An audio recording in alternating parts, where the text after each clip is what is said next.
Again, though, we're going to start with the chaos in Afghanistan, where warnings of a potential terror attack have brought emergency evacuations there to a grinding halt. So what does it all mean for the frantic race to get them out before the deadline, now just 5 days away? We'll have a full report on that. Then the alarming spike in COVID hospitalizations among pregnant women. We explored the risks and addressed the concerns some women are raising about the vaccine. And then we're going to switch gears a bit because the hilarious Molly Shannon is joining us to talk about her new project. Plus, how the simple gesture of saying thank you changed one woman's life forever. And we thank you for being here. It's time for Today in 30. We are going to start once again in Afghanistan this morning, where the State Department says 1,500 Americans remain stranded. This, as that new security threat overnight adds to the chaos and crisis at the Kabul airport. We have two reports this morning, starting with NBC's Kelly O'Donnell. She is live at the White House. Kelly O, good morning to you. Good morning, Craig. Americans in Kabul were given a very specific warning by the U.S. Embassy there to stay away from 3 gates at the airport, and a time when that is the only way out of the country, as the window for evacuations gets shorter with just 5 days until the deadline. This morning, the Kabul airport a target with new credible threats of a feared terror attack. Americans still there, and Afghan civilians warned to leave the evacuation point. U.S. officials urge those waiting at the airport gates to clear the area. With this message, be aware of surroundings at all times, especially in large crowds. But it's unclear where those desperate to be evacuated can go, with the Taliban in control of checkpoints, and many of the crowds remain gathered at the airport. Vice President Harris, traveling in Vietnam today, says despite threats, the operation is focused. Our highest priority right now is evacuating American citizens, evacuating Afghans who worked with us, and Afghans who are at risk, with a priority around women and children. The risk of an attack is part of the pressure for the Biden administration to keep its August 31st deadline to withdraw troops and complete the airlift. For more than a week of evacuation, Secretary of State Antony Blinken finally made public the number of Americans at risk. 4,500 already evacuated, officials in contact with another 500 Americans waiting to leave. But officials are looking for as many as 1,000 others who could be U.S. citizens. For the remaining roughly 1,000 contacts that we had, who may be Americans seeking to leave Afghanistan, we're aggressively reaching out to them multiple times a day.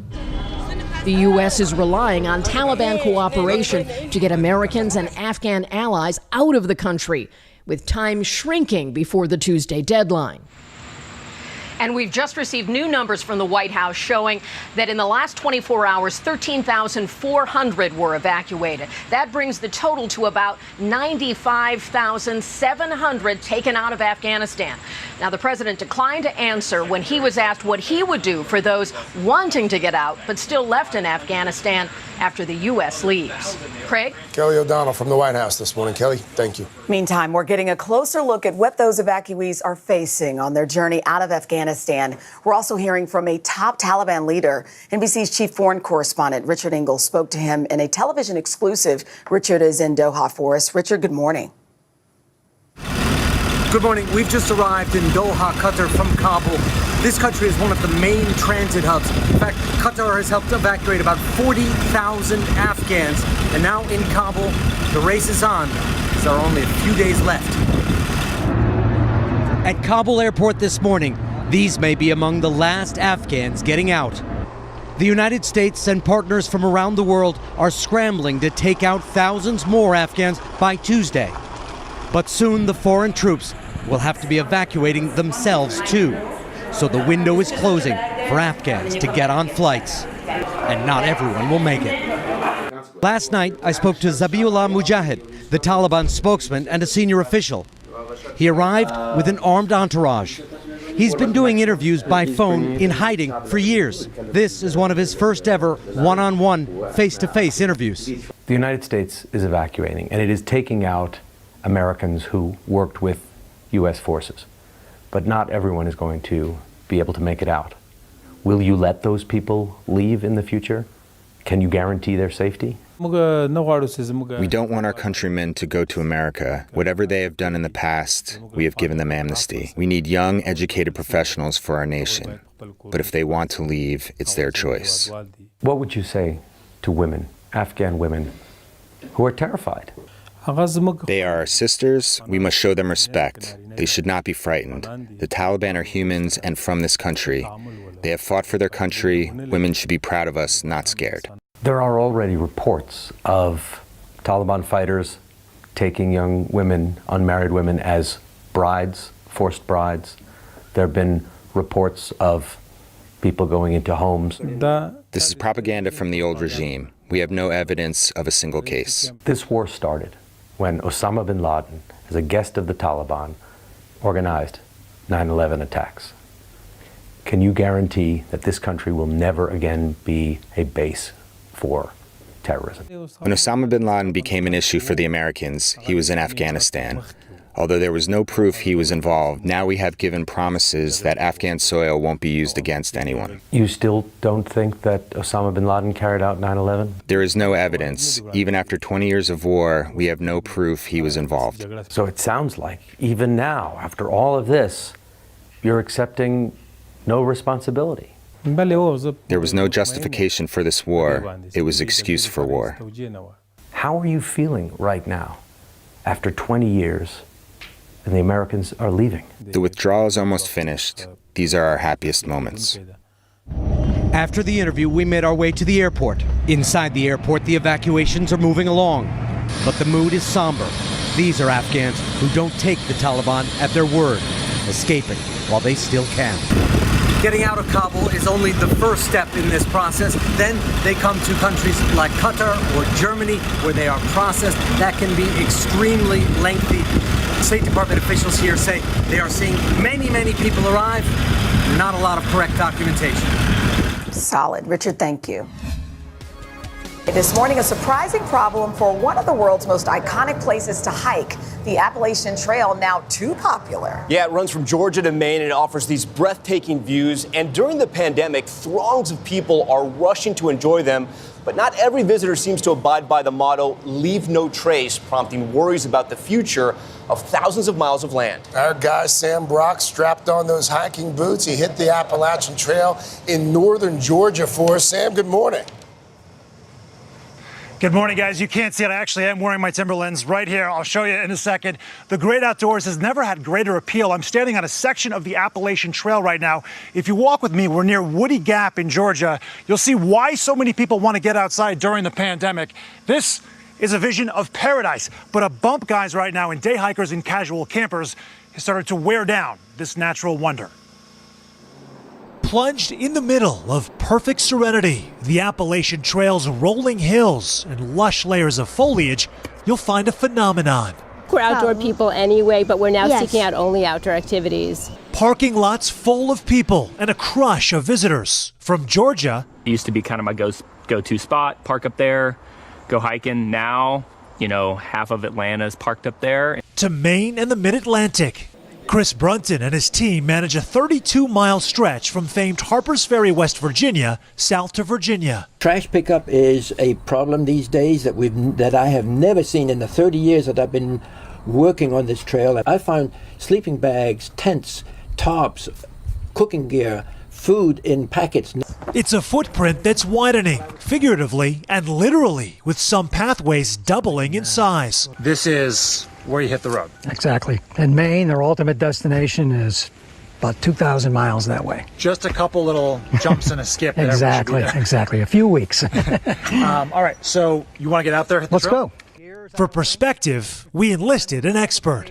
Don Converse and the Georgia Appalachian Trail Club have been caring for the state's 78 miles for decades. This is, 4 feet or so in some places, highly eroded. He says it's not the few hundred people who hike the whole 2,000-mile stretch or through hikers that are eroding the land, but the countless casual daygoers. It's getting loved to death, just like the national parks are, and thus the need for constant maintenance. It's difficult to sustain the pristine nature of it.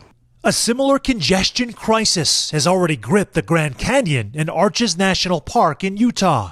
with nature serving as a refuge for those coping with COVID. Nature and just the trail itself is really healing. Melissa Rand works in healthcare and is 1,300 miles into her journey alone, although she's hardly lacked for company. As a solo female hiker, it is kind of scary, but I've never been alone because there's so many people hiking the trail. Caleb Bess cultivated a whole following on social media from his own amazing Appalachian trek. He had this to say about the explosion of fellow hikers. Make sure you follow the Leave No Trace guideline. Just be a good human about it.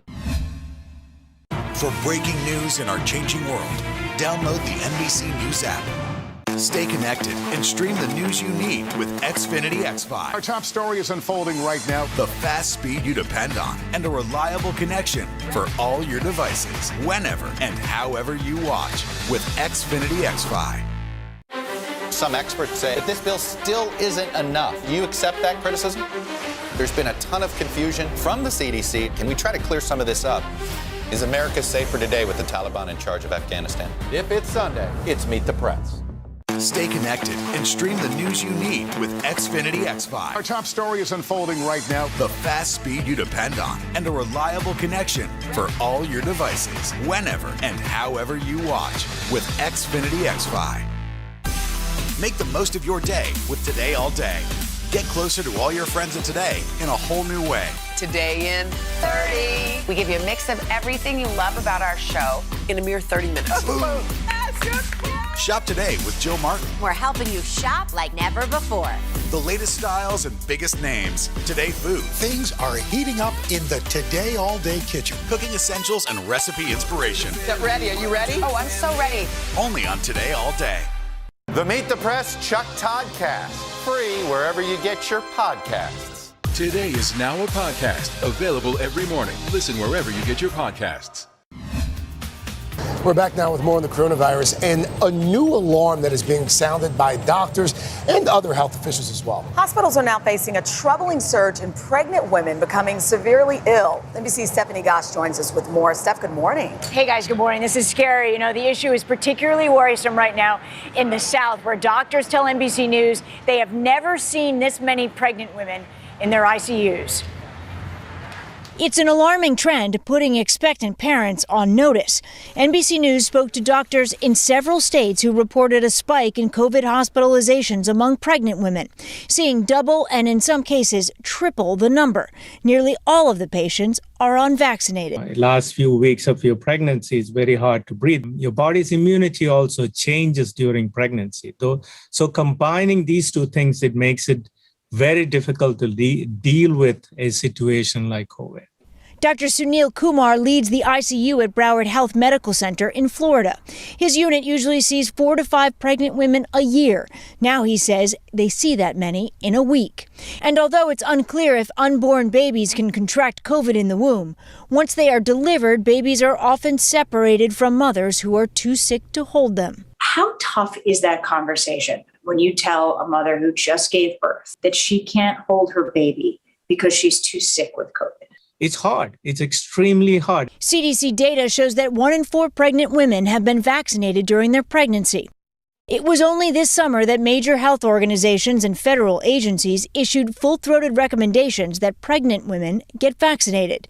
Previously, just saying it was encouraged because pregnant women didn't take part in the early trials. But now there is data showing the vaccine is safe. It's very, very clear that it is safe in pregnant women. The CDC says 131 pregnant women have died of COVID complications, and more than 200 have lost their pregnancies.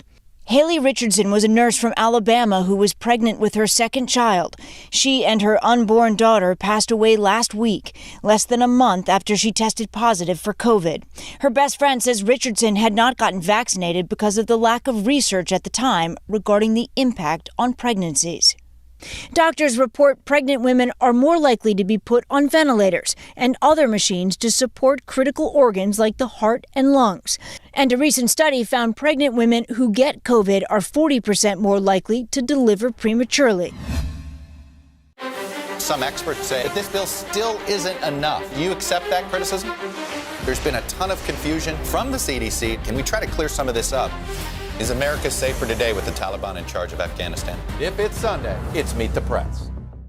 Stay connected and stream the news you need with Xfinity X5. Our top story is unfolding right now. The fast speed you depend on. We begin with breaking news right now in Florida. And a reliable connection for all your devices. This story matters to all of us. Whenever and however you watch. Our bite-sized mix of everything you love about all 4 hours of our show, but half the calories. Oh, yes. With Xfinity X5. Stay connected and stream the news you need with Xfinity X5. Our top story is unfolding right now. The fast speed you depend on and a reliable connection for all your devices. Whenever and however you watch with Xfinity X5. For breaking news in our changing world, download the NBC News app. Some experts say that this bill still isn't enough. Do you accept that criticism? There's been a ton of confusion from the CDC. Can we try to clear some of this up? Is America safer today with the Taliban in charge of Afghanistan? If it's Sunday, it's Meet the Press. Stay connected and stream the news you need with Xfinity X5. Our top story is unfolding right now. The fast speed you depend on. We begin with breaking news right now in Florida. And a reliable connection for all your devices. This story matters to all of us. Whenever and however you watch. Our bite-sized mix of everything you love about all 4 hours of our show, but half the calories. Oh, yes. With Xfinity X5. The Meet the Press Chuck Toddcast. Free wherever you get your podcasts. Today is now a podcast. Available every morning. Listen wherever you get your podcasts. It's Molly Shannon. We are out on the plaza today with all these beautiful people, and you are watching Today in 30. Molly Shannon is one of those folks who has kept us laughing, keeping us in stitches for 7 years with her iconic characters like Mary Catherine Gallagher on Saturday Night Live. Classic. All right, well, now Molly is keeping the laughs coming in the new season of The Other Two. She plays Pat Dubeck, a single mother of 3 whose young son Chase became an overnight sensation. And in the new season, Pat becomes a daytime talk show host. Check it out. That's when we found out my husband had cancer. Oh, no. We all knew we were going to lose him. Of course. But then the cancer went away. Oh, good. But then he got into a car accident. Oh, no. No, he was fine. Only the bumper was damaged. That's good. But then last year, the cancer came back. And he died. I'm so sorry to hear that, Sheila. And in the future, that car part can just lift right out. I can see that. Good stuff. Molly joins us now. Good morning to you. Good morning, Chanel. Good morning, Al. I'm so happy great to be able to like reach out and touch you. Isn't it? And being outside, I love it. Well, congratulations on this show. Talk to me about this new season. You're a talk show host. That looks like it was fun to do. It was really fun. Well, I've had experience, being on shows, and yes. I didn't really have anybody specific in mind, but it was really fun to shoot it. And my character kind of takes the stage, embracing her life of yes and just saying yes to all her opportunities. So it was a really fun character to play. Pat reminds me in a way of another really positive person who's grabbed the national psyche, and that's Ted Lasso. In that there is a positivity about this. I think we need folks like Pat Dubeck. You're so right, Al. It's just you're absolutely right, and I think that it's just a time where we're all really appreciating things that we may have taken for granted before, like just being together and, together like this in a studio, outside. And so, yes, you're so right. I try to work on that too, to have a positive attitude and to think about what's working and to feel grateful. I do try to practice that. Yeah. Yeah. I think we all do. On that note, you wrote a book during the pandemic, and you open up about something, a tragedy that happened when you were a girl. Talk about that. I think some people see you now and they think everything's perfect, she's funny, but you kind of go back in this book. Oh, yes, yes. I'm so excited about the book. In the book, I do talk about my family and my relationship with my father. I'll also talk about Saturday Night Live. But yes, I'm so excited about it. Yeah. And you know, we all had issues during the pandemic. In fact, you, in the middle of filming, had to shut down. You left a suitcase back at your hotel. And this time you had a guest appearance on White Lotus, and that ended up being a pretty sweet deal for you and the family. Oh my God, Al, it was fantastic. So we shot, the White Lotus at the Four Seasons Maui, and I got to bring my kids, Stella and Nolan, and we lived there for a month, and we shot in a COVID bubble. Wow. But it was a dream job for a mom. We would have sunset swims, or I'd be shooting a scene down in the lobby of the restaurant, and my kids would walk by after coming back from snorkeling, and they'd be like, awesome. Hi, Molly, hi, Mike White, and it was a dream, because everything was right there. Yeah. We had the best time. It's a silver lining, for sure, it right? Really was, because the kids were able to be with me because they were in remote school, so they just did like Hawaii school. We can relate. Okay, so great. before you leave us this morning, all morning long, we've been teasing a special connection between you and our friend, Mr. Al Roker.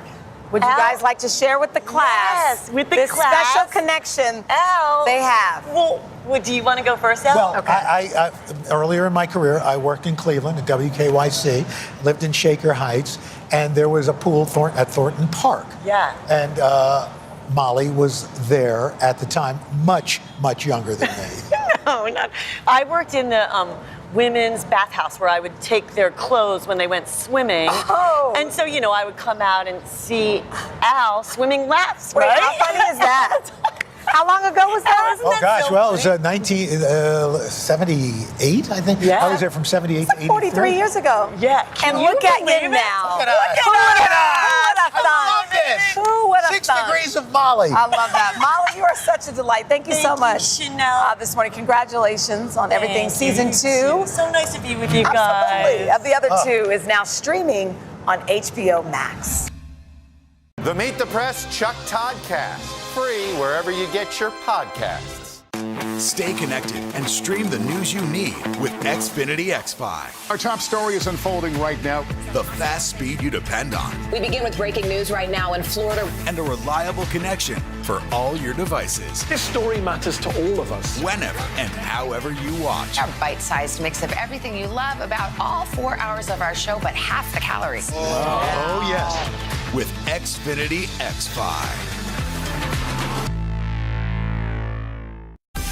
Make the most of your day with Today in 30. We give you a mix of everything you love about our show in a mere 30 minutes. Savannah and Hoda bring you what you must know. The biggest moments of the morning. One Republic! Exclusive interviews. Why did it work for you? You're right. I am more talented than the rest. And important headlines. Major medical news this morning. Watch Today in 30 on your schedule. Streaming every day on Today All Day. Let's go.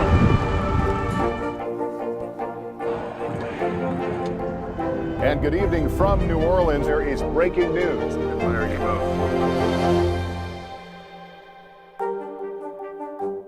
For breaking news in our changing world, download the NBC News app.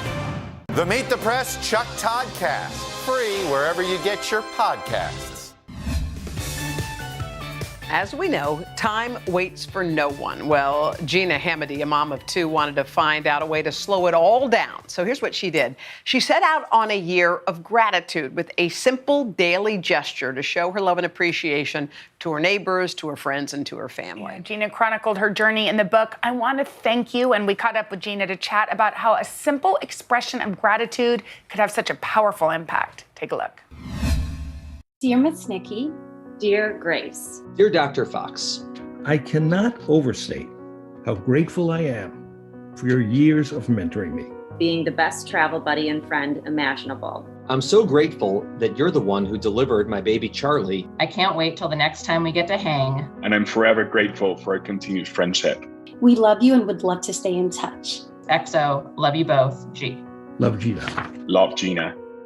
To see something addressed to me in a familiar handwriting was a thrill. It was so touching. Reading those words means something to me. There was something about this card that just felt so personalized. It just makes the job that much more wonderful. It sort of carries you through your day, that warmth in your heart that someone's thinking about you. It was something that I didn't even realize that I actually really needed. It actually inspired me to get my own thank you cards made and hopefully continuing the tradition and pay it forward. Gina inspired me to get back to the good old paper and pen. It just kind of proves that we can lead a life of gratitude. Slow down for a second and reconnect with those that you love.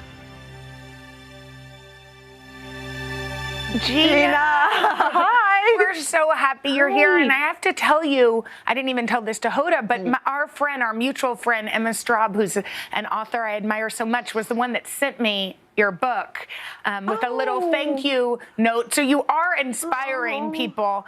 And I wonder, in a year that has felt difficult, what has it been like to share your love with people who have played huge parts in your life, like your husband, and those that you just barely know? What has it felt like to share that love? Well, the year I sent these 365 notes was before the pandemic, right? So I think that training of sitting with your gratitude and then expressing it to the people responsible really helped make that year more bearable and gave me more joy and connection in that year, which I'm so grateful for. Yeah, you need it. Yeah. It's so funny because sometimes when you write a thank you note to someone, no one thanks you for your thank you note. Basically, you write a beautiful note, you put your heart on a piece of paper and you put a stamp on it and mail it away. What did you receive from sending those notes out? So first of all, at the beginning of the year, when I thought of this concept, I wrote a little note to myself that said, give everything, expect nothing. And I truly treated these as gifts without any expectation of what would come back. And that was enormously helpful. But everything that did come back was so wonderful. I heard a lot of, this made my day.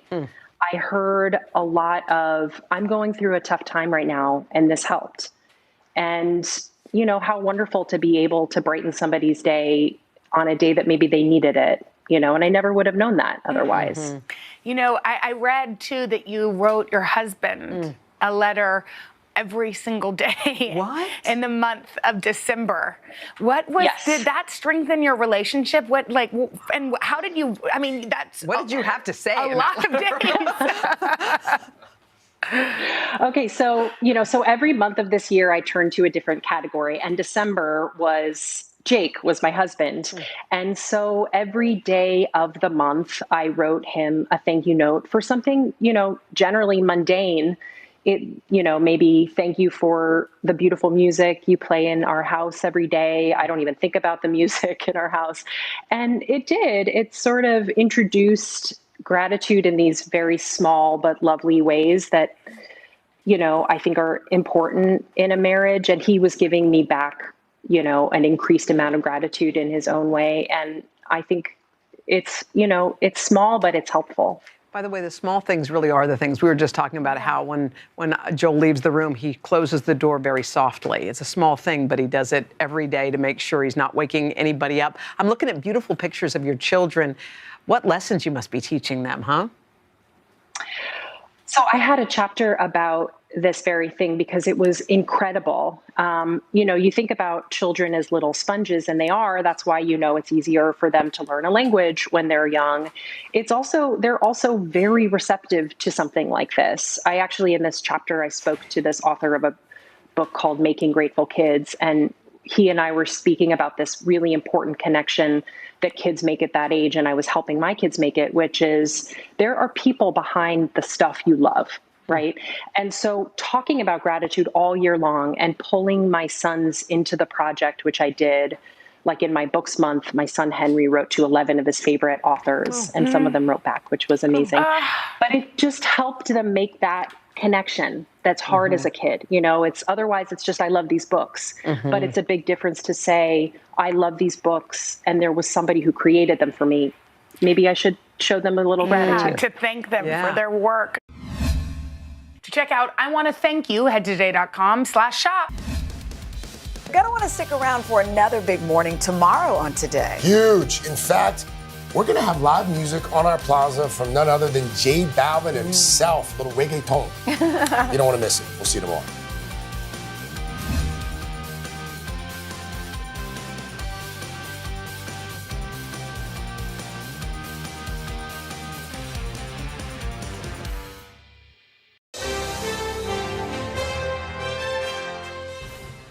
Hey gang, and welcome to Today All Day. I've had a chance to interview so many amazing people here at Today, and I'm very excited to share some of my favorite interviews with you. And over the next 30 minutes, you'll see stories on mental health, music, and a whole lot more. I hope you enjoy and maybe even learn a little something along the way.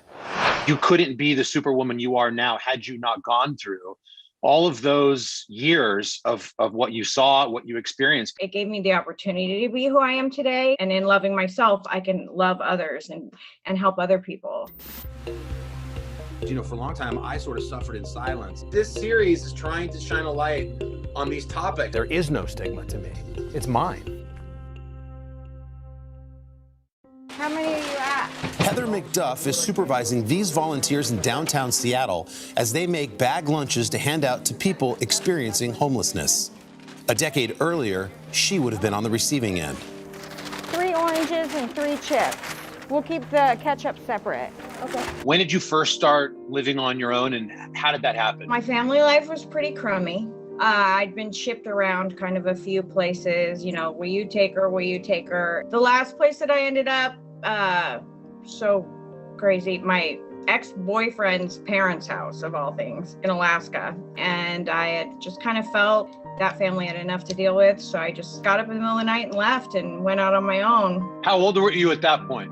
I was about 15. 15. And so how did it pan out for you at that age? What happened next? What was the next big sort of chapter? Heroin kind of hit the scene, and I started using heroin up there. You couldn't afford a mattress. How could you afford heroin? Well, there were like 6 or 7 of us would go in on it, you know, no clue about anything, you know, sharing needles and just dumb kids. And what do you remember about like using for the first time? Did it have an immediate impact on you? I just remember feeling like this is how I should be feeling, you know? Yeah, it was like a warm, fuzzy blanket. And I felt like safe and warm, and everything was great. After 2 decades of living on the margins and 3 stints in prison, Heather stopped using heroin in 2014. Looking back, she describes her drug use as a coping mechanism. Because it's such a struggle out there, you know, to worry about the few things that you have and where you're going to sleep. And substance use disorder a lot of times is a coping mechanism for dealing with being homeless. You've been sober for 7 years now. Where do you consider yourself on your kind of mental health and wellness journey? I think that I am doing really well. This last year's been hard. I still suffer from a lot of anxiety. You know, I run a tape in my head that, you know, things are going to happen how they're supposed to happen. And I kind of run that ticker tape when I start to spin out about anything. Heather has also been able to turn her life experience into a full-time job, working as a peer specialist at Seattle's Downtown Emergency Service Center. And what does a peer specialist do? A lot of us have lived experience in mental health issues, substance use disorder. We can relate to clients and know the places that they've been to. You couldn't be the superwoman you are now had you not gone through all of those years of what you saw, what you experienced. It gave me the opportunity to be who I am today. And in loving myself, I can love others and help other people. One of those other people is Chris Clark, who attends a weekly art therapy class led by Heather. Chris suffers from bipolar disorder and was placed in permanent supportive housing after living on the streets for 3 years. I can't imagine what I'd do without my housing, and I can't imagine where I'd be if I didn't have it. Being homeless certainly adds to your mental issues. I wound up seeing a case manager, and he convinced me to start taking better mental care of myself. For Chris, focusing on his mental health has made all the difference. In the past 3 years, I've come a long ways with my mental health. My apartment wouldn't look like this. When he's not tending to his fish tanks, houseplants, and terrariums, he's making hot meals for people experiencing homelessness. Today I'm making vegetarian garden spaghetti. A lot of people that I deliver to, I actually known from when I lived on the streets with them. There you go, baby girl, enjoy. What's up, man, you want some food? Thank you. Here's some spaghetti. People ask me all the time, why do I do it? And I'm like, because I've slept where you've slept, you know. So what do you want to say about the homeless to viewers watching who think they have an opinion about the homeless? What do you want to say to them if they're willing to open their minds here for a minute? You know, many of us take for granted being able to shut a door or go to our refrigerator and eat something. And these people struggle every day just for these small, minor things. And feeling safe is a human right. And not everybody gets to feel that way. Anybody in the tent? I got hot food. Make the most of your day with Today in 30. We give you a mix of everything you love about our show in a mere 30 minutes. Savannah and Hoda bring you what you must know. The biggest moments of the morning. One Republic! Exclusive interviews. Why did it work for you? You're right. I am more talented than the rest. And important headlines. Major medical news this morning. Watch Today in 30 on your schedule. Stream every day on Today All Day. Let's go. This is a critical choke point for this fire.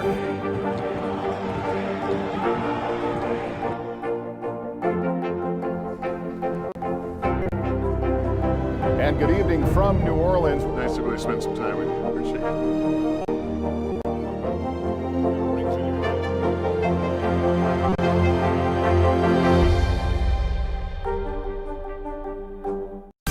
Make the most of your day with Today in 30. We give you a mix of everything you love about our show in a mere 30 minutes. Watch Today in 30 on your schedule. Streaming every day on Today All Day. Let's go.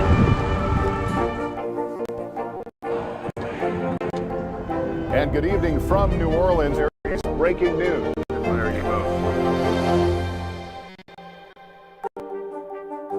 4 NFL stars who are leading the charge when it comes to breaking the stigma around mental health. Each of them brought a unique perspective to the table as we talked about what it means to be a pro football player sharing something so personal.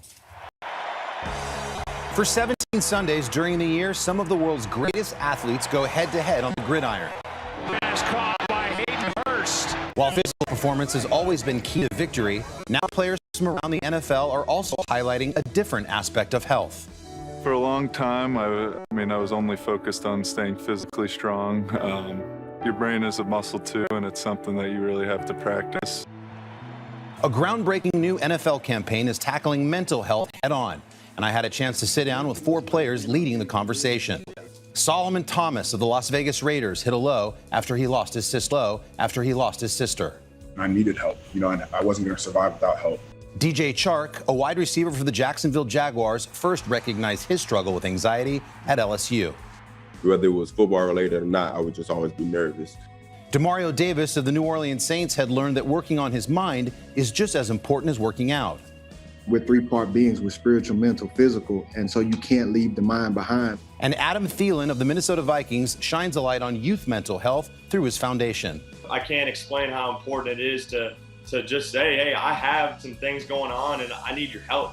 We're there to help them now. This is the moment for us to strive forward as humanity and be able to overcome the stigma around mental health.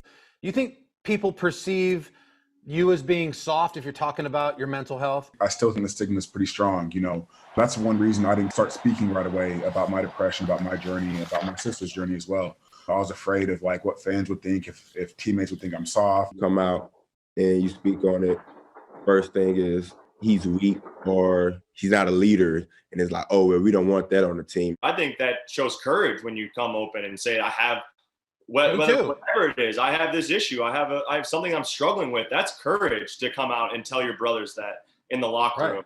These guys say that the expectations of what it means to be an NFL player can add a whole new level of pressure. Tomorrow, there's this idea for people, it's football Sunday, here we go, tailgate. We watch the Gladiators come out the tunnel. Do you think by nature of what you do professionally, it's even harder to express your sort of mental issues? Even if you want to look at, gladiators being on the field, what's going to make the best gladiator? That gladiator needs to walk out mentally as sharp as he is physically sharp.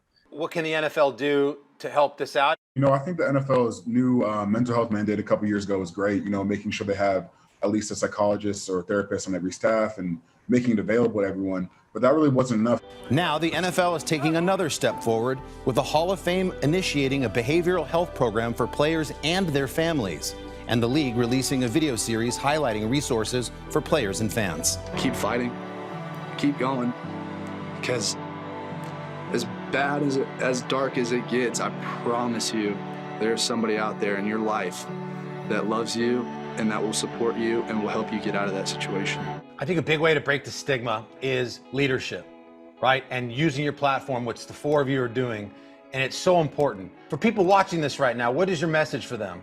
It's okay to not be okay. You know, it's okay to be sad, awkward, whatever it is, and go get help. There's help available. Just know you're not alone. And I know that for a fact because once I opened up, I found people who I'm able to have conversations with, guys like you who I never thought I'd have a conversation with, definitely about this, definitely on the Today Show. I commend all you gentlemen, your heroes, because of your honesty, your transparency, and being the example to many people to say, you know, hey, we don't have it all right. We're not perfect, but it's okay. And we're going to do this together. And because of that, you guys are all leaders and heroes, and I appreciate you guys. I mean, you can't underscore how important that conversation is, and for them to be speaking up like that. It wasn't that long ago. In fact, the New York Times wrote a great article on it yesterday about mental health. You could Google athletes' depression and get nothing. If you're a young athlete and you're in college and you're feeling weird, you're feeling like you have anxiety, there was nothing there. It takes men like this. Certainly takes Kevin Love, DeMar DeRozan back in February of 2018. We've talked about Michael Phelps. We've talked about Amy Reisman. All these people who've come out and have talked about it. That unlocks 1,000 stories behind it. When they come out and talk, someone relates to it and somebody's better off for it. And it used to be that people waited till after they were done with the sport, like Terry Bradshaw or even Phelps. Right. They talked about it when they were done. These guys are right in the middle of it and talking about it. Well, Naomi too. I mean, she came out beforehand and said, hey, this is what's happening. Yeah, same. But it's an important conversation to break that stigma, and I'm proud of those guys, especially at the NFL level, because we put them on such a pedestal.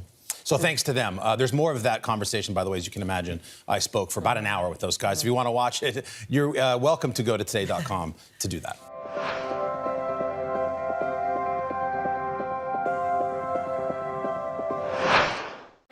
Some experts say that this bill still isn't enough. You accept that criticism? There's been a ton of confusion from the CDC. Can we try to clear some of this up? Is America safer today with the Taliban in charge of Afghanistan? If it's Sunday, it's Meet the Press. Stay connected and stream the news you need with Xfinity X5. Our top story is unfolding right now. The fast speed you depend on and a reliable connection for all your devices, whenever and however you watch with Xfinity X5. For breaking news in our changing world, download the NBC News app. Good morning. Welcome to Today. Nice to have you with us. We wanted to surprise Ellie and make her wish come true. What do you think about coming to visit us? Yes. There's only one thing that people are saying. You are the Meet the Press Chuck Toddcast, free wherever you get your podcasts. Stay connected and stream the news you need with Xfinity X5. Our top story is unfolding right now. The fast speed you depend on. We begin with breaking news right now in Florida. And a reliable connection for all your devices. This story matters to all of us. Whenever and however you watch. Our bite-sized mix of everything you love about all 4 hours of our show, but half the calories. Oh, yes. With Xfinity X5. Make the most of your day with Today in 30. We give you a mix of everything you love about our show in a mere 30 minutes. Savannah and Hoda bring you what you must know. The biggest moments of the morning. One Republic! Exclusive interviews. Why did it work for you? You're right. I am more talented than the rest.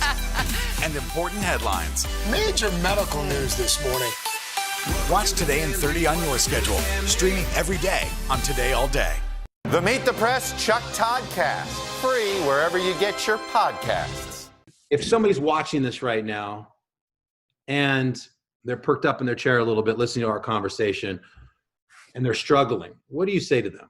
It's hard to see the light, you know, when you're in the depths, in the darkest part of the tunnel, and it's got a curve ahead of you too. You know what I mean? Like, it's like just while you're going through it, because I was going through it, dog. I mean, I literally broke down on stage in Pittsburgh, Pennsylvania, at the height of what we're talking about. And I was just like, I'm so tired. And I was crying, and people were making fun of me for it. And I was like, yo, I'm like telling y'all I need help and you are condemning me for it. So anybody that, and I thought I would have never made it out of that. And anything that anybody could be going through alone in the depths of their mind and they feel like they can't get out of it, dude, you totally can. And you will laugh later. It is a real thing. You can 100% get out of it, but it's by making positive steps.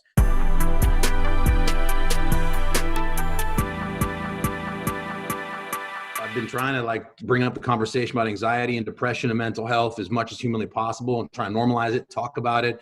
Because, you know, for a long time, I sort of suffered in silence. And I've been thinking about this pandemic. And I know there's so many millions of people, and it breaks my heart that they also are suffering in silence. And I wondered if you thought during this crazy time, like you have a lot of time to yourself and your thoughts.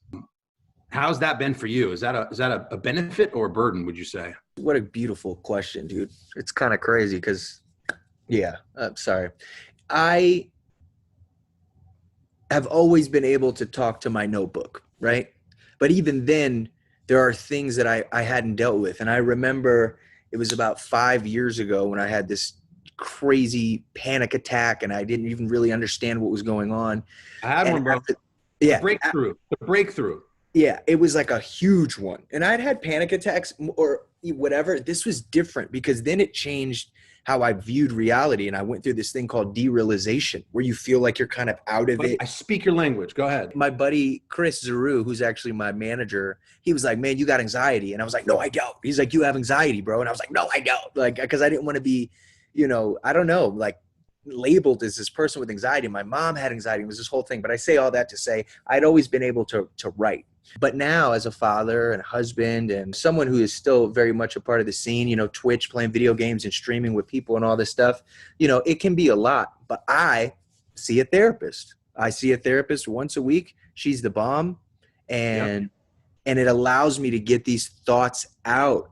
But even before her, I was always still speaking to loved ones and people that I felt close with, even if it was difficult and scary to initiate. I still did that. So I think that is something that's really important. Right. And you're right. Like the simple fact of like talking about it on any level. I mean, I had the same experience where I was like, I don't have anxiety. What's anxiety? That's a word that like my father would say, anxiety is not a real diagnosis of anything. It just means you're lazy. So that's something my dad would say. Yeah. And come to find out that's not the case. And simply just talking about it. If you have a 10-minute conversation with someone, say, I don't know what I'm thinking. I'm feeling kind of weird, feeling a little nervous. I get this kind of fight or flight. I get real scared.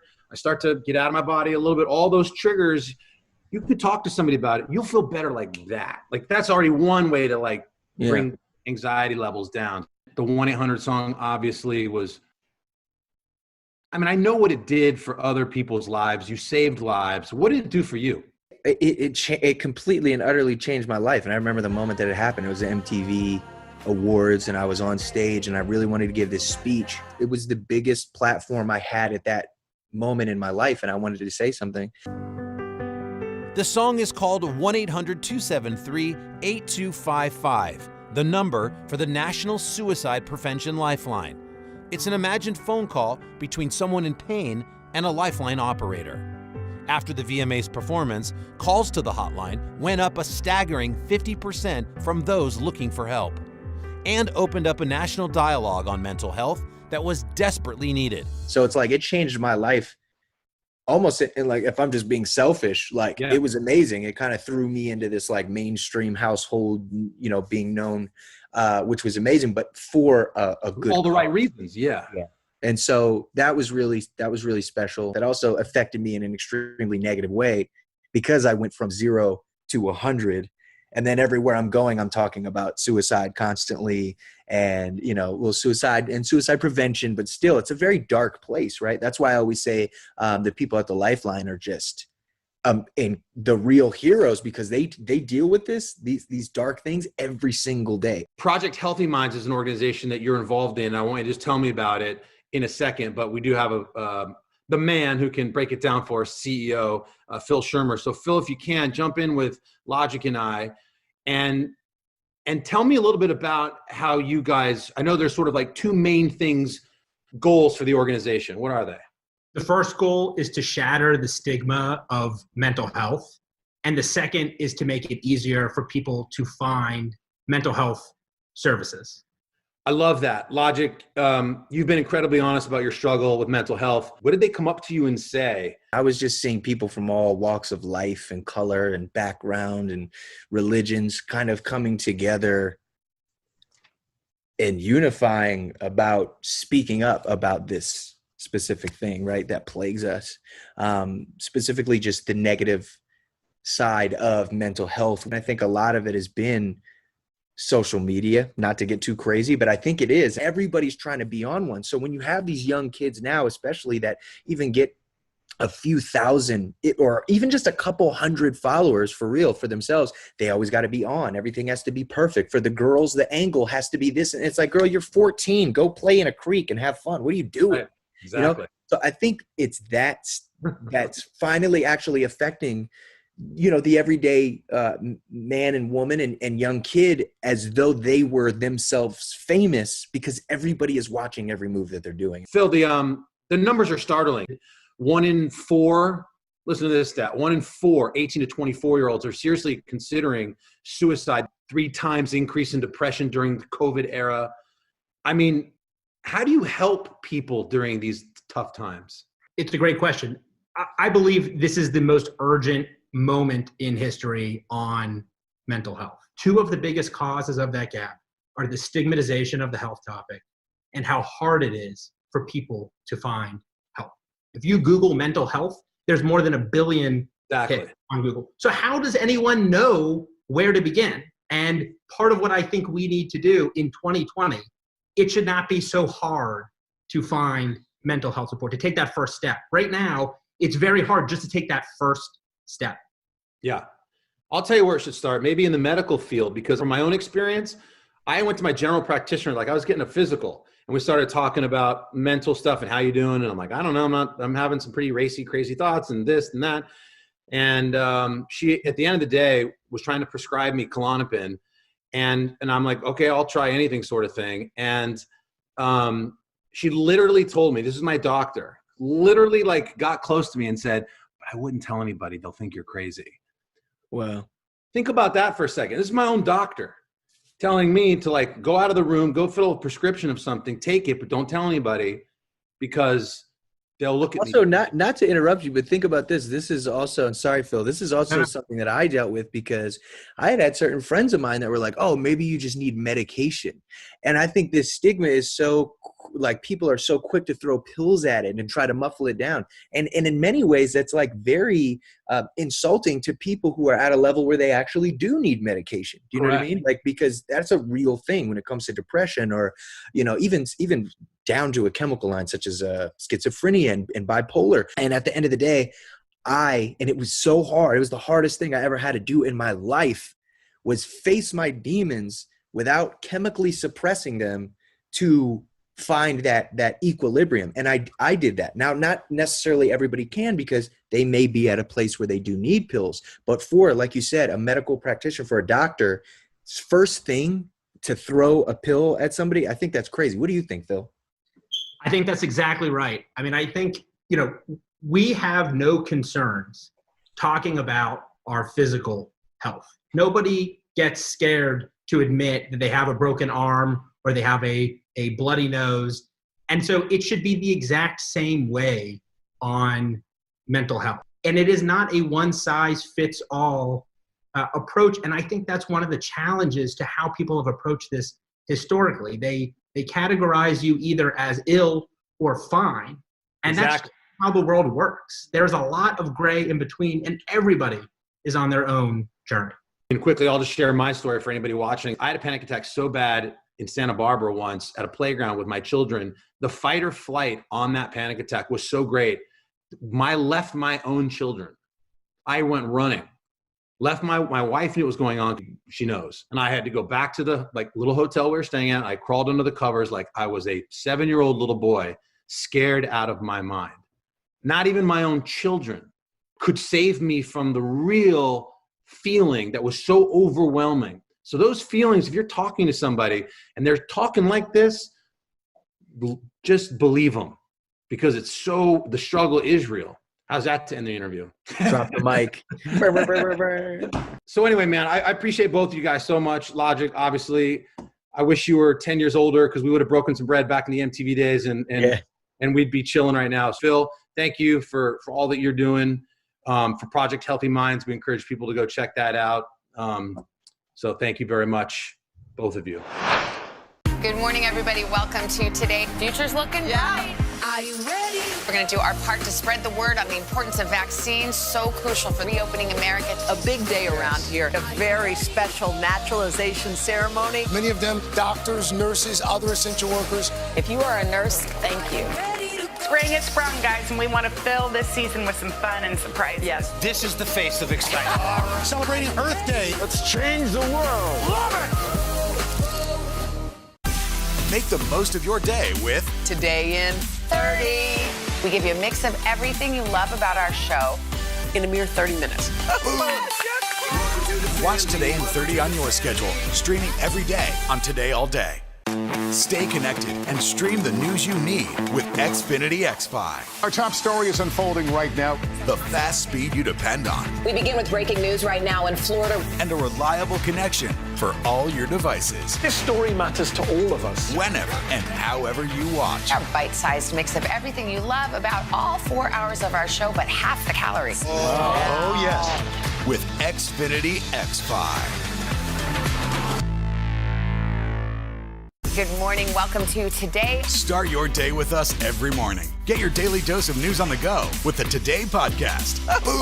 And stream Today anytime you want. Today, all day. Every day. Wherever you are, Today is there. When someone says TikTok, we think of videos like this and this. But hidden among the dance challenges and debates about hair parts is a growing community of mental health professionals who are using the app as a megaphone to destigmatize therapy. You made it to the place where there isn't any drama. All I'm here to do is help you through your trauma. Nadia Adesi is a licensed social worker, psychotherapist, and one of TikTok's most popular mental health resources. She started posting videos at the start of the pandemic.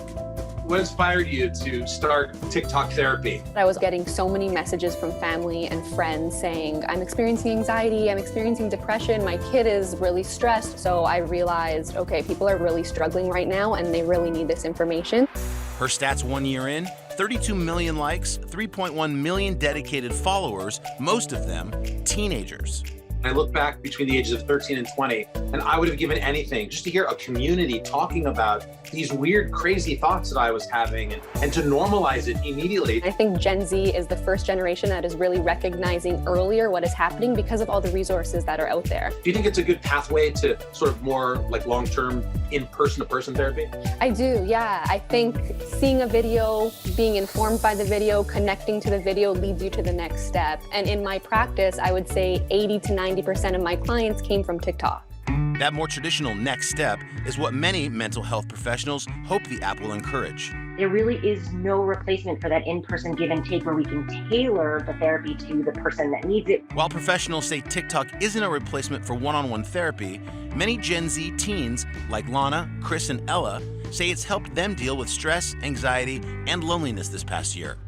What do you think it is about these TikTok videos that really hits home? My attention span has shortened, and these 15 to 1 minute videos are just something that really grasps my attention when I don't feel like watching a whole TED Talk. My generation, Gen X, the old folks, we were either normal or crazy. When I was your guys' age, I was a nervous wreck, and I know now that I just had general anxiety disorder and panic attacks, but they weren't defined. Do your friends talk about therapy or mental health? I think definitely our generation is making strides to push for normalcy in terms of getting help. I can even see it with my grandparents. Like when I say, oh, I have a therapy session today, they kind of shift and get uncomfortable because right, like what's wrong with you? Yeah.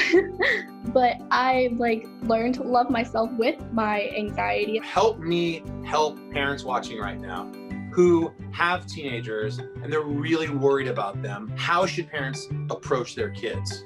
I mean, I think that the most important thing for parents would be to be compassionate, right? Definitely sitting your child down, making sure that they know that they still love them and they will still care about them. So we don't create another environment where a whole nother generation goes with thinking that you're either crazy or not crazy. I would just like to add that if you're a parent, getting your child therapy is not a mark of you failing as a Great point. It's preventative action so that they don't have these dark emotions dragging them down for the rest of their life. You can change your kid's life now, so just be open-minded. You guys are all so smart, man. I have such faith in the future of this country if it's in the three of your hands.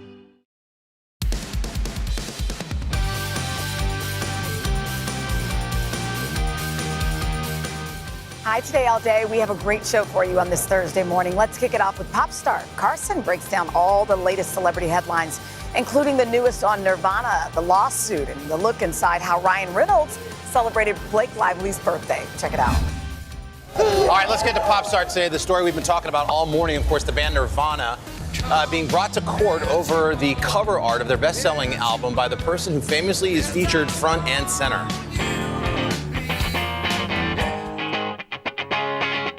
It's the album with cover art that's nearly as famous as its hit songs. Come as you are. Nirvana's Nevermind, the grunge rock band's second studio album, is one of the best-selling records of all time, having been certified diamond 3 times. But now, nearly 30 years after its release, Nevermind is at the center of a legal battle. Spencer Eldon, the man who was featured naked on the cover as an infant, now suing the band over alleged child sexual exploitation. A lawsuit filed in a Los Angeles federal court stating Nirvana used commercial child pornography depicting Spencer in a sexually provocative manner to gain notoriety, drive sales, and garner media attention. That suit goes on to state, neither Spencer nor his legal guardians ever signed a release authorizing the use of any images of Spencer or of his likeness.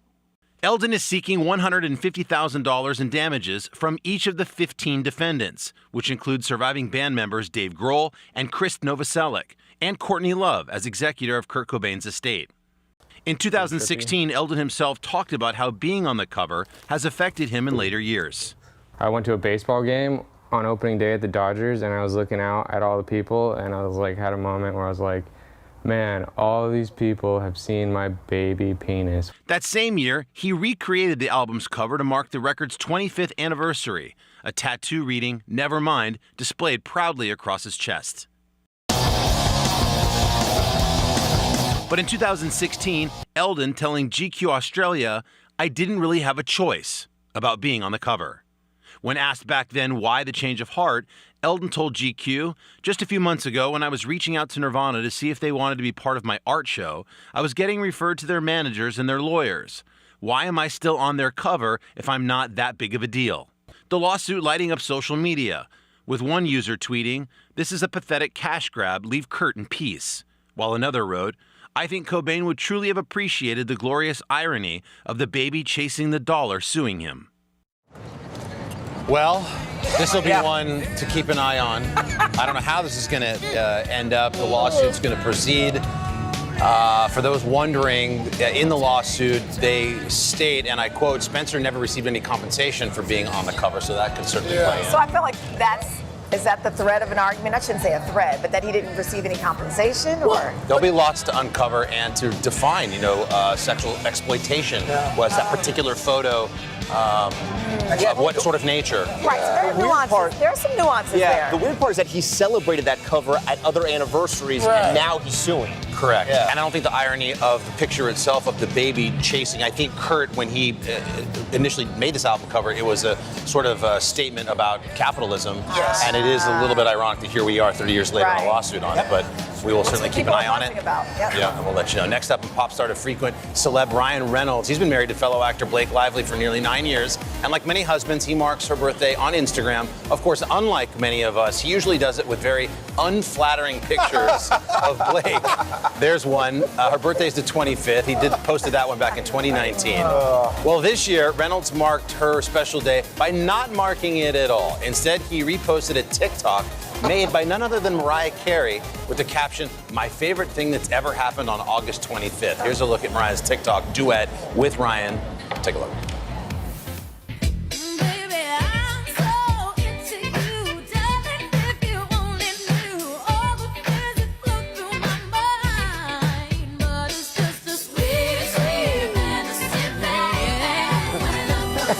Ryan commenting, "I'm still recovering from that side eye." Yeah. There you go. Next up, Modern Family star Eric Stonestreet. He made us laugh for 11 seasons as Cam on the hit sitcom.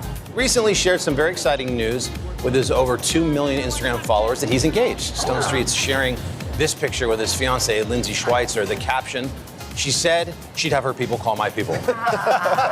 That's funny. Of course, the love and comments rolled in with tons of people sending their congratulations. But the internet being the place that it is, there were some who questioned the couple's age difference. Stonestreet responded to this cleverly, photoshopping an image of himself and Lindsay, writing, "Apparently a lot of people think I look too old as a 49-year-old man to be engaged to my almost 42-year-old fiancé." Adding, "Look, she can't help that she looks so great at 42, and I can't help it. I apparently look like her granddad. So I fixed it for everyone." Congratulations to both of them. And finally, Reese Witherspoon, a doting mom of 3, Ava, Deacon, Tennessee. She loves her kids, frequently posts photos and videos with them on social media. However, her latest post does not feature any of them at all because the school year has started. Reese captioning this video, "When the kids go back to school and you have the house to yourself."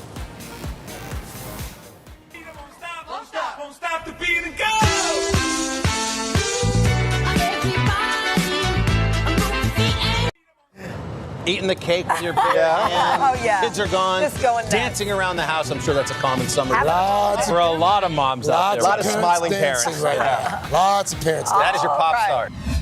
Craig, can you give us the morning boost? We're going with a themed boost this morning because, again, as we mentioned, today is National Dog Day. It's meant to raise awareness of all the wonderful dogs waiting to be rescued and also a day to celebrate how much dogs enrich our lives. So let's salute Bolt. This is Bolt, a Siberian Husky that was just a puppy when his military mom went overseas. 9 months later, check out Bolt's reaction when his owner came home to Houston.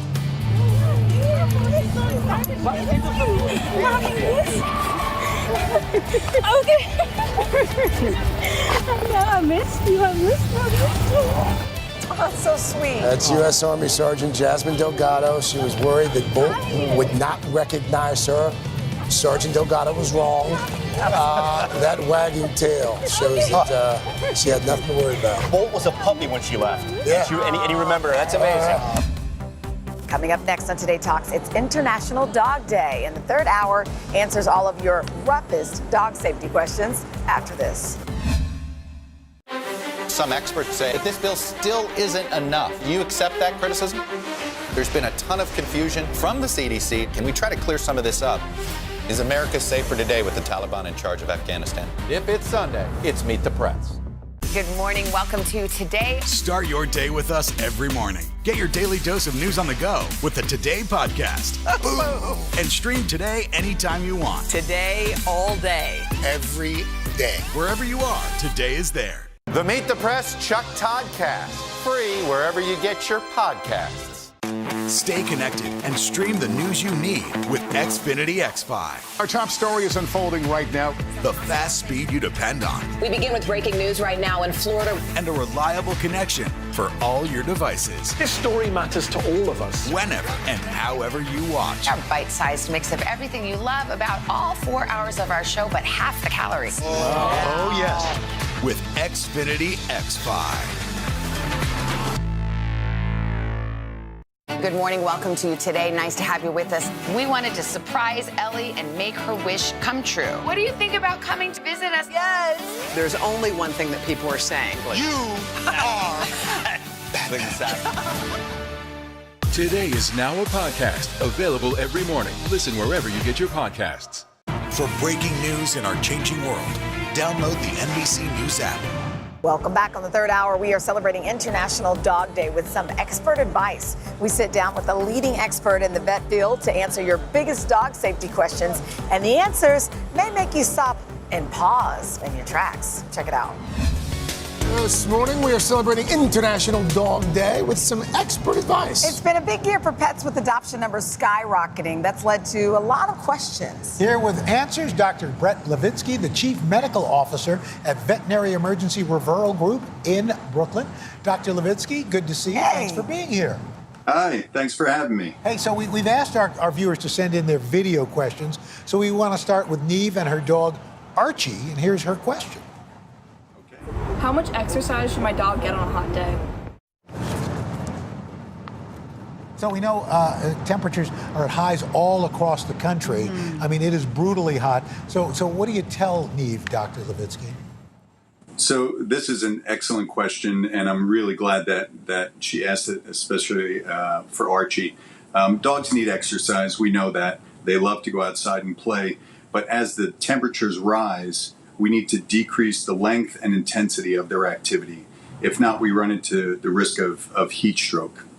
That means in the heat of the day, you want to avoid going out and running and jumping and playing. Go for your longer walks in the morning and the evening when it's a little bit cooler. If you can find a patch of grass to run around on, that's better. And if you can find some shade, that's even better. In the city here, it's a little bit difficult because we have a lot of pavement. If you have to take your dog out, you should limit it to short walks so they can go and do their business and then come back in. They even sell little booties for their feet. Booties, that's a good idea. Our next question comes from our booker, Stephanie's kids, Jordan and Cameron, who have a 12-week-old puppy, Sammy. Take a look. We know he's teething, but how can we make him stop biting us? That's good. Do you have any healthy and safe deterrents from puppy biting? That is a great question. My brother and his family had gotten a puppy and asked me the same question. So we have to remember that puppies will chew and bite for a couple different reasons. One is that they're teething. So if we can provide a puppy-safe toys, such as this one that Molly had brought in today, that gives them an alternative to chewing on your hands or clothes or your shoes, that would be great. The other reason they chew is that's how they play with their siblings and their mom. But when they get a little rough and they bite a little too hard, their mom or their siblings will let out a high-pitched yelp. So when they get to that point with you, you can do the same. Let out a little yelp or a little high-pitched ow. Also giving them a little time out when they get too rambunctious. You can stand up, put your hands in your armpits, and just give them a moment to settle down. What you don't want to do is yell at them because these are natural things that they're doing. And you just want to give them an avenue where they can expend a lot of energy. So if they're getting rambunctious, take them outside to play. All right. Now, we're coming up on the end of summer. A lot of folks squeezing those last-minute vacations. Our writer, Matt, his wife, Kristen, are heading on their first vacation without their pup, Indy. We were wondering if she might have more fun at a doggy daycare, or should we find a pet sitter so she can stay home where we know she'll be comfortable?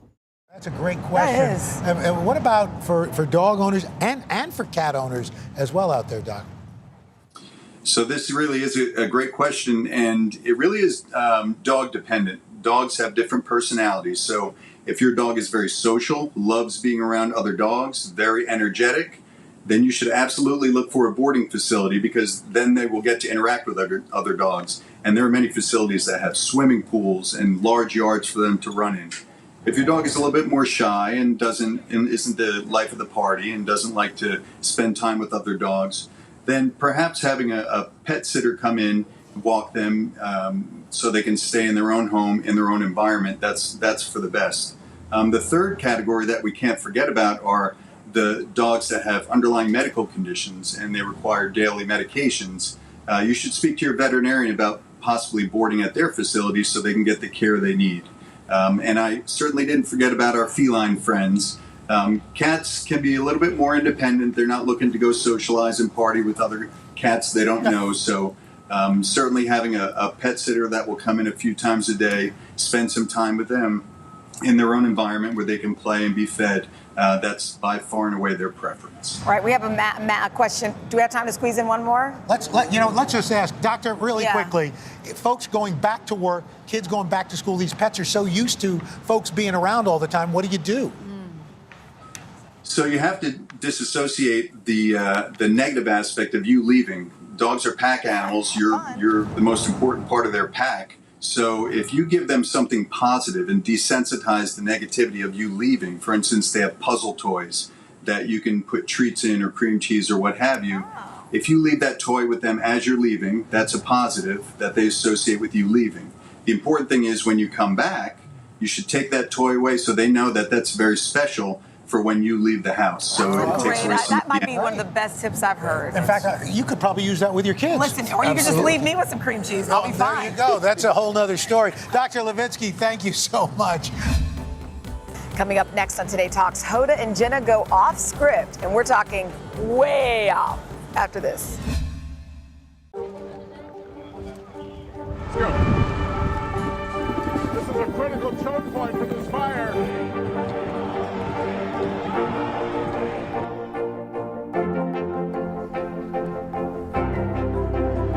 And good evening from New Orleans. Nice to really spend some time with you. Appreciate it.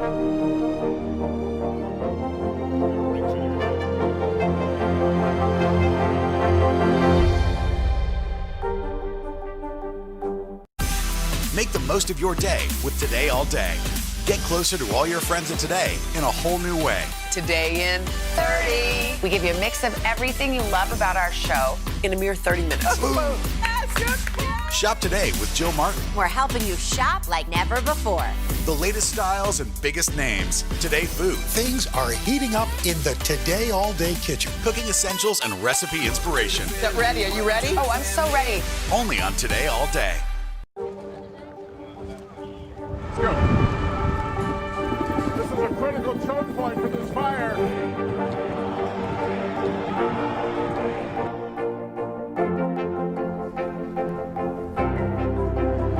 And good evening from New Orleans. Nice to really spend some time with you. Appreciate it.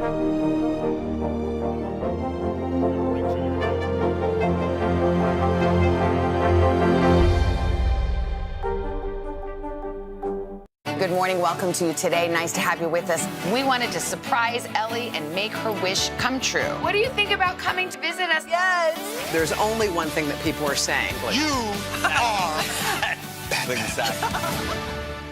Sometimes the news can be difficult and overwhelming for kids to understand. Will coronavirus come back next year? So to help make sense of it all, we've created a newscast just for them. Man, you know a lot. We hope your family will watch Nightly News Kids Edition. Welcome back today on Hoda and Jenna. It's almost Friday, and our favorite duo breaks down all the latest feel-good headlines that will leave you smiling from ear to ear. Check it out.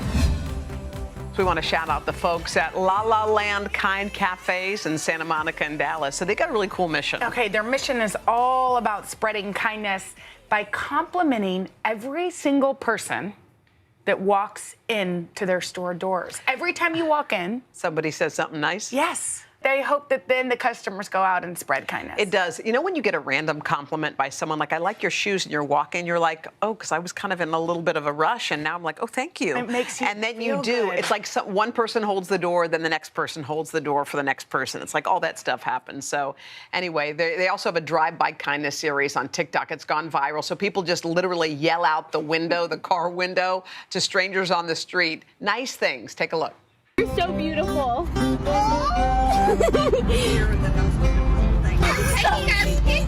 Those pants look beautiful on you. Your hair's all good. Your smile is beautiful. You're welcome. I love your sweatshirt. Thank you. And your dog. Oh my gosh. Love you. Love you. Love you. Your smile is beautiful. Love you.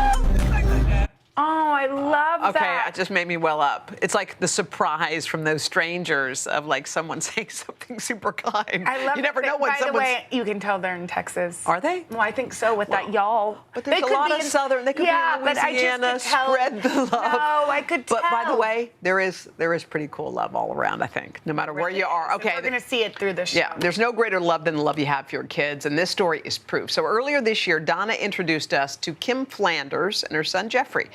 Jeffrey lives with cerebral palsy, and like many parents this past year, Kim did whatever she could to keep her son entertained. Yeah, in a moment of desperation, Kim reached out for support on social media, and she never expected what would follow from a community of complete strangers. Take a look.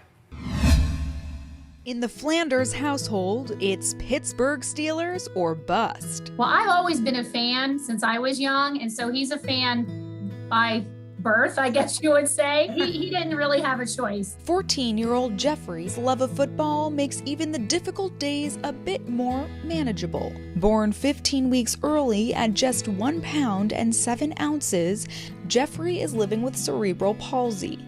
This past year, Jeffrey has been limited to hobbies inside the house, and that's when Kim got creative. How did card collecting come up? Somebody sent him 2 trading cards, and he was looking at them the one day and we were talking about it, and we thought this would be something good for him to collect. I didn't realize at the time that trading cards were the hottest things since sliced bread. And I couldn't find any trading cards for like weeks. I went up every day and I'm thinking, where are the trading cards, Interest in sports trading cards has exploded over the last year.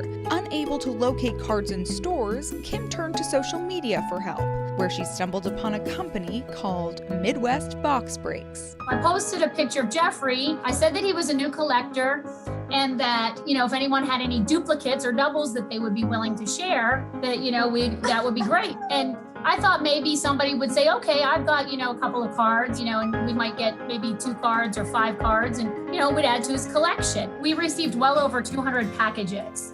And the packages were great. They came with notes. Hundreds of people, they wrote us nice little notes to Jeffrey about joining the hobby. It was really awesome. To my card collector friends, I just came from the mailbox. And you guys are amazing. There are 2 giant boxes of cards and envelopes for my son. And I don't even know you guys. Have you ever thought about how you would thank them if you were to meet them? I consider a lot of these people's friends, even though you haven't met them. Would you like to say hi to some of them? Yes, we would love that. Hey, Kim. Hi, Jeffrey. Hey, Jeffrey. Hey, Jeffrey. Look at all of these amazing people who were strangers who helped you and gifted you the cards that Jeff, you now have. Ben, you didn't hesitate for a moment to step in and help out. Tell us why. You see somebody that really is after the joy of collecting, which was the whole purpose of trading cards. See somebody reach out that, hey, I can't find any cards. It's a no-brainer for all of us. The videos and the pictures and the content, it touched a lot of people and it made people feel great and happy. And some of us were moved to tears. What was it about this experience that made you so emotional? Heather? Just asking for help sometimes is a burden on us as parents. All of us to come together in a very difficult time. How good the people are really in the world. Well, we have one more surprise for your family. Do you happen to know Cam Hayward? Cam Hayward! Defensive tackle, 5-time captain, 3-time Pro Bowler. Hi, Cam. How you guys doing? Hi, Cam. We're a big fan of yours. Nice. Oh, I'm a big fan of yours, Jeff.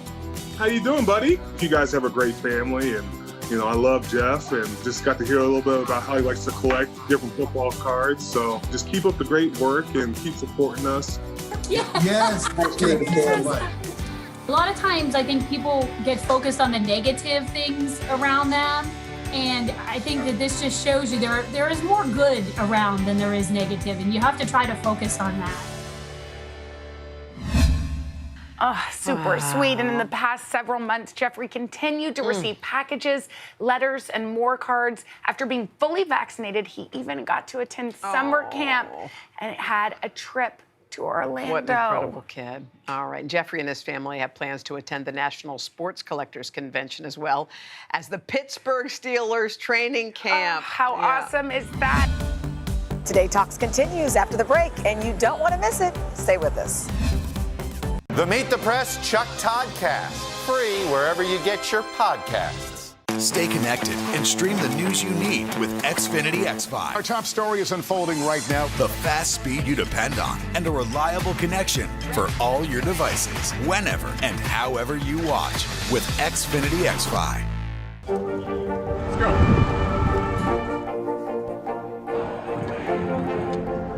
And good evening from New Orleans. There is breaking news. There you go.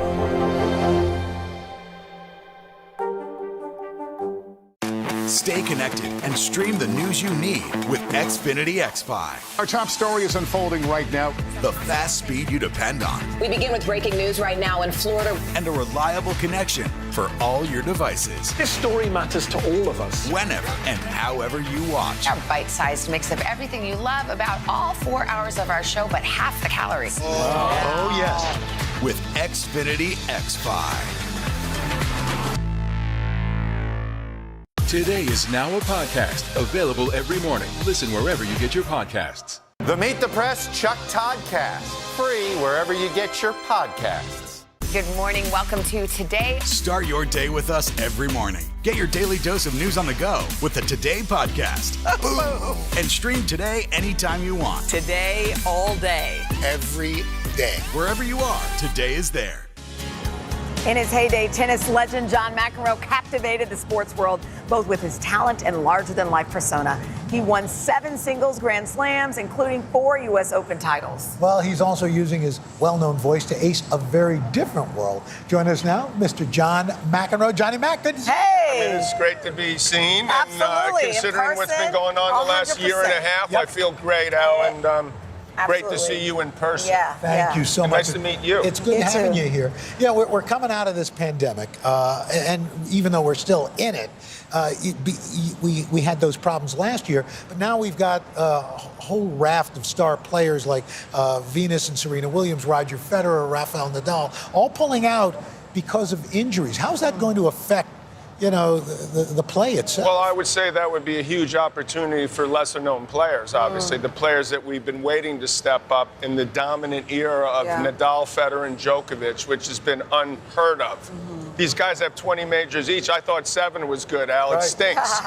Okay, that's the bottom line. So, and Serena is obviously the greatest of all time, one of the greatest athletes ever, man or woman. So, but 40 in tennis, Al, as you may know, is about 70 in the real world. So the fact that they've done as well as they have for so long is amazing, but we had to expect at some point this was going to happen. And the good part for tennis fans is we have something that's very unusual maybe happening. Novak Djokovic is going for the Grand Slam, which means win all 4 of the big ones in 1 year, which hasn't been done since 1969 on the men's side. Wow. So this is a big moment for us, and see if some of these younger players can step up and stop them or not.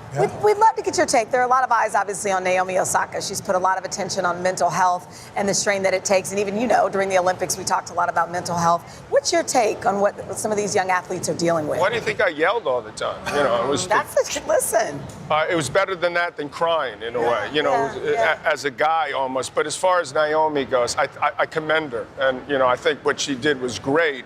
The part that I worry about is that there's going to be now extra scrutiny on her instead of less scrutiny. I said the same thing. And she's an introverted, shy person to begin with. So all of a sudden, what she thought was a good thing, and most of us did, went from bad to worse at the French Open because all of a sudden they were going to fine her, and she said, fine me, but I'll give it to charity. Great idea.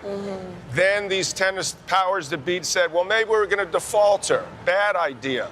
Then she pulled out. Lose for tennis, lose for her. The pressure would mount, it appears. So I worry about that aspect of it because she's the best hardcore player in the world. I mean, if she plays her best, she's going to win this tournament. Wow, that's coming from you, that means a lot. It really does. And now what I've always been an admirer of yours about is that you have morphed.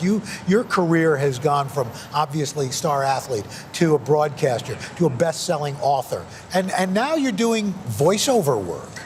Who would have thought? Mindy Kaling kind of brought you into this. The quick story, I was walking around Fifth Avenue like 30, 40 years ago, and I wore a disguise because I was people were coming up to me. I said, what would it be like if no one knew me? And it was awesome. And I went into a store, a tapestry store, and they said, I go, how much is that tapestry? You go, you John McEnroe? No way. And I go, how did you know? And they go, I recognize your voice. So at about 25, 30, people thought, hey, maybe I could, and myself, I have a sort of somewhat unique voice, maybe I could use. 30 years later, fast forward, I met Mindy Kaling at a Vanity Fair Oscar party. What? We're coming in, I'm going in to take a photo. She's coming out, she goes, oh my God, I have this idea that you've been a narrator of a show I'm making for Netflix. And I'm like, yeah, right. checks in the mail. You know, Al, you've been around this forever. 9 out of 10 things don't happen, but it actually did happen. Wow. And actually, God forbid, I'm the narrator for a young high school girl, Indian American girl, trying to deal with growing up, and I'm sort of like her alter ego or uncle, and I'm thinking, how the hell did I get this? I'm wondering the same thing, but I believe in a weird way it's worked. And now you got a website with... Well, Squarespace, we decided to do this sort of mockumentary type thing, have some fun with it. Now that I'm this huge narrating star. There you go, exactly. I don't have a social media presence. So this thing with Netflix, Squarespace, never have I ever gotten a third year. So I'm all pumped up because now all of a sudden you can go to a website, John McEnroe. I may even, God forbid, have some type of social media at some stage. Look out. So who knows where it's all headed, right? That's so You'll great. come back and talk to us about it? So great. I'll be back. What's tomorrow? It's Okay, we'll make a date. We're having a party. John McEnroe, always great to see you, my friend.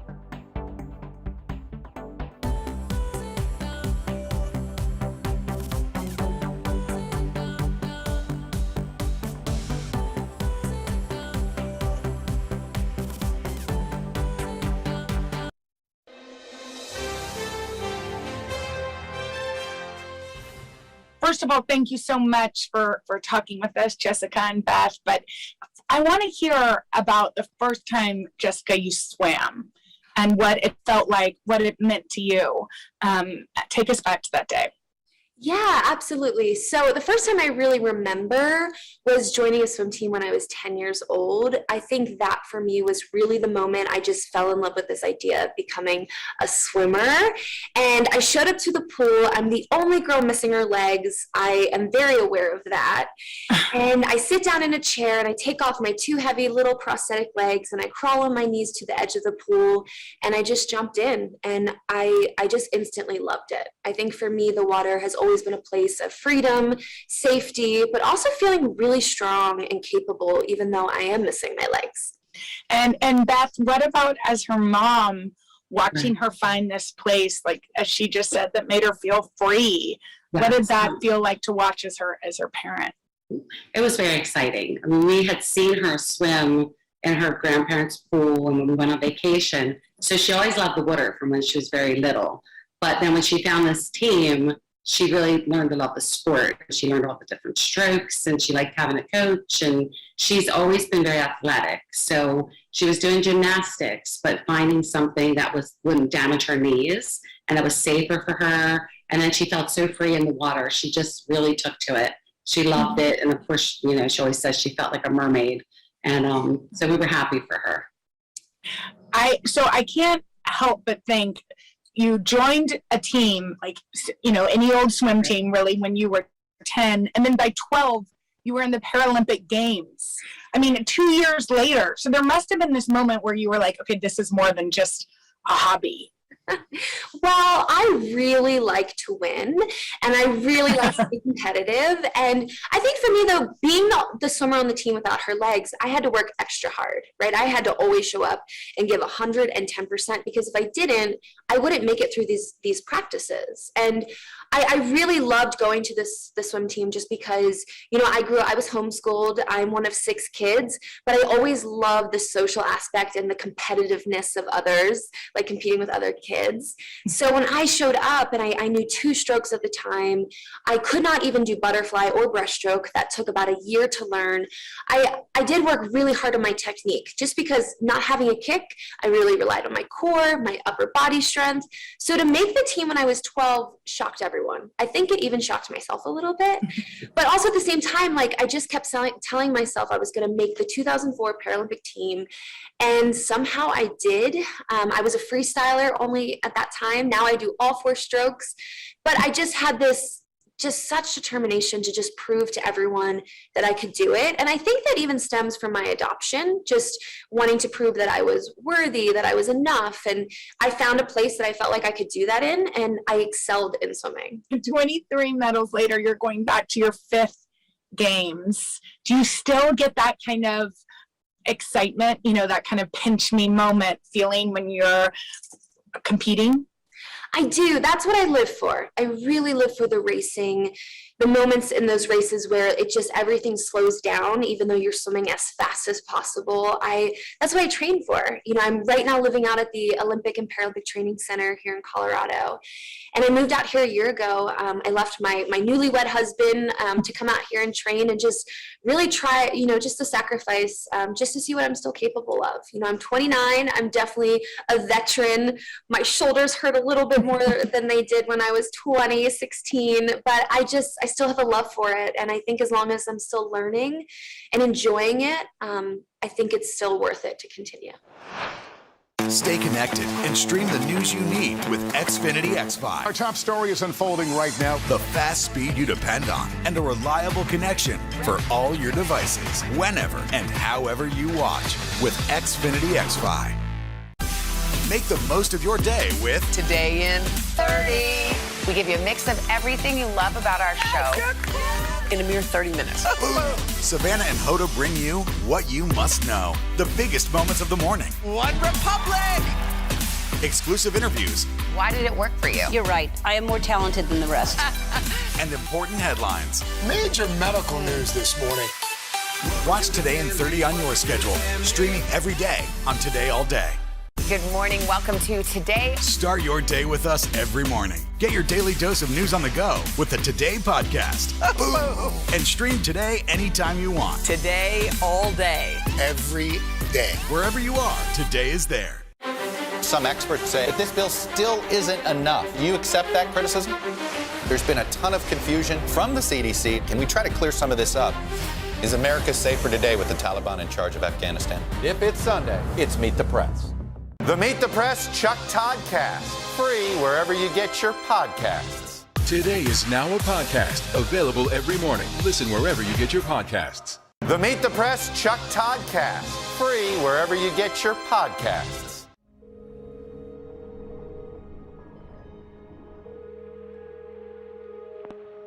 Mrs. Long? Yes? We've found a baby girl for your adoption, but there's some things you need to know. She's in Siberia, and she was born with a rare condition. Her legs will need to be amputated. I know this is difficult to hear. Her life, it won't be easy.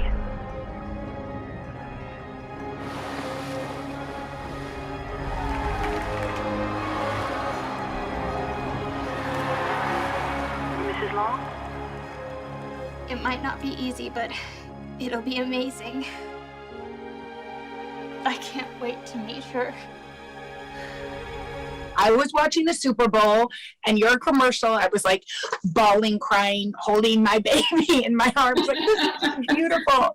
What was that experience like for you? Because this is your story. It was so beautifully told, but you've lived it. You know, what was it like to see that come to life? It was just a very special moment, especially for Jessica. Like, it was such a culmination of so many things that she had done and all of her successes, like on this one commercial. And then it brought her family and our love for her and her love for us. And it just all came together. So we're so thankful to Toyota for that commercial and for those moments that she's given not only us and our family, but so many different families out there. And, you know, so it's been really special, very special. Jessica, what was it like for you? Oh gosh, I always get really emotional when I talk about it. So here, and my eyes are already watering. It was really healing. I would say it was incredibly healing, but also at the same time, it was so nerve-wracking, right? I've lived my life. I know the pain, the sacrifices, the surgeries, all of the moments that people don't get to see, right? People see the success and they see the medals and they see the awards. But that really captured just kind of the whole thing, right? Being adopted from an orphanage, right? Being put up by a 16-year-old girl and being adopted into an incredible family. But adoption still, like, it was hard. You know, there were moments where there were no answers, right, as to why was I given up, and was it my legs? And my parents, Steve and Beth, they did an incredible job just always answering those questions, because I think I asked like 10 times a day. And it was just hard to comprehend, I think. You know, my little sister, Hannah, who was the miracle baby, who came after my parents adopted my brother and I in Russia, and just in the same orphanage. She had legs, right? So there was a lot of questions, a lot of confusion. So it was so beautifully done, even just the locker room scenes, getting to see it come together. I was a part of all of it, but I would say definitely the last scene. We only shot that maybe 2 or 3 times just because we captured it. But I swam up to that part in the last scene, and I got to look at the 2 people who played my parents, and they picked actors who looked like my parents back then. And I just tried to put myself in that position, like that spot, right? Like how they got the phone call. Because growing up, my whole life I had thought of, I was given up for adoption. But seeing that excitement on my parents' face, like, we get her, we get this little baby from Siberia, it was just like, this is so cool. I never even thought of it like this. So when I smile and I push off, that was all very real. And we only shot it a few times. It was so beautiful. The Meet the Press Chuck Toddcast, free wherever you get your podcasts. Let's go. This is a critical choke point for this fire.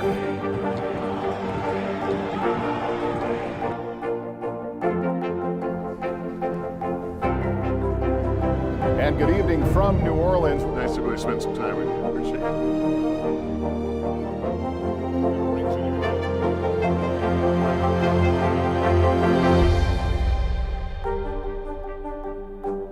For breaking news in our changing world, download the NBC News app.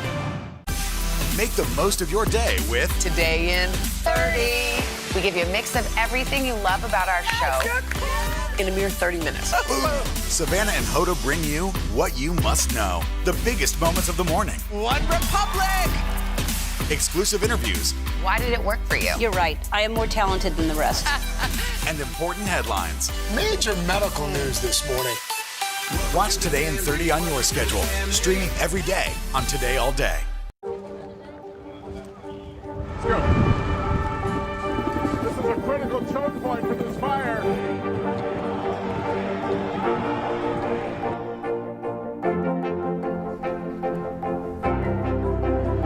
And good evening from New Orleans. Nice to really spend some time with you. Appreciate it.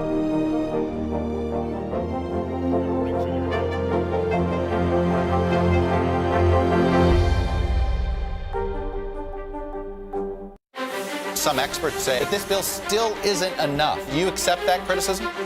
There's been a ton of confusion from the CDC. Can we try to clear some of this up? Is America safer today with the Taliban in charge of Afghanistan? If it's Sunday, it's Meet the Press. The Meet the Press Chuck Toddcast, free wherever you get your podcasts.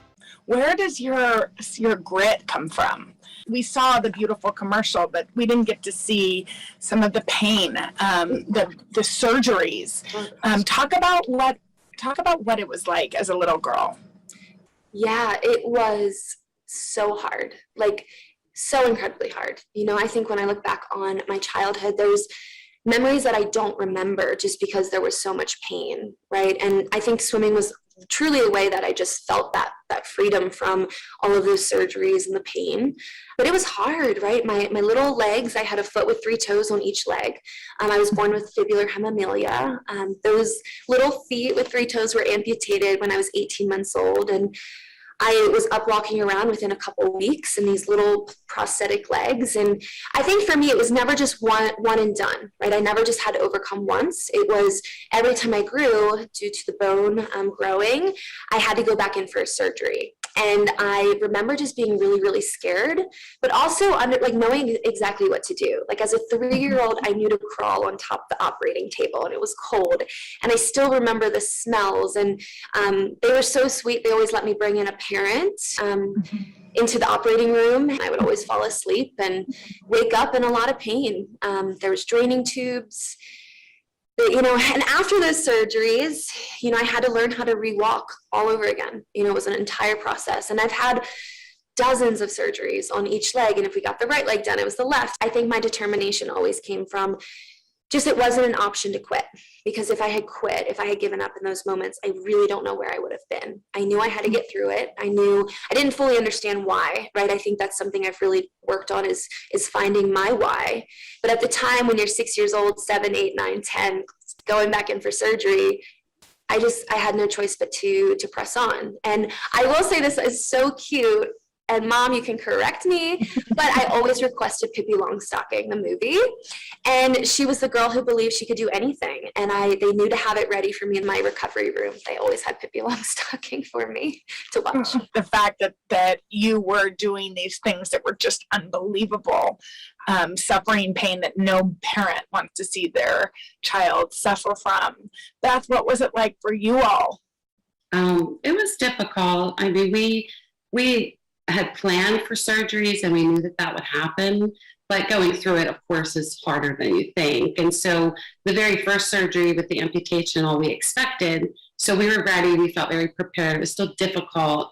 And the little feet that she had, like, it was really hard for her to lose those. Like, you don't realize, like, once she comes, you love every part of her. So it's actually losing a piece of her. And so that was more difficult than I thought it would be. But then after that, all of the other surgeries weren't expected. So she kept having bony overgrowth more than most children did. She kept having things happen that she would need surgeries. So just like she did, we just had to get through it. So we prayed and we cried and we held her hand and we slept in hospital rooms and we just did it. So it was difficult, but it also drew us very close together. And Jessica, I know you love being part of this big family, lots of siblings. What was that like? Yeah, I truly feel like I won the jackpot. I loved it. I look back on my childhood and I just think how just incredible and special it was. We were that crazy family of 6, big van, homeschooled family, but it was so beautiful. And we just had space and time to grow up slowly. And I think that was really special. That was one thing my parents always wanted, was just for us to just be really close. And, I had an amazing big sister, a big brother, my brother Josh, who was adopted from the same orphanage. And then it was really wild when Hannah came, because Hannah was the miracle baby and she came on their anniversary. And I just remember thinking, who is this little thing? And I wasn't sure about her, but now, she's my best friend. I love her. And then Gracie came, and, I have 4 sisters. I have 2 brothers. It's so fun and chaotic and crazy. And it's the best. It's funny. I don't actually look like everyone, but I have so many of the same mannerisms. And I truly feel like it was exactly where I was meant to be. And it's the best thing. Do you ever think, and I'm sure you have, about what would have happened if your mom and dad hadn't taken that call? Yeah, it would have been really bad.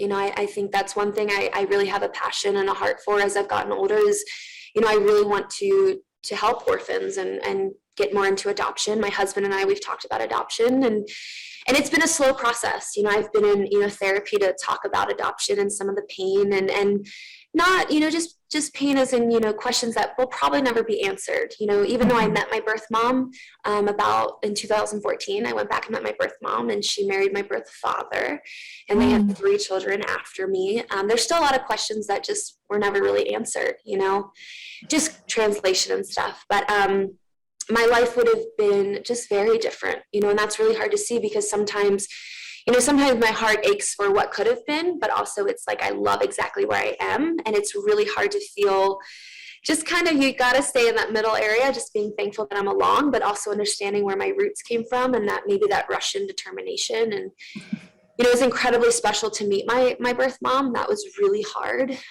Probably the hardest thing I've ever done. And also to know that I look like her. And it's just wild, right? And I think even going back to the Super Bowl, just, people got to see that my life, but I don't know how many people know that I got to go back and meet my birth mom. No. My birth father and 3 children or 3 siblings. And what was that like? What was that moment when you first saw them? Well, when I first touched down in Russia, I brought my little sister Hannah, and this was 2014. So I think I was 21, 22. So I'm pretty young. And I found out about them competing in the 2012 Paralympics. I found out while I was competing, and that was very hard. But, I'd known my whole life about my birth mom. I knew her name was Natalia. I knew that she had named me Tatiana. But when we touched down in Russia after, traveling for, days, it felt like all of a sudden it was in that moment where I was like, maybe she doesn't want to see me. Maybe, what am I doing? And Hannah and I unpacked, and I showered, and I went right up and started on the elliptical. And I think I was on the elliptical for 3 hours with my sister just sitting in a chair by me. And just, I had to really process and kind of process the idea that I was going to go to the orphanage I was adopted to, which I was the only person to ever go back to that orphanage. And I met the woman who physically handed me over to my dad. I got to meet her, and she just kept hugging me and calling me Tanya. And then the morning came when I got to meet my birth mom, and I called my family. I called my mom and my dad and siblings in Baltimore, and I didn't even want to talk about what I was doing, but I was just like, tell me about you guys. I think we were doing they were doing their like classic like movie night, and I was just like, how are you guys? Even though we're all the way in Russia.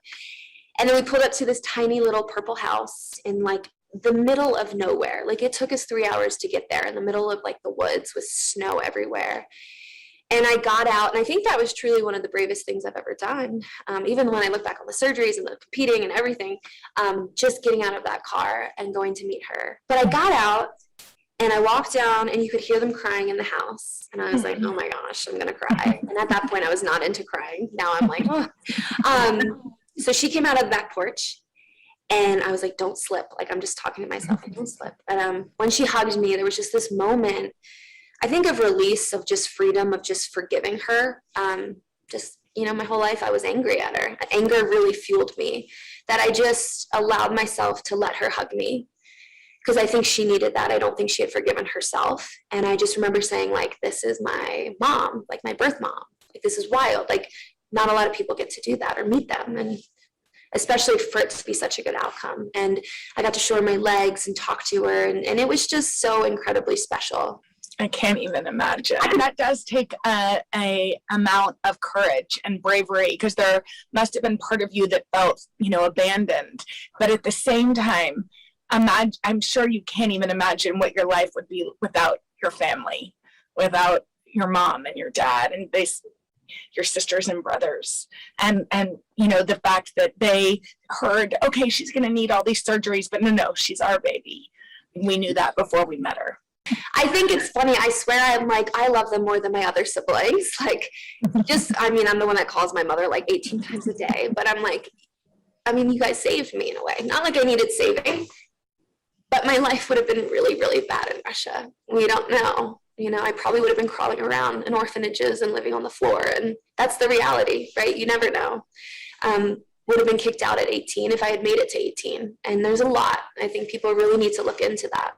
What's happening in these orphanages. So my life would have been really different. And even though it's hard, right, I struggled being adopted, because it's like you still struggle with abandonment. And I knew she loved me, my birth mom. She took the time to name me. There was a lot there, but it's like, I swear I love my parents. I'm like, I love you two more than anything. As crazy as the family is, but I'm like, I just call them all the time. And maybe just because I have this extra appreciation that they went to Russia. I don't know why, but went to Russia. My dad went to Russia. And I just think it's really, really sweet. One of my favorite things I think my dad has ever just said, like, just how hard it was when he was in the orphanage, because my mom stayed back with the two kids, the older two. Just how hard it was for him when he showed up to the orphanage and saw me for the first time.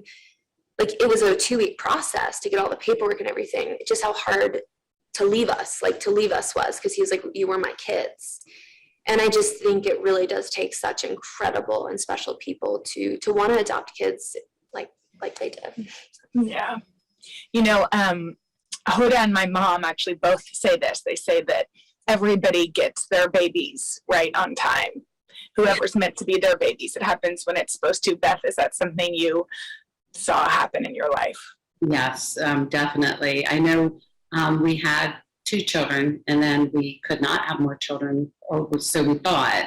And then we adopted Jessica and Joshua, and we felt like that was definitely meant to be. We feel like it was a God thing, and then he opened my womb later, and I had a couple more children, but for some reason, we did not have children for 8 years. And in that time, we had such a desire for more children.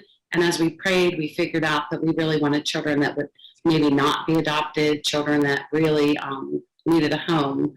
We already had a couple of babies, so we didn't need a baby, but we wanted children that really need to be adopted. So we feel like God was, of course, in all of that. And we know that Jessica and Joshua were the children for us. And yes, definitely, the timing was exactly right. It has been a long year. Yeah, where it's been anything but normal. Well, now there's hope. the COVID vaccines. I know. It's been a little confusing. Like really confusing. So it's more important than ever to make a plan. Visit planyourvaccine.com to find out where and when to get your vaccine. What are you waiting for? Roll up your sleeves and plan your vaccine. Plan your vaccine. Plan your vaccine. Make the most of your day with Today All Day. Get closer to all your friends at Today in a whole new way. Today in 30. We give you a mix of everything you love about our show in a mere 30 minutes. Shop today with Jill Martin. We're helping you shop like never before. The latest styles and biggest names. Today food. Things are heating up in the Today All Day kitchen. Cooking essentials and recipe inspiration. Get ready. Are you ready? Oh, I'm so ready. Only on Today All Day.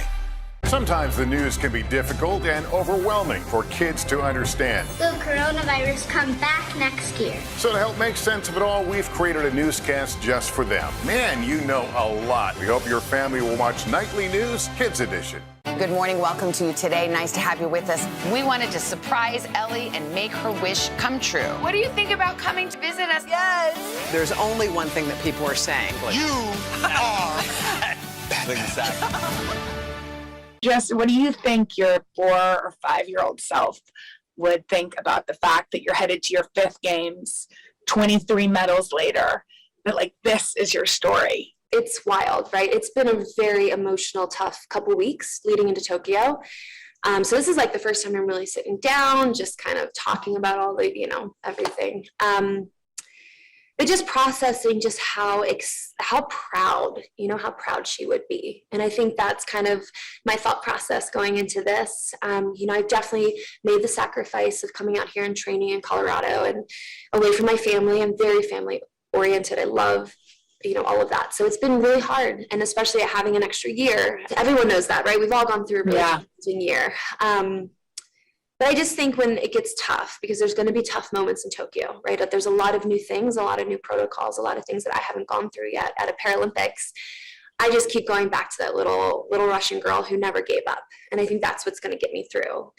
But I also think I'm at a really good point in my life where I truly know my worth, right? It's so easy to say, like, all of my life I thought my worth truly came from these medals and sponsorships and world records and everything that I was doing. And it is really hard to tell a 14-year-old girl that are like, your worth doesn't come from these medals, it comes from this. At the time, I'm like, no, like I need to keep winning. And it wasn't until Beijing in 2008 when I got a bronze medal that I was a world record holder and I got the bronze. And I remember going up to my parents in the stands and just being like, I think the first thing I said was, do you guys still love me? And I think that shocked, or will my dad still love me or something? So crazy, which is so crazy because now at this point in my life, going in Tokyo, I'm like, a bronze medal would be incredible. And I love that we're talking about this more, just the mental health of, how silver and bronze are still incredible. And yes, I love the gold and that's what I'm obviously going for. But if I never bring home another gold in my life, I am more than enough. And maybe I can say that because I have won some gold, but also if you're not enough without a gold medal, you'll never be enough with one. And I'm just really thankful for my support system. I cannot wait to get home and see my husband. I haven't seen him for about 3 months by the time I get home. And that's a long time for me being really married. But I think she would just be really proud that I'm still swimming. There's not a lot of people who are still swimming. My goal has always been to grow the Paralympic movement. I want people to know the Paralympics as much as they do the Olympics. And I love the coverage and, what people are doing to grow it. And I hope I've played a small part in it. You played a big part, and we cannot wait to watch you swim. Also, what's next? What do you feel like? I mean, I hate this question because you're like, you haven't even competed in Tokyo, but what else? Like you said, you're more than medals. What do you think is going to happen in the next chapter of your life? I don't know. I still plan to swim till LA 2028. So for me, swimming is the best form of exercise. I love it. And if I'm still performing, I still really want to be a part of it. But also I really want to write a children's book. And I wrote a book with my sister. So I love that. I love public speaking and just encouraging others. I think in this world, we do need a lot of hope and we do need someone. And if I'm that person to give you inspiration to go out and try a new thing or just pursue your passions or your goals, and I feel like, again, I've done my job right. I remember being that 10-year-old girl looking around everywhere I went, before the Paralympics and not seeing another person who looked like me ever. I remember just thinking I was the only person on the entire world that was missing 2 legs. So when I got involved in the Paralympics, it was the first time I started wearing shorts. It was the first time I started just embracing this body that I was given, right? I don't have legs. I'll never have legs. But I also decided from a very early age that I was not going to let this life that I was given go to waste. And I really hope to encourage the next generation. And I'm really excited for the Paralympic movement and what's to come.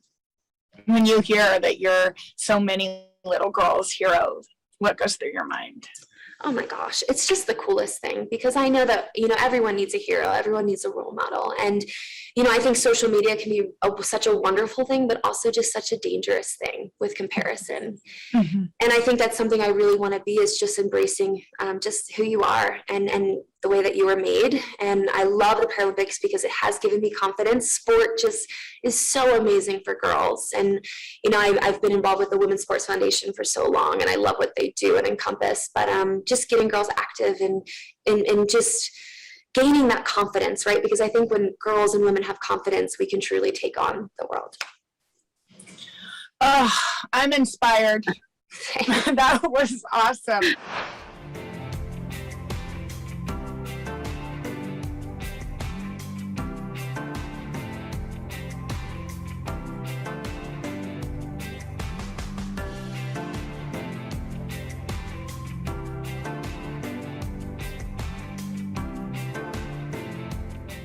We are cooking up some exciting things this week in the brand new Today All Day Kitchen. Up next on #cooking, Samadada.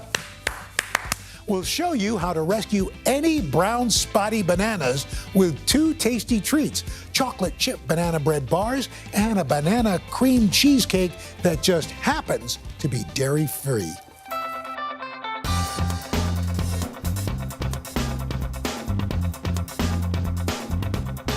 Welcome to #cooking. The next time you see some nearly perished, super ripe bananas sitting on your counter, wondering what will become of their existence, like, will we get thrown away today? Don't toss them, please save them. Rescue the spotty bananas, #save the spotty bananas, and make these recipes. I'm gonna show you 2 of my favorite ways to use those super ripe bananas sitting on your counter: my chocolate chip banana bread bars and my banana cream cheesecake that happens to be dairy-free. Let's get #cooking. Just for 1 second, okay, I want you to forget about those microwave packets of oatmeal. And we're gonna give oatmeal a glamorous moment with these chocolate chip banana bread bars. I've already preheated my oven to 375 degrees, and now all I'm going to do is prepare my pan. So what I've done here, greased it with some coconut oil so our parchment paper doesn't stick, right? So I've got that here. I'm just gonna stick it right into the pan. The coconut oil helps it stick, right? So this is nice. Make sure we're hitting all of the edges of the pan. And what's nice is that we're creating these flaps, okay? The flaps are really nice because when it's done baking, we'll be able to easily lift the batter out of the pan and have our bars all ready. What's great about using super ripe bananas in recipes is that they're naturally a lot sweeter and a lot easier to mash into different recipes. Got 2 here. We're rescuing them. We're giving them a second life, a second chance at life. They love us for this. Throwing the peels away. I'm gonna peel this one. Like so. Pop that in. See you later. Okay, and now we're just gonna mash. This is kind of where you can get your aggression of the day out into these bananas, okay? I wanna mash them until they're really nice and smooth. And like I said, because they're a bit riper, it's gonna be a lot softer and easier to mash. Not to mention it's gonna impart a lot of that really nice, sweet, ripe flavor of the bananas into this oatmeal bar recipe. And because they're super ripe, we're actually not gonna use a bunch of sugar to sweeten this recipe because it's gonna pull a lot of that natural sweetness from the bananas. Have I convinced you to not throw your bananas away yet? Just wondering. Okay. Really take your time here, like I am. Okay. I want no banana to feel unmashed. I want it to feel all loved and mashed, okay? All right. And you can use a potato masher here if you have that, if you like that utensil for your life. I'm just using a fork because you know what? Forks are accessible. Okay. So this is looking pretty good. I have to compliment myself on my mashing abilities. Looks pretty smooth. And now we're just gonna work on the rest of our ingredients. All right. So, in this recipe, I'm using 2 eggs, so I'm gonna crack those both in here. I wanna be that type of person that does like the one-handed egg crack. I'm not that person. I'm safe. I take precautions. All right. Okay, now I'm gonna whisk the eggs and the bananas together. So everything is nice and smooth. Look at those amber yolks. It's pretty nice. Bananas and eggs whisked together. They look nice and smooth, really happy in there. Now I'm gonna add my nut butter. So I'm actually using peanut butter here, but if you have a cashew butter at home, if you have an almond butter, that's totally fine. You do you. Whatever nut butters you're harboring in your pantry.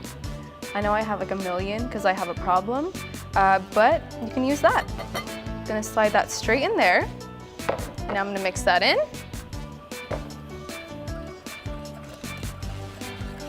All right, and then I'm gonna add my melted and cooled coconut oil, my vanilla extract, and if you haven't noticed already, the best part about this recipe, other than giving your sad bananas a second life, is the fact that we're making everything in one bowl. Like, you can thank me later for the less dishes that you'll have to do in your life, okay? I'm just using a touch of coconut sugar. Gonna add that in there, and then some maple syrup. It's gonna really give this nice, warm, golden flavor to these oatmeal bars. Now that I've mixed all my wet ingredients together, I'm gonna grab my oatmeal, the star of the show. It's about to be super glamorous. Add it straight in here, along with some cinnamon. I love cinnamon, I think it's amazing, but you can totally use another spice if you want. You can use maybe a nutmeg if you like that better. I'll leave that choice up to you. And then some baking powder. And then, I'm gonna mix everything together. Make sure everyone just becomes friends in here. Make sure we grab the edges, the sides of the bowl, incorporate it really nicely.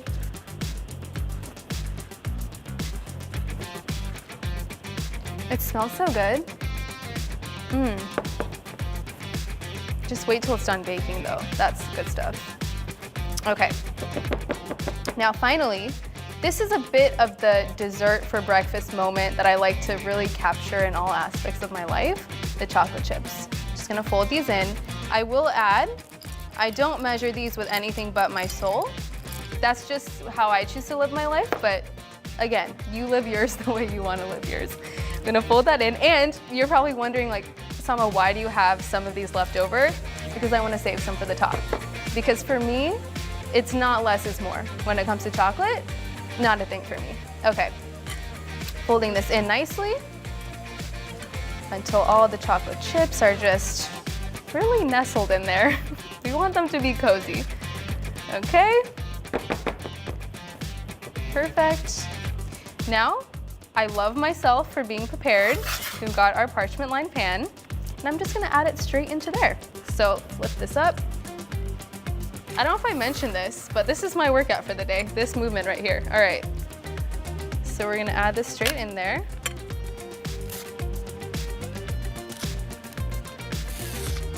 Get everything out. Scrape the sides. Oh my God, I cannot leave that chocolate chip behind. That would be so sad. Okay. And then I'm just gonna spread it out throughout the pan so it's nice and evenly distributed. Okay, because I am me, I'm gonna add some more chocolate chips on top, just for aesthetics. I like to take nice photos of my food. It's also really fun to make it presentable and looks pretty, too pretty to eat, but not really because we will be eating it. Okay, and then the last thing that I wanna do is add a banana on top. This is again, purely for me to have some nice aesthetics for my photographs. And that's fine. That's, again, how I choose to live my life. So what I'm gonna do is just cut it right at the tip of the banana, slice it straight through, like this, okay? And now, I'm just gonna peel this off like I normally would. And then you've got 2 perfect halves of banana. Pretty easy. I'm gonna lift this straight out and I'm gonna place it on to my bars, like that. And then the other half. And then I'm gonna add 1 more for the middle. Go ahead. And again, I have a piece of oatmeal on my finger. Really didn't want to be baked. Okay. And go from the top. Slice it straight down the middle. Peel this guy off. Look at that.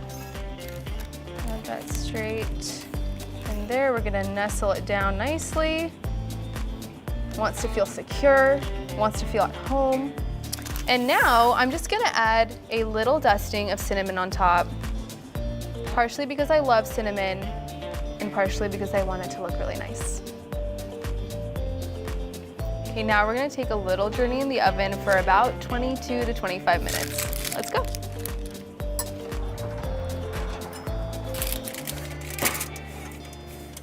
All right, hope you enjoy your time in there.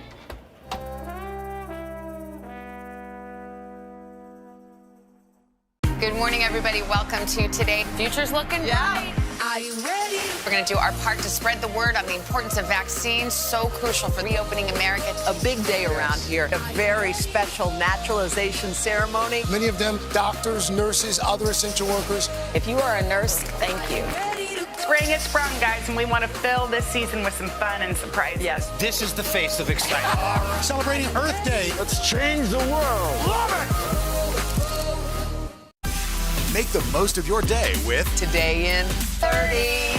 We give you a mix of everything you love about our show In a mere 30 minutes. Savannah and Hoda bring you what you must know. The biggest moments of the morning. One Republic! Exclusive interviews. Why did it work for you? You're right. I am more talented than the rest.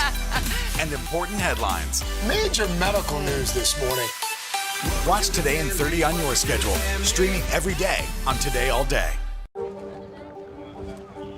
Let's go. This is a critical choke point for this fire.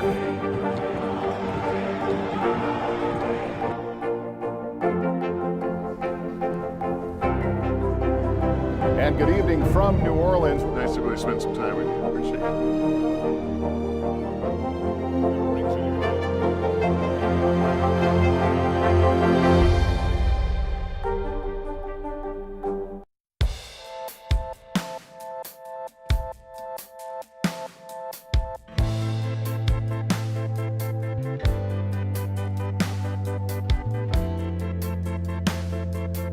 All right, we've let it cool for about 10 minutes, and now, see, this is why we love being prepared with the parchment paper. We get to just lift this straight out of the pan, and then there's no oatmeal bar that's been left behind, like that. Okay, so the best thing about these bars, other than the fact that we're saving so many bananas' lives, is that they're super portable. So I'm just gonna slice them into little bars. You can take them on the go. You can just also have a nice sit-down oatmeal moment at home. You choose whatever you'd like to do. I love the corner piece. I'm just one of those people. Don't know why. Just crispy and caramelized on the edges, so good. Look at that. Delicious. And now remember these chocolate chips that I had saved for the top? See, this is why. I'm also gonna add just a little bit of powdered sugar, just to get that nice contrast. A little bit there. Just on the rest of my bars. It's really pretty. Oh, what a little heavy-handed over there. Okay, so now I'm gonna take a few pictures of it, because I didn't put that powdered sugar, that banana, those chocolate chips on for nothing. All right. There we go. I'm really getting the shot. Little video. Get the inside. Okay, you know what? I think we got the shot.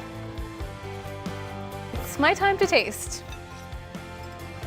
I'm pretty excited about this.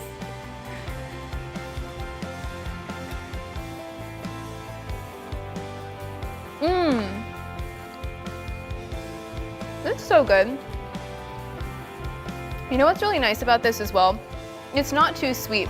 So it's really great if you'd like to even add a little drizzle of honey on top, maybe a little more peanut butter, almond butter, whatever you have to kind of create this nice sit-down oatmeal moment at home. It's like banana bread, but it's a little more textured from the oatmeal, and then you've got the chocolate chips that are totally giving it this like cookie dough vibe. I would eat cookie dough for breakfast, and I am kind of. Delish.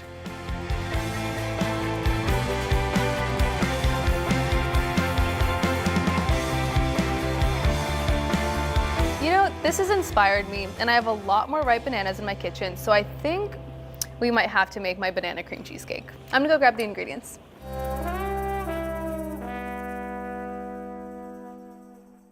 Today is now a podcast available every morning. Listen wherever you get your podcasts. Some experts say that this bill still isn't enough. Do you accept that criticism? There's been a ton of confusion from the CDC. Can we try to clear some of this up? Is America safer today with the Taliban in charge of Afghanistan? If it's Sunday, it's Meet the Press. Sometimes the news can be difficult and overwhelming for kids to understand. Will coronavirus come back next year? So to help make sense of it all, we've created a newscast just for them. Man, you know a lot. We hope your family will watch Nightly News Kids Edition. Let's go. This is a critical choke point for this fire.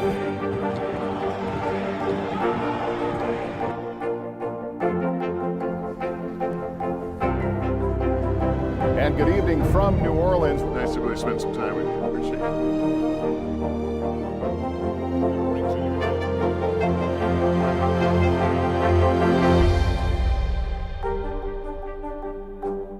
For breaking news in our changing world, download the NBC News app. Some experts say that this bill still isn't enough. Do you accept that criticism? There's been a ton of confusion from the CDC. Can we try to clear some of this up? Is America safer today with the Taliban in charge of Afghanistan? If it's Sunday, it's Meet the Press. Let's go. This is a critical choke point for this fire.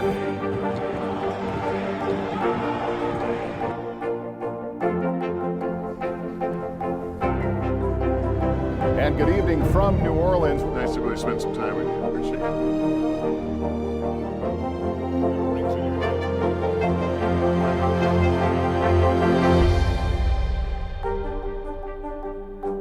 Today is now a podcast available every morning. Listen wherever you get your podcasts. Okay, do you want to know something crazy about this cheesecake? You don't have to bake it. No ovens are involved. We're just gonna pop it into the freezer to make it, which kind of means it's a cross between an ice cream bar and a cheesecake. Two things I really can't live my life without. So let's make it. The first thing I'm gonna do is prepare my pan with some parchment paper. So what I'm gonna do is just line it straight into the pan, and I'm creating these flaps on the sides so that it's gonna be super easy to lift the cheesecake up after it's done freezing. Just like that. And now it's ready for our crust to find a home in it.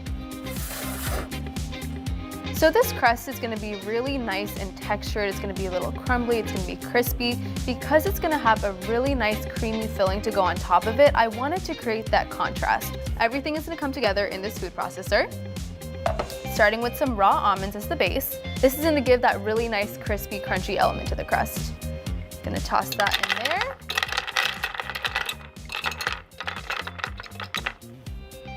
And now, to sweeten the crust up, we're gonna use some dates. I love dates, not the romantic kind, the medjool kind, okay? So we're gonna add these in. This gives a really nice caramel sweetness to the crust, and also it's gonna allow it to be a little bit sticky and pliable so we can actually just stick it straight into our pan. And now we're gonna add a little bit of creamy almond butter. That's straight inside. You can also use the peanut butter if that's what you have on hand, totally fine with me. I won't judge you. A bit of melted and cooled coconut oil going in there as well.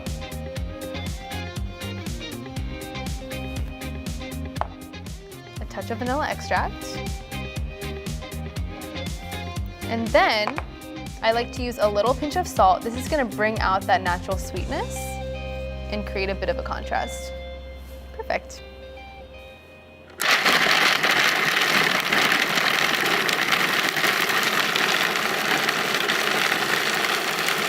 I'm just gonna scrape down the sides just to make sure nobody is caught, nobody is left behind, and process it again.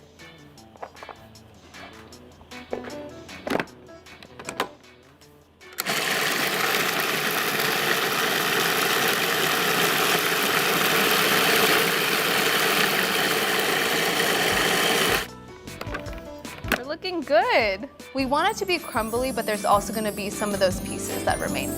Now it's time to just pack it into our pan. Okay. Oh no. This is precious crust, precious cargo. We can't waste any of it. Now all I'm gonna do is just press it into my pan. Like this. And you wanna make sure it's evenly distributed throughout the entire pan, and you can kind of see that it's sticking together as I tend to pack it. This is gonna serve as a really nice home for our creamy, luscious cheesecake filling. It's gonna be really happy sitting on top of here. We don't want the edges of this pan to feel unloved. We want the crust to be in there too, so make sure you get those corners as well. Okay. I think this looks pretty good if I ask myself. We're done packing the crust into the pan, and now I'm gonna go grab the ingredients for our filling.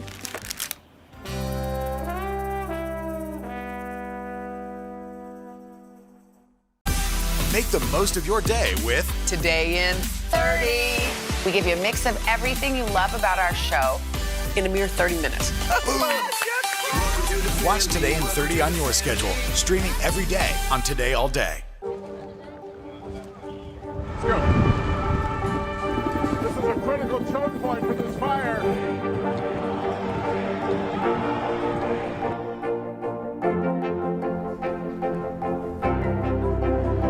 And good evening from New Orleans. Nice to really spend some time with you. Appreciate it.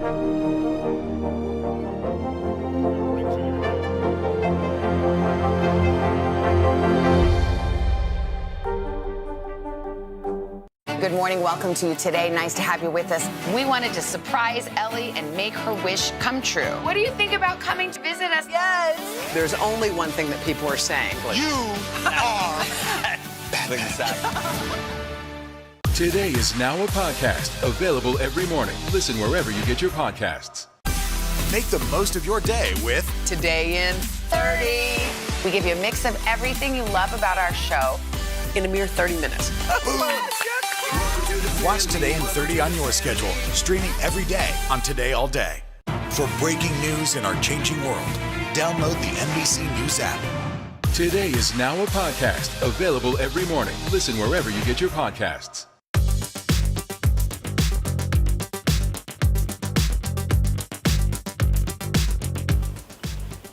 The secret about this cheesecake filling is that it's actually made from cashews. They're super rich and buttery, so they're the perfect ingredient to make really creamy sauces and fillings like we're gonna do in this cheesecake. But to get it there, we need to first soak them. You always wanna make sure you're starting with raw cashews. These are completely raw and unsalted. And you can either soak them overnight if you have patience and time, or you can do what I did, flash soak them for 1 hour in hot water until they're nice and soft. You are not gonna believe how creamy this cheesecake filling is gonna be. We're starting with our raw and soaked cashews, going straight into our blender. Right in there. We're following it up with some coconut milk. I'm using full-fat coconut milk here. We're not messing around with the low-fat kind. Perfect for a really rich and creamy cheesecake filling. And I think this is a really great time to mention that this is a non-dairy recipe. I don't know if you've noticed, but all of you non-dairy folks out there, rejoice because this is for you.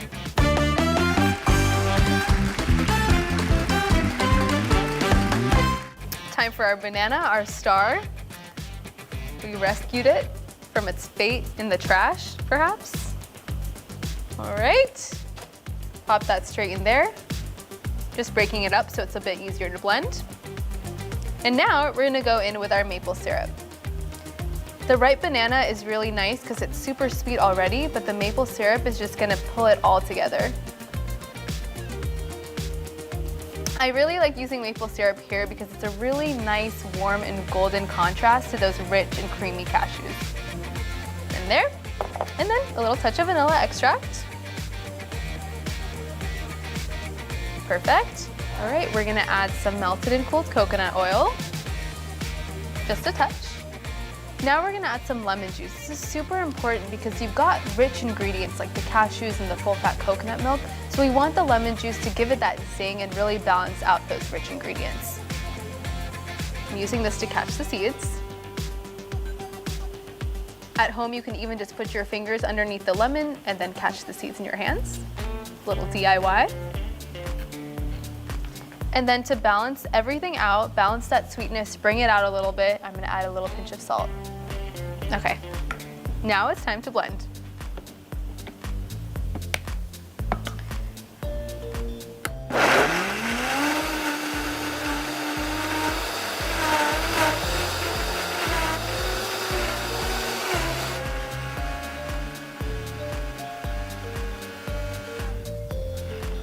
Okay. You just really cannot believe it. It's so smooth and so creamy. I want to show you a little peek. Look at that. I'm gonna taste it a little and see if I think it needs anything. Taste a bit. I'm gonna add a little more lemon juice and a little more salt. You can totally adjust this to your liking. I just like a little more zing, and that salt's gonna really bring out that sweetness. Okay, we're gonna blend again.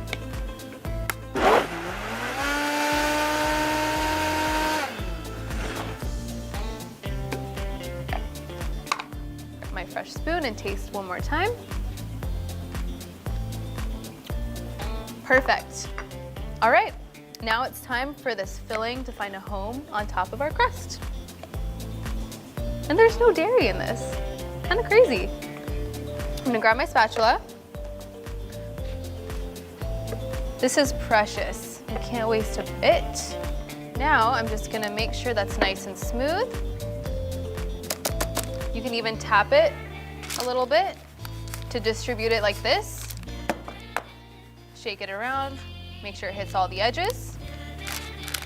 Now, I like to pretend I'm Picasso a little bit with the toppings. You can use whatever you'd like, but I'm gonna use some sliced almonds straight on top. Sprinkle them around. I'm gonna do a little bit of cinnamon.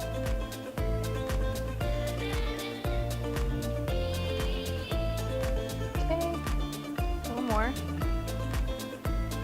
And finally, just a little pinch of flaky sea salt. Okay, don't be mad at me because now we have to wait a little bit. We're gonna put this in the freezer for 5 hours, but I promise you it is going to be worth it. Now I'm just gonna cover it with some plastic wrap so that it's protected and it goes into the freezer for its kind of long journey. And then it's ready.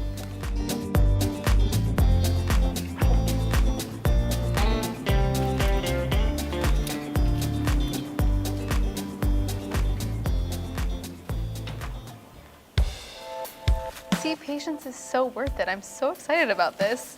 Just gonna remove my plastic wrap. Look at that.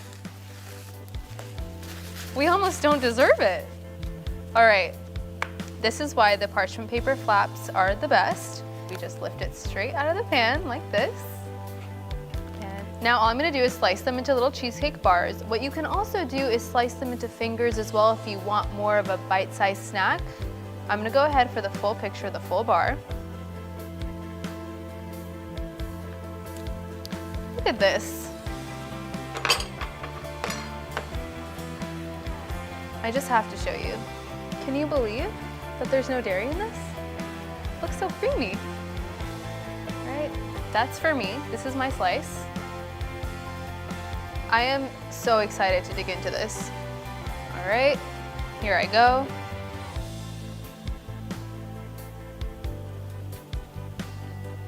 It's simply not even fair.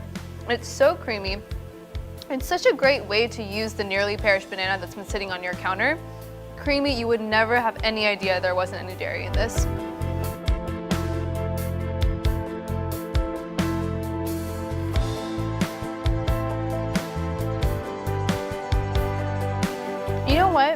I really wish I could eat all of these myself, and I probably would, but I'm gonna be a little nice. I'm gonna send a picture to some friends and see if they wanna have some.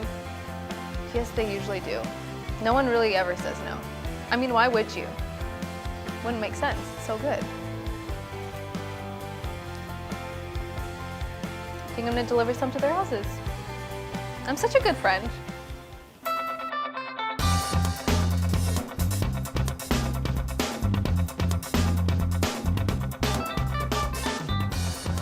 Ready? Okay.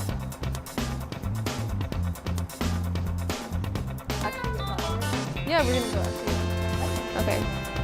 Okay, Sue. Guess what I brought you? Your favorite banana cream cheesecake. I made it for your birthday. Oh, this is my favorite. Thank you. You're welcome. I did the same like date and almond crust that you like.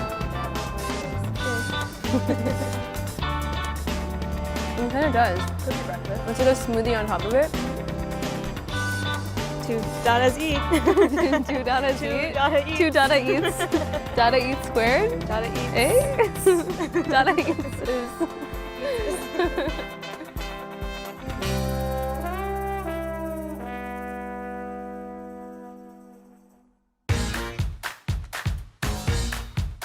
We are back.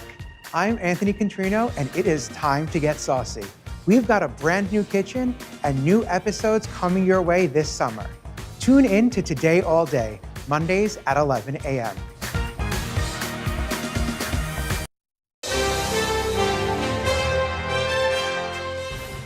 Regina Hall can do a little bit of everything. She starred in the Scary Movie franchise and the hilarious Girls Trip alongside Queen Latifah, Jada Pinkett Smith, and Tiffany Haddish. Well, Regina is now back as Dawn in season 3 of the hit comedy series Black Monday, show picking up with Don Cheadle's character Mo venturing into the music biz while Dawn gets used to life behind bars. I've been missing Carnegie since I got in here. Looks like you're doing pretty good, huh? It's funny. I get way more respect in here than I ever did on the outside. But come on, fill me in. What's happening in the world? Oh. I heard DeBarge is trying to cross over to more white folks by changing their name to The Barge. This is true. Oh, no! Oh, Regina, good morning. Thanks for joining us.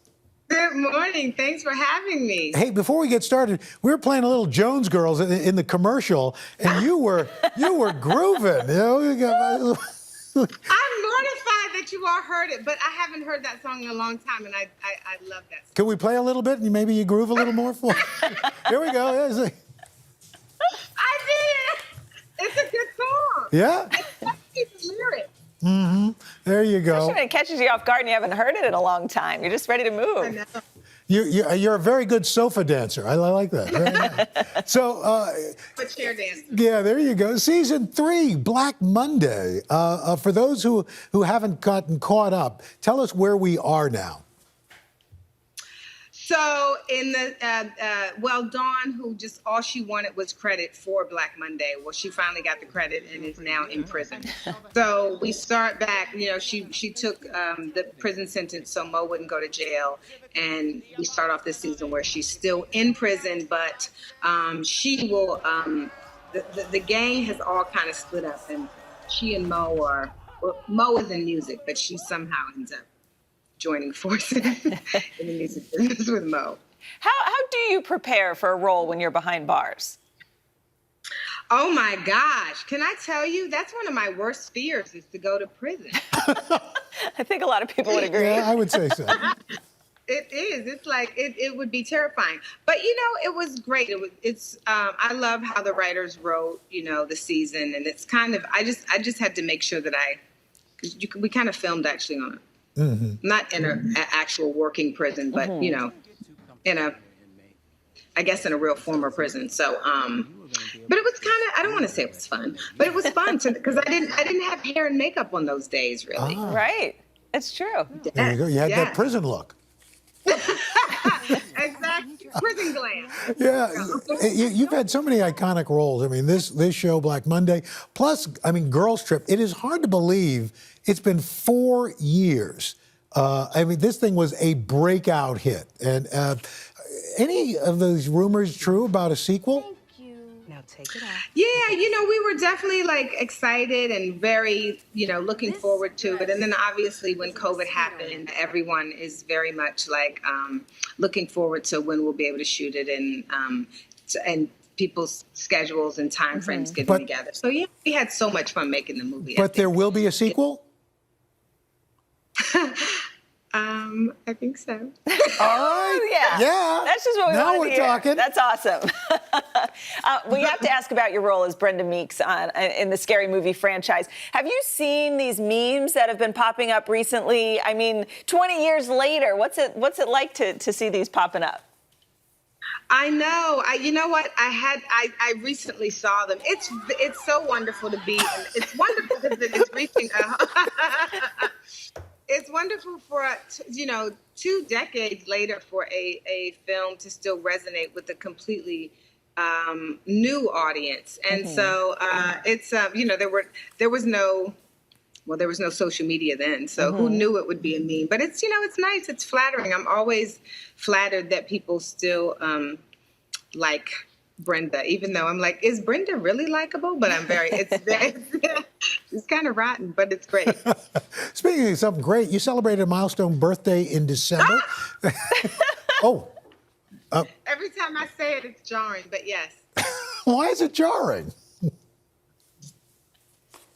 You have to think of what that number has meant, like in the collective consciousness of time forever. And when you're a woman, like, what does that mean? But I've decided to embrace it and own it. That's right. For the beauty that it is. It's actually quite beautiful. It's just like collectively, I don't know that the world has always celebrated it, but I did and am happy. And I think.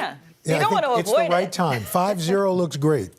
It really does. Oh, yeah. Thank you. What do they say? Like they always have it's the new something. That's right. 50's the new 30. Yeah. I like that. I thought you were going to give me. Okay. Yeah, there you go. Because for me, I'm thinking about 70 is the new 30, but that's another thing. Regina, it's That's the new 35, Al. It's the new 35. There you go. There you go. You got to do your video. Just like you did. People can check it out. We can't play the video because it was a little racy, lyric-wise. Well, yeah. Regina Hall, thank you so much for being with us. Stay connected and stream the news you need with Xfinity X5. Our top story is unfolding right now. The fast speed you depend on and a reliable connection for all your devices, whenever and however you watch with Xfinity X5. Let's go. This is a critical choke point for this fire.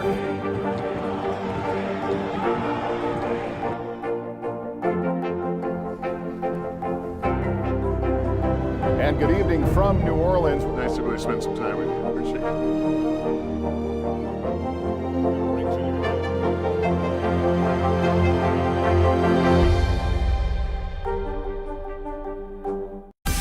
Make the most of your day with Today in 30. We give you a mix of everything you love about our show in a mere 30 minutes. Watch Today in 30 on your schedule, streaming every day on Today All Day. The Meet the Press Chuck Toddcast, free wherever you get your podcasts. Stay connected and stream the news you need with Xfinity X5. Our top story is unfolding right now. The fast speed you depend on and a reliable connection for all your devices, whenever and however you watch with Xfinity X5. For breaking news in our changing world, download the NBC News app. The Meet the Press Chuck Toddcast, free wherever you get your podcasts.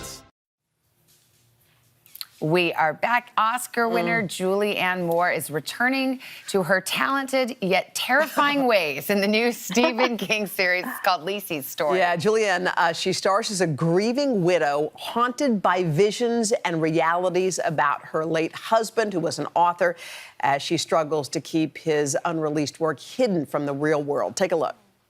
Now, those papers, unpublished works, they need to be collected, examined. It's so funny. And this is hardly funny. the job for you. It's so funny that you came today, because I was just looking at your picture in the Horlicks yearbook, a picture of the hero who saved a famous writer's life. But I I think reality, you ran like a rabbit. You came back, though, to get your picture taken and to grab the credit. I mean, I don't care about that. I never cared about credit. I don't care about that at all. But you are not getting in there, and you are never going to see his papers. And that was not the creepy part. Julianne joined us. Julianne, it's so great to see you. Good morning. Good morning. Hi. Hi, good morning. It's great to see you. So tell us, Julianne, like what traits does like a character need to have for you to say, yes, I'm going to play that? She's an interesting character. What was it about her? I don't know, honestly, that it's character that I'm looking for. I think it's story. You know, I think I want to know what story are we telling? You know, and that's what we're all kind of compelled by, these narratives. And this one was so wonderful because it really is a story about a very long committed marriage, and I thought that was unusual. So it's kind of like a love story and a supernatural story all rolled into one, and I found that fascinating. It's a love story with a lot of screaming. Can we just say? Now, how do you perfect your scream? Are you going around the house during the pandemic just screaming? And I heard your throat even got a little sore. Oh, it's a talent of mine, screaming, I have to say. I'm a good screamer. No, you just, unfortunately with screaming, you just go there and you have to make sure that you do it on a Friday night because you usually lose your voice and it comes back to you on Monday morning. But it was always, Pablo would be at the end, Pablo Lorraine, who was our really, really magnificent director, at the end of the week, he'd be like, all right, let's do and we're going to do some screaming. but it was also an expression of her grief. I mean, really, that's what it was. And that's what I thought was so interesting, is that you saw how this woman interacted in the world, but then you also saw how she was alone and how enormous her pain was. And sometimes it was reflected in the screen. I was looking back, Julianne, to the very beginning of your career, and I was thinking, where did this whole thing start? And I saw that it started on soap operas, like on As the World Turns. Is there anything you learned like way back in the day, or is there any line that sticks with you from way back in the day that you say, like, I cannot get this one out of my head? Well, I'll tell you, what didn't I learn? What you really learn is a work ethic, because you go to work every single day. You're there at 7 o'clock in the morning and you finish at 7 o'clock at night, if you're lucky, and you have to know your lines, and you just have to be prepared, and you work with lots of different people, and the pace is quick, so I think everything I learned about being an actor professionally, I learned on that soap opera. But there were some funny things too. I actually remember, I think my favorite line I ever said on As the World Turns was, now that I know that Kevin's out of jail, I think he'll take a nap. That one. That's a classic. That covers a lot of territory. Yeah, exactly. That's right, exactly. A lot of information in that one, yeah. I was reading about your folks and your upbringing, and I just thought it was cool. You said your parents, they thought you were, I think you said it like they thought you were entitled to take a crack at it, to try to be an actor, that they supported you. And that there are a lot of parents who are like, that's great that you're into the arts and everything, but here's an accountant's degree, or, that's a pretty big deal for a parent to put their faith in you and say, all right, you go take your shot. Oh my goodness, yes, and I'm so appreciative, because I think my parents, like all parents, they just want us to be happy and have a good job and be able to take care of ourselves. And obviously, a career in the arts that doesn't necessarily work out. But I think that they knew that I should, I should try, And I think I always said to them too, like, if it doesn't work out, I'll do something else. But they're incredibly, incredibly supportive, always. Julianne, we were teasing your story to all the affiliates around the country, and we mentioned that you were 60, and everyone was convinced that we had a typo. No one believed it. No one believed it. And honestly, next time you're here, we do want to check your ID. Yeah. Because I'm not sure I believe it either. No, we don't. All right. Thank you, Julianne. Happy birthday. Thank you so much.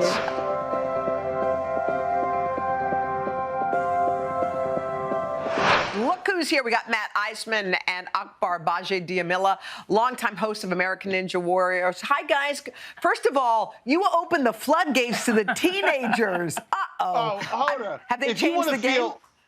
If you want to feel old, be out there with little kids you remember being on the sidelines as children, who are now out here, 15 years old, looking like full adults, competing against the ninja legends they grew up watching. It has been amazing. They're answering the call, and school's out this summer. And, I will say, though, too, that, these high schoolers, they went from running the hallways and being told to stop running in the hall to running the course. and they've had so much fun doing it, and the speed in which they move is just, I mean, it's mind-blowing. I can't wait for the world to see today what these teens have done. Akbar, I feel like it's not summer without American Ninja Warrior. Like, summer is not happening without the show. Have y'all ever tried to do that? We look at it in awe. Yeah. Have you ever tried to do the course? You know, I did it in 2018, and that's when I was in, tip-top shape for it. I trained for 3 months to do it. But let me tell you, it was the most nerve-wracking thing I've ever done in my life. Playing in the NFL was one thing. Running the course on American Ninja Warrior is just you and the obstacles, so it makes it extremely challenging. Now, Matt, on the other hand, we're still waiting for Matt. Well, Akbar always talks about being an athlete. I, on the other hand, am a comedian. So when I'm on the course, my goal is really different than what an athlete's goal might be. I love it. Well, you guys, you have all kinds of competitions. We love watching it. But you've set up a little competition for us here, and Jen and we're fierce competitors too. So why don't you walk us through? We see red wine at the end of a toilet paper roll. Yes. Oh, it's about to get serious here. Come on. Tell us about this one. So here it is. I know that you guys love red wine. I'm a connoisseur of red wine myself. And so I said, all right, let's do the toilet paper roll. So here's what you got to do. You got to unwind the toilet paper, right? And then you got to try to pull it to you, all right, in 15 seconds. And whoever can do it the fastest, they win. Now, remember, if the red wine gets on the toilet paper, we got a problem. Are you doing the red wine pull with your shoulders? kids? Say that again? We saw video of you and your kids doing the red wine pull. Was that cool? Was that Kool-Aid? That wasn't. That was not red wine. That was juice. Allegedly. Okay. All right, Akbar. Here we go. Are we ready? Okay. Hoda and Jenna, you have 15 seconds on the clock. Begin your polls. All right, here we go. Oh, look at why are you going so fast? Why are you going so fast? You're going to spill. You're wearing a white shirt. Oh, no. Hoda got it moving. Boom, shakalaka, boom, shakalaka, boom, I'm... That is the consolation prize, Jenna, so don't feel bad. There's nothing like red wine early in the morning. All right, next. Hey, Matt, the flick of the wrist for Hoda. The flick of the wrist. See that? She's, you know what? She was a basketball star in high school, okay? I was not. She worked. Okay, what happens here, Matt?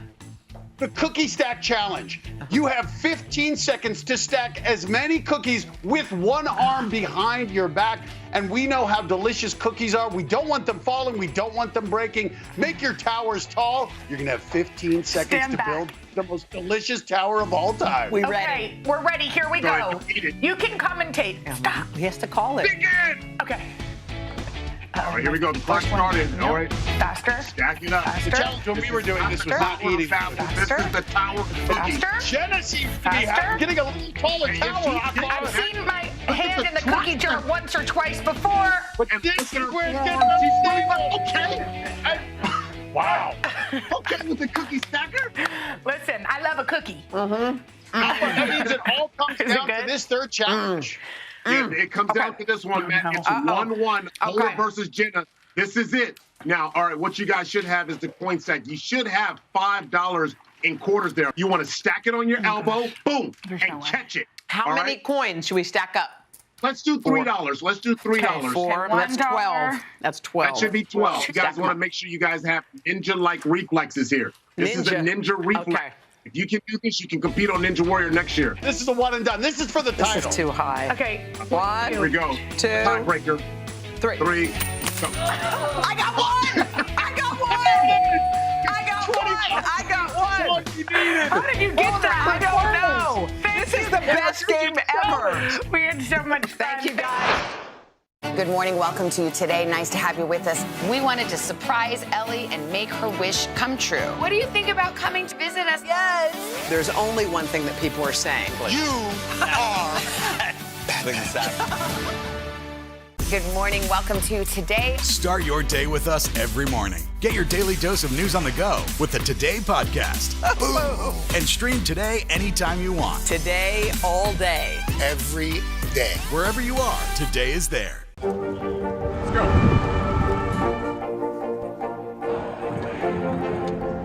And good evening from New Orleans. There is breaking news. There you go.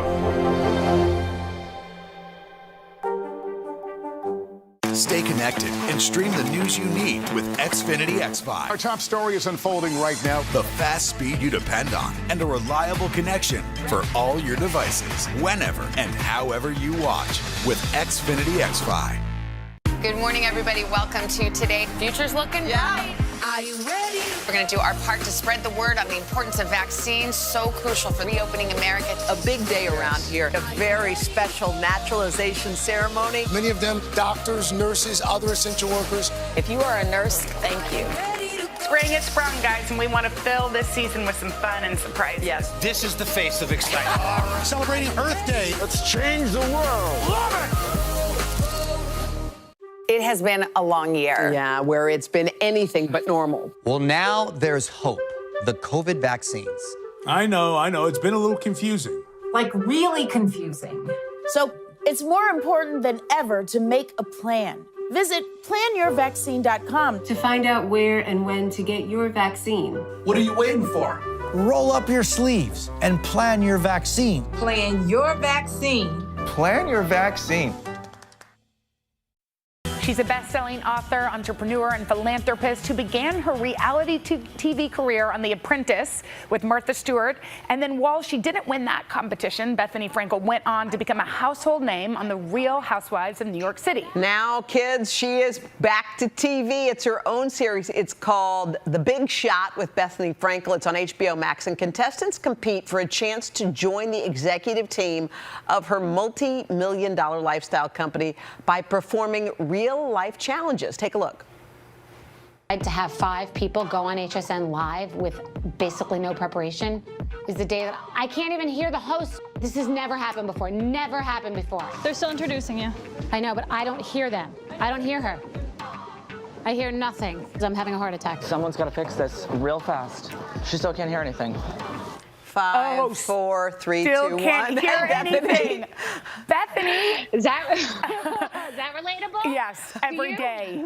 Bethany, Right? first of all, we want to say congrats on the show, but also you're engaged. Congrats on your engagement. Girl, tell us Thank about you. him. He's really sweet. He's got a lot of integrity. He's a subtle, calm, understated, loving person. Oh, that sounds... my God, And I y'all love met it. online? We did. We met online at the store. No, we met online. Online. All right, well, just real quick before we move on, what jumped out at you, about him to you? Like, why'd you say, yeah, I think I might go out with him? Oh, when the swiping? Yeah. Well, Yes. you have to know that they always, the person always looks like their worst picture. Like Yeah. there's 5 pictures, the person always looks like their worst picture, but he overshot the mark. He looked like all of his pictures accurately. He's just very cute and sweet and charming. And when we met, it was definitely an interesting, and he remembers that I said, you're funny. Nobody's funny. And he always remembers that because he thought, if she thinks I'm funny, then I'm really funny. Well, you are. By the way, That's what Hoda's been saying all morning. I know. We've had meals together, and I laugh every single time, and I can't even repeat some of the stuff you do say. We want to talk about your show in a second, but I don't know how many people realize how much work you do for charity. Your Be Strong organization helps out during COVID. It helps out during natural disasters. You mobilize. I'm in awe on how you were able to make that happen.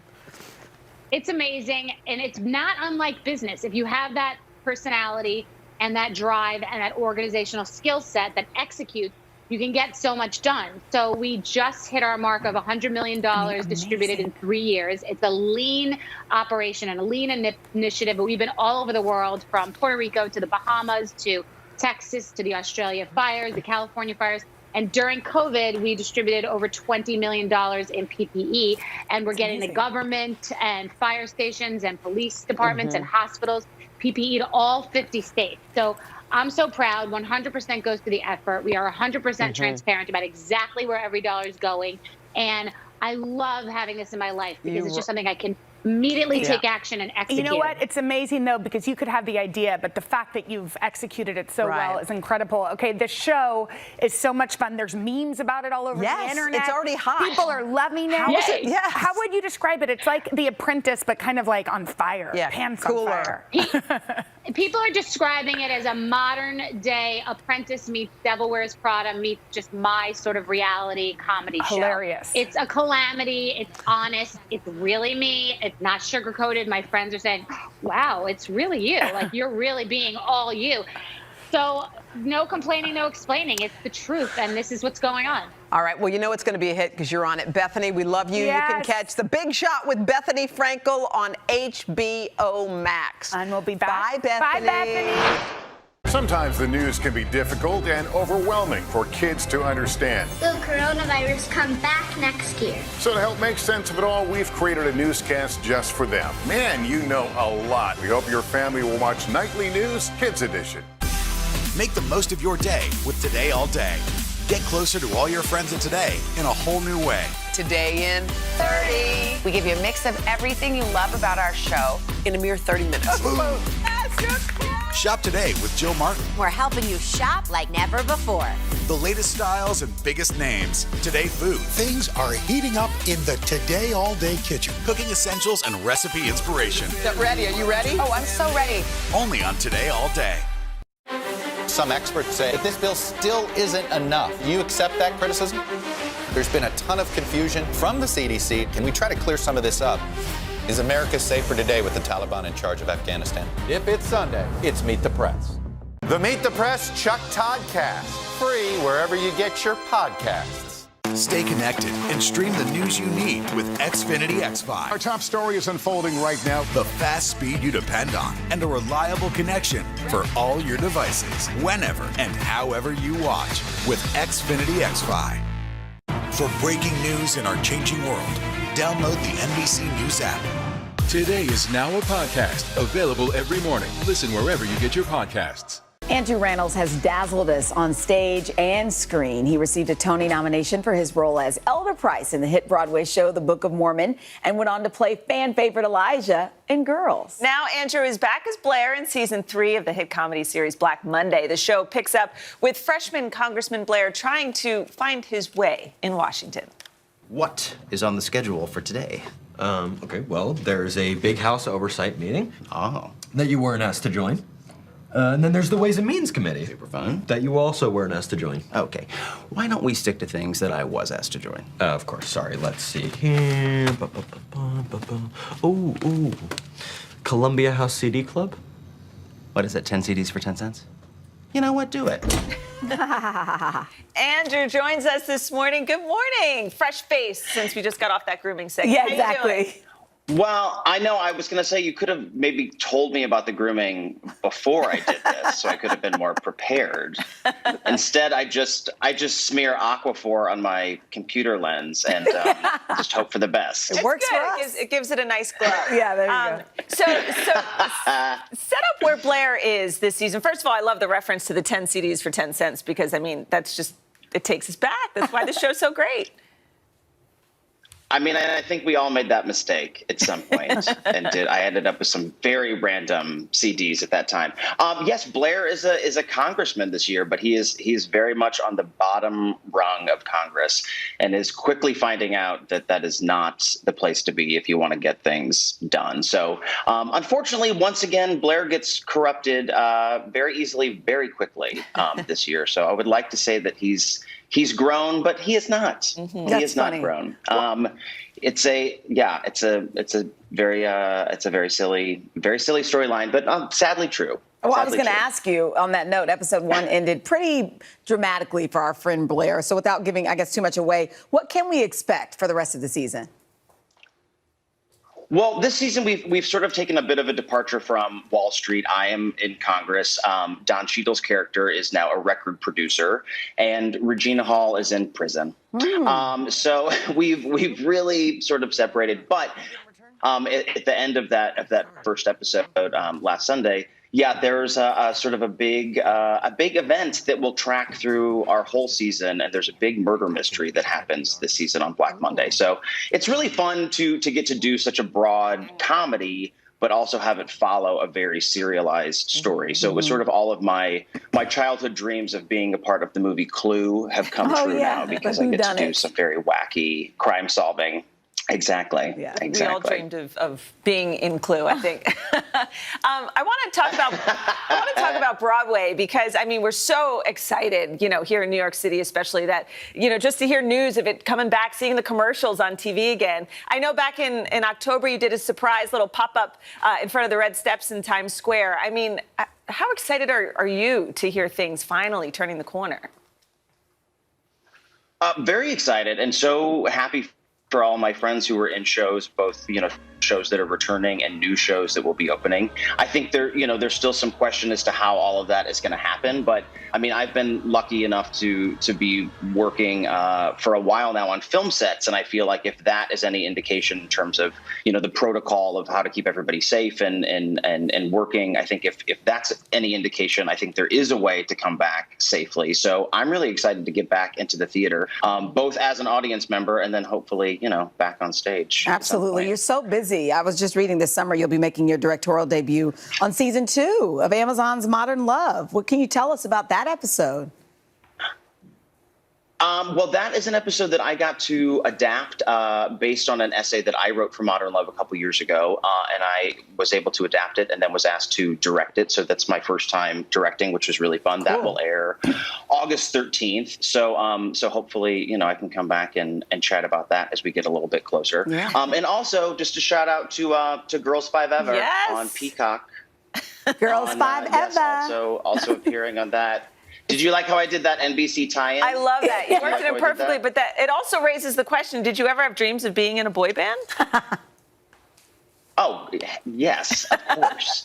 I mean, yeah, of course. But never did it, never had the opportunity. So now at 42 to get to pretend that I was a part of a boy band. Although I have to admit, my hair, there it is. Look at this. Is not, I mean, I'm not getting any dates from this show. I'll tell you what. It's a very bold look. It's a very bold look. But yeah. Well, we're glad you put it back up again. Not so tight to the forehead there. I'm fashion editor Chassie Post, and I know trends. Each week, I'm here with the must-have fashion and beauty products at a price you will like in Style Finder. I'm Shop Today editorial director Adriana Brock, and I'm bringing you industry insiders and those in the know to share all the buzzworthy products sweeping social media and influencer trends. And I'm Shop All Day contributor Jen Fallick. I love finding the best versions of everyday items in better basics. This is Shop All Day, simple solutions for the whole family.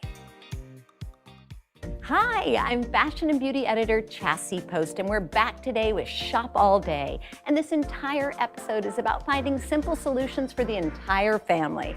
And we're talking about must-have products that makes cooking in the kitchen a breeze, to the one dress to keep in your closet for special occasions. We're bringing you super staples, from gadgets to fashion that will simplify your life.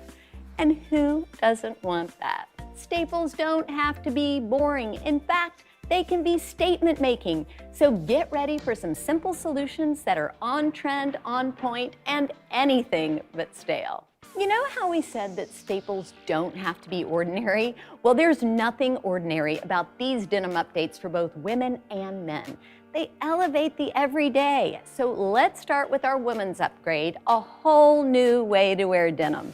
Meet the denim shirt dress, and she is way cool. And I absolutely love this shirt dress. And it actually reminds me of one of my favorite denim staples, the button-down denim shirt, but just elongated. And what people love so much about this dress is it is beyond versatile. So you can wear it as a little dress, you can actually wear it as a tunic, you can put it over leggings, or you can open it up, wear it over a t-shirt, and wear it as a shacket. Yep, that's the shirt jacket hybrid. And it comes in lots of different washes. And another thing I really like about it is the fun fringe detail. I mean, you don't often see, details like that on something so affordable. So this is truly a dress that you're gonna reach for again and again, but it has a little something extra. So next up for men, we've got the softwear slim jeans with washwell from The Gap. Guys, I think, no offense, need a little bit more help when it comes to denim than women. So what if I told you guys that you could wear an on-trend jean that's slim cut, that was just as comfortable, or maybe even more comfortable than the dad jeans that you've got in your closet? Well, then I'm sure you would wear them, right? So here we have the great Gap softwear jean. So what people really love about these jeans is that they have a really great silhouette, that great slim silhouette, but they are pure comfort. They're made from a fabric that is super duper soft. There's stretch in these. Another thing we like, they're part of the Gap Washwell program, so they're good for the planet, and they come in all of your favorite washes. So guys, no excuses anymore. You've got a great on-trend pair of jeans that are just as comfortable as the ones that you reach for every single day. Next, we've got a statement-making staple for mom or women in your life. So this is the halter neck maxi dress, and every woman needs a go-to dress in their closet that they feel confident in when the invitation calls for a dressy or more formal attire. And I've gotta say, when I get an invitation like that, I go into panic. I think, oh my gosh, do I have to buy a new dress? What's on trend? Do I have to spend $1 million? And the answer is, no, you do not. This dress has you totally covered. First of all, it's got lots of great big trends that we're seeing for the season in one. It's got that great boho look. It's got the halter neck style, which is actually really flattering, for the shoulders and the arms. And actually down at the bottom ruffle, it's got a sheer detail, which we saw tons of all over the runways. And it's actually quite beautiful. So this is a great dress to wear to a wedding if you're a guest. This is also a great dress for your bridesmaids. I mean, it comes in 29 different colors and patterns. And it comes in 2 lengths. You can choose a maxi length that goes to the floor, or you can choose T-length or midi length. Now, it's not every day that one of our favorite staples, a tote, becomes iconic, but that's exactly what this little tote has become. It's called the Camo Zip Hunter's Tote Bag, and this is from LL Bean, and this brand is an American classic. They've been around for over a century, and they're known for being outdoor outfitters, and they're famous for the duck boot. So somewhere along the way, this little utilitarian tote became a high fashion darling. I'm not kidding you guys. Pretty much every fashionista I know has one of these camo totes. It's made out of marine grade material, and to clean it, guess what? You can just hose it down, so trust us. These totes can take anything your family might throw at it. What we love about the totes as well is they have a zipper top, so that means they're great for travel, nothing's gonna fall out, and they have a detachable shoulder strap. But my very, very favorite thing about it, you can monogram it. I mean, how about that? An everyday tote is really sort of taken up a few notches just by adding the monogram, and I think that's what makes it so special. And the totes come in 3 different sizes, so there's a size for everyone. I like to say that the family that styles together smiles together. Here we have the Adidas Grand Court sneaker. Sneakers for the whole family, and these are triple #1 bestsellers. They're bestsellers for men, bestsellers for women, bestsellers for kids. And what people love so much about them is they're stylish enough to be called a fashion sneaker, but boy, are they tough enough to take on the playground or running around the streets. And they've got the little Velcro enclosures, which I love. I love those for adults, if I can also be honest. There is a ton of option when it comes to color. So I'm envisioning a family photograph. So everybody picks out their favorite color. And I really am hoping you guys will send us one of these family photos. What could be cuter, right? Fashion is a family affair. So last but not least, we have the ultimate in everyday accessories for not only mommy, but also for her mini-me. We have an adorable mommy and me set. It's called the Lock and Key set. And look, here we have a gorgeous heart. It's engraved on the back. It says, my whole heart. And then we have this little key for her little one. And they both have lots of gorgeous little gemstones on them, so they can twin. And then, if you love bracelets, we've got another fun mommy and me set. It's called the Super Stack. It comes in a set of 8 bracelets. They're super stretchy and they're really comfortable, and they have little charms that have hidden meanings. There's even a little booklet in the sets that tells you what the charms mean. So, you can play around with mom or grandma or your auntie and create little love messages that you can each wear on your wrist. And let's face it, what's cuter than a mommy and me arm party? Pretty much nothing. Let's run through all the products one more time. We've got the denim shirt dresses, the men's slim jeans, the halter dress, the LL Bean Zip Hunter's tote bag, the Adidas sneakers for the entire family, and lastly, the Super Smalls Lock and Key Mommy and Me necklace and bracelet set. And just so you know, Today works with affiliate partners and earns a commission on purchases made through our links at today.com. That's it for Style Finder. Up next, Adriana Brock is talking with the Bella sisters, Nikki and Brie Bella, about motherhood and their favorite products for busy moms, including a simple one-step bottle maker. And stick around, Jen Fallick is sharing the ultimate better basic for your family, the couch coaster. Stay with us. Today is now a podcast available every morning. Listen wherever you get your podcasts. Good morning, everybody. Welcome to Today. Future's looking bright. Are you ready? We're going to do our part to spread the word on the importance of vaccines, so crucial for reopening America. A big day around here, a very special naturalization ceremony. Many of them doctors, nurses, other essential workers. If you are a nurse, thank you. Spring has sprung, guys, and we want to fill this season with some fun and surprises. Yes. This is the face of excitement. Celebrating Earth Day. Let's change the world. Love it! It has been a long year. Yeah, where it's been anything but normal. Well, now there's hope. The COVID vaccines. I know. It's been a little confusing. Like, really confusing.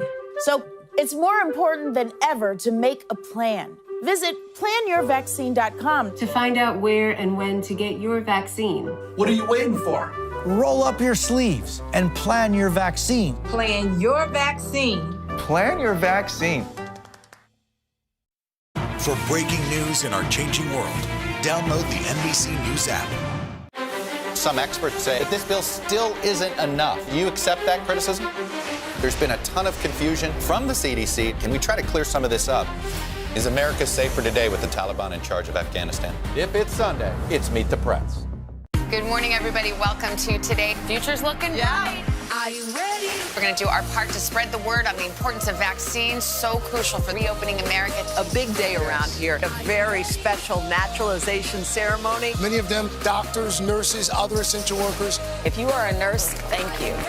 Spring has sprung, guys, and we want to fill this season with some fun and surprises. Yes. This is the face of excitement. Celebrating Earth Day. Let's change the world. Love it! Make the most of your day with Today in 30. We give you a mix of everything you love about our show in a mere 30 minutes. Savannah and Hoda bring you what you must know. The biggest moments of the morning. One Republic! Exclusive interviews. Why did it work for you? You're right. I am more talented than the rest. And important headlines. Major medical news this morning. Watch Today in 30 on your schedule. Streaming every day on Today All Day. For breaking news in our changing world, download the NBC News app. Hi, welcome back. I'm Adriana Brock, Shop Today editorial director, and this is Influencer Trends, where I'll be talking to industry insiders and they're going to share their favorite products and must-have items to shop for right now. Our show today is all about simple solutions for the entire family, and I'm so excited to talk to two WWE Hall of Famers, podcasters, authors, entrepreneurs. The list goes on. The Superstar Sisters, moms, Nikki and Brie Bella, and they recently partnered with a brand called Colugo. Hey, how are you guys? It's so good to see you. You too. Thank you for having us. Yes, I'm so excited to talk to you because I'm a mom-to-be and you guys have some really awesome solutions for the family today. But before I get into that, you do this thing on Instagram called Sister Sunday.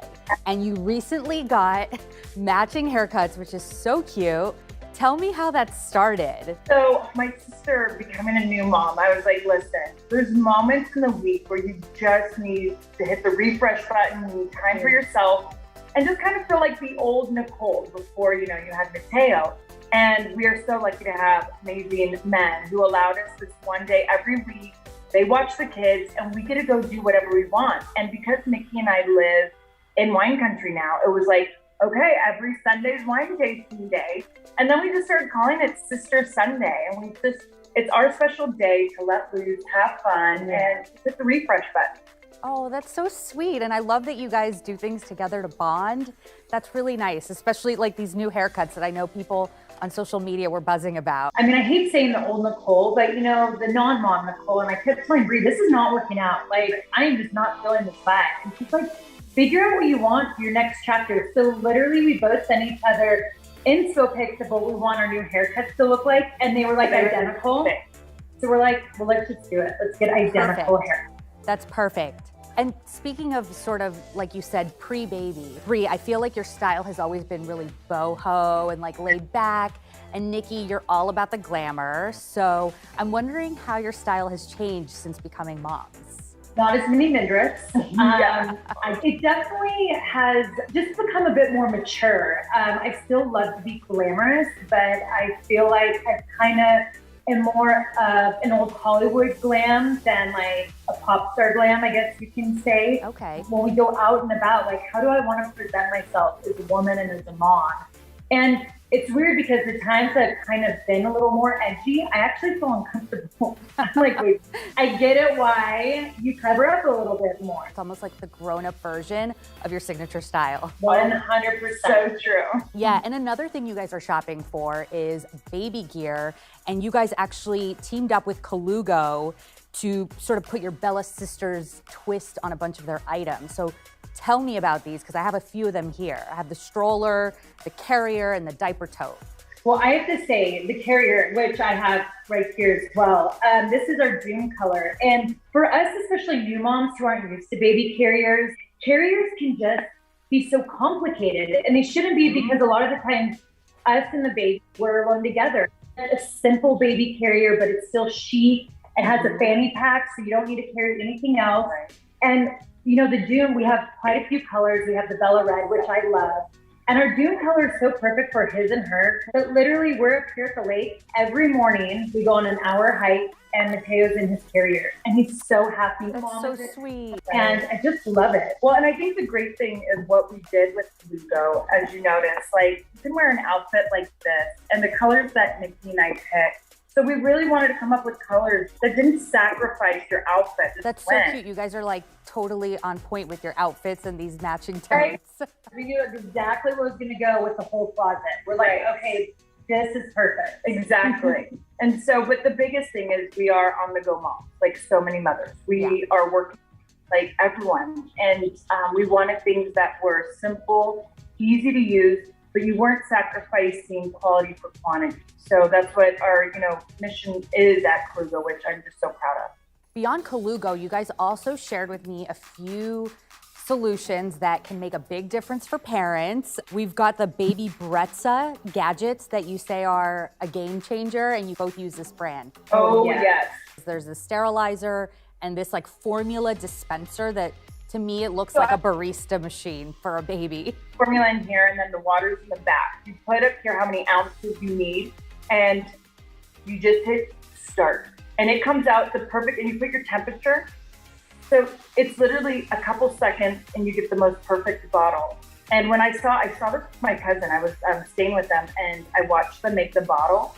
And now I breastfed, and then I went to formula. And I'm like, oh my gosh, when I do formula and doing that, it just takes that stress away, and the temperature is perfect, the amount is perfect. Right. So this right here is like gold. Baby's screaming, crying because they're hungry, and the bottle's too hot. And they're like, wait, just give me a couple minutes. You phone me, it's not right. It's awful. It's great. And you guys also shared with us a few affordable finds that you find that are game changers for the family, including one that I'm just so intrigued by. It's a snot sucker. Bree had me get it with Mateo before he was born. She goes, just trust me, you have to have this in your nursery. We used it a lot when he was a newborn. Kids don't know how to blow their noses. Newborn babies, they're just so sensitive around the nostril area, at least Mateo was, so that we could never wipe him. Like, even still to this day, it's hard to wipe his nose now. Yeah, and I always would do it to myself first, so he would think it was That's and so always, cute. And he like thinks it's hilarious. It's so funny. And then what about this, a silicone teether? Oh, it's cute. Oh, yeah. The greatest teething hack of all time. So when Mateo started teething, and you put in frozen blueberries, some frozen peas or chamomile or bananas, but I use blueberries. Okay. And put the frozen blueberries in here. You put this on top, you give it to them, and then the baby just chews on it. And so the frozen blueberries not only numb the gums, but then they're starting to get this blueberry juice, and they become so happy. And I can't tell you how much I have used this during this whole teething process. Right. I use this almost every day. Yeah. So cool. And if you don't want the mess of blueberries, like Nicole said, I don't care. I let him chew blueberries everywhere. Peas, bananas, all of that. Yeah. It's so. We could freeze anything pretty much. Anything and put it in. I know you guys were talking about your sons. They were actually born a day apart, I read, and they're coming up. Yeah, they're coming up on their first birthday, which is so exciting. Do they have any plans to celebrate together? Oh, yeah. Oh, yes. So we are doing a dual birthday party. This might be a tradition for the boys every year, the way we shared birthday. We're excited to celebrate them together. I know. Happy early birthday to the two of them. And it was so great chatting with you both today. Thank you so much for sharing all these great gadgets with us and all your awesome mom hacks. I am so excited to try all these products for myself. Yeah, that makes us happy. Thank you for having us. Thank you so much for having us. And maybe you can join us on a Sister Sunday one. I will have to take you up on that if I'm ever in wine country. Let's run through all the products one more time. We have the Colugo stroller, the Colugo carrier, the Colugo diaper tote, the Baby Brezza Formula Pro, the Baby Brezza sterilizer, the Boone Pulp feeder, the Nose Frida. Up next, Jen Fallick is bringing you better basics. Good morning. Welcome to Today. Start your day with us every morning. Get your daily dose of news on the go with the Today podcast. And stream Today anytime you want. Today, all day. Every day. Wherever you are, Today is there. Let's go. This is a critical choke point for this fire.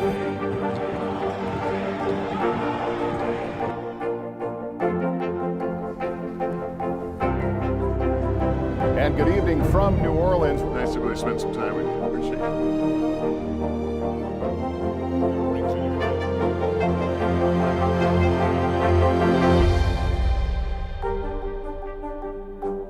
It has been a long year. Yeah, where it's been anything but normal. Well, now there's hope. The COVID vaccines. I know. It's been a little confusing. Like really confusing. So it's more important than ever to make a plan. Visit planyourvaccine.com To find out where and when to get your vaccine. What are you waiting for? Roll up your sleeves and plan your vaccine. Plan your vaccine. Plan your vaccine.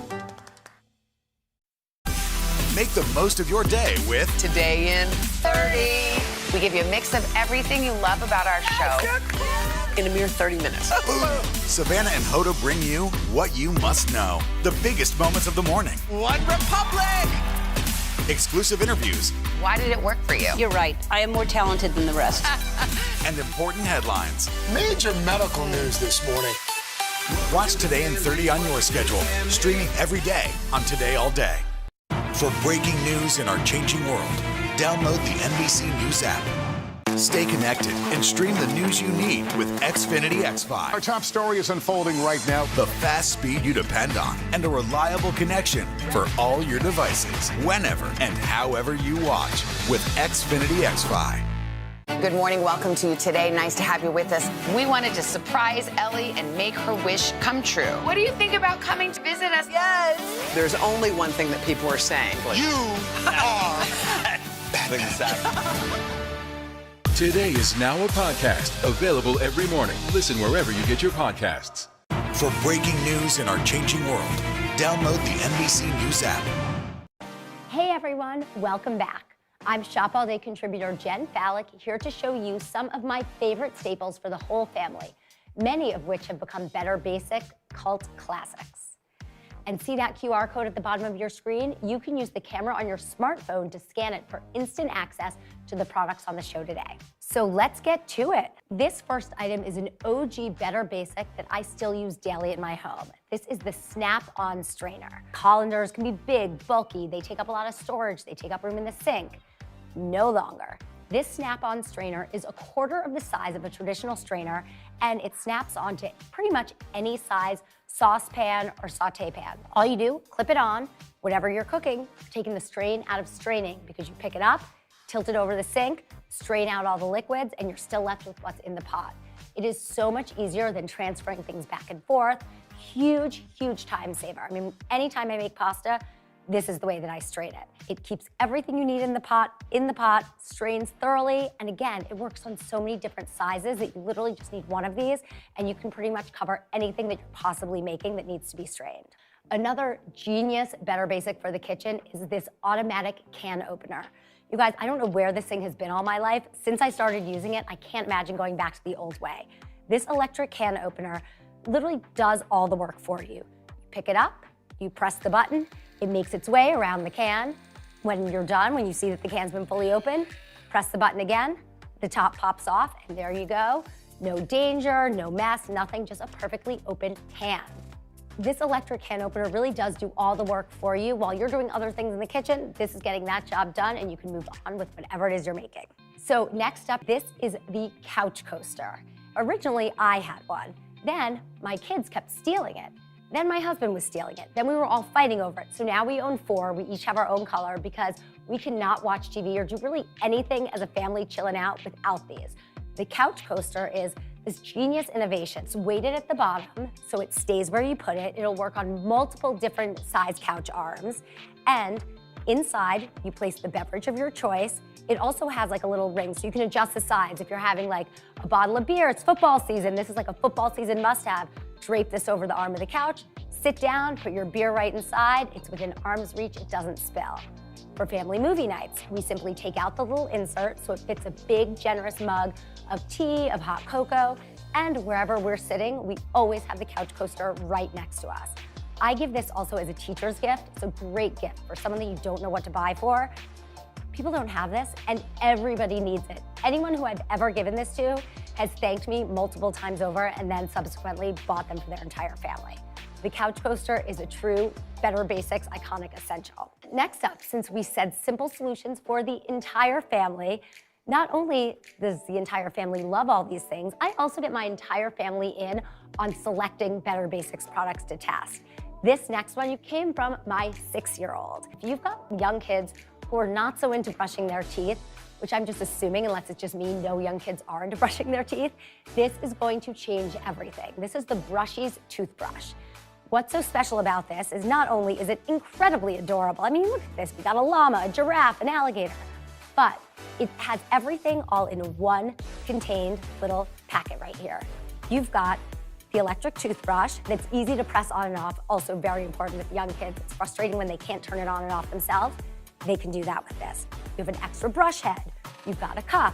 You've got a protector for the brush head so that it doesn't get dirty when it's sitting around in their bathroom. But the clincher here is it has a timer. This timer times out 2 minutes, which is the amount of time that they should be brushing their teeth. This is, like the old school sort of sand timer. They love watching it. My 6-year-old is mesmerized. She has never had cleaner teeth since this came into our lives. Again, you can put it on a countertop, or it actually comes with mounting equipment, so if you want to put it on the wall, you can do that too. And it's just so much fun. Fun, efficient, effective, a Better Basics win.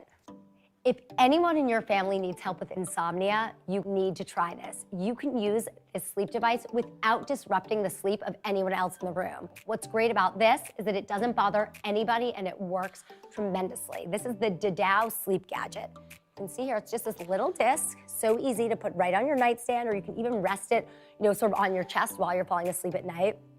And what this does is it uses breathing techniques to lull you into a really calm, deep sleep. The light will go on and then dim, goes on again and dims. It's really easy to follow, really easy to figure out. All it is, a simple disc that's gonna change the way you fall asleep at night. Nothing is more frustrating than when you're pulling out something to wear and then you notice it's wrinkled. So this steamer that has over 48,000 great reviews on Amazon is a must. I love it because it's easy to use, it's compact, and according to the company's claims, they say that it will give you 15 minutes of consistent steam. This way, you can steam an entire outfit and then some without having to refill, without having to start over. It's also designed really well. It's very ergonomic, it's easy to hold, and really easy to store. This next Better Basic is the ultimate time saver, you guys. You never have to tie your shoelaces again when you've got these, especially if you're trying to get out the door quickly with kids. I love these for myself. I love these for my kids. These are Hickeys laces. And what they are is they're little rubber loops. Take out the laces that come in your sneakers and instead replace it with these great little rubber loops. They're gonna keep your shoes secure, but they also give you a little give so it's easy to slip your shoes on and off. And they come in a ton of fun colors. We did a pink, we did a white, but you can mix and match them. So you can make a fun design, you can make them different colors for a school spirit day. It makes your shoes so easy to slip on and off. Slip-on shoes are very on trend right now for multiple reasons. This takes the shoes you already own and makes them slip-ons. And finally, we have got the ultimate Hollywood essential. This is the Style Emergency Kit. And what I love about this, and I've owned this for years, this takes celebrity stylists' giant suitcase that they travel around with, and it puts everything important in there into one teeny little box. You have got anything and everything from something to get deodorant stains off, from hem tape, a needle and thread, all of the essentials that you end up needing when you're out and about, never seem to have on you, come tucked inside this one little box. I love it because there's things in here that I'll use for myself and things that I often need for my family. There's Band-Aids, all of the stuff that I never remember to put in my bag is already in the Style Emergency Kit. It is a true Better Basic lifesaver. Let's go through these products one more time, and you can use the QR code to get instant access to these items. We've got the Snap-on strainer, the electric can opener, the couch coaster, the Brushies toothbrush, the sleep gadget, the steamer, the Hickeys laces, and the Style Emergency Kit. And that's a wrap on Better Basics and for our show. It has been so much fun showing you guys our favorite. And tune in next week for an all-new episode of Shop All Day. Thanks for watching.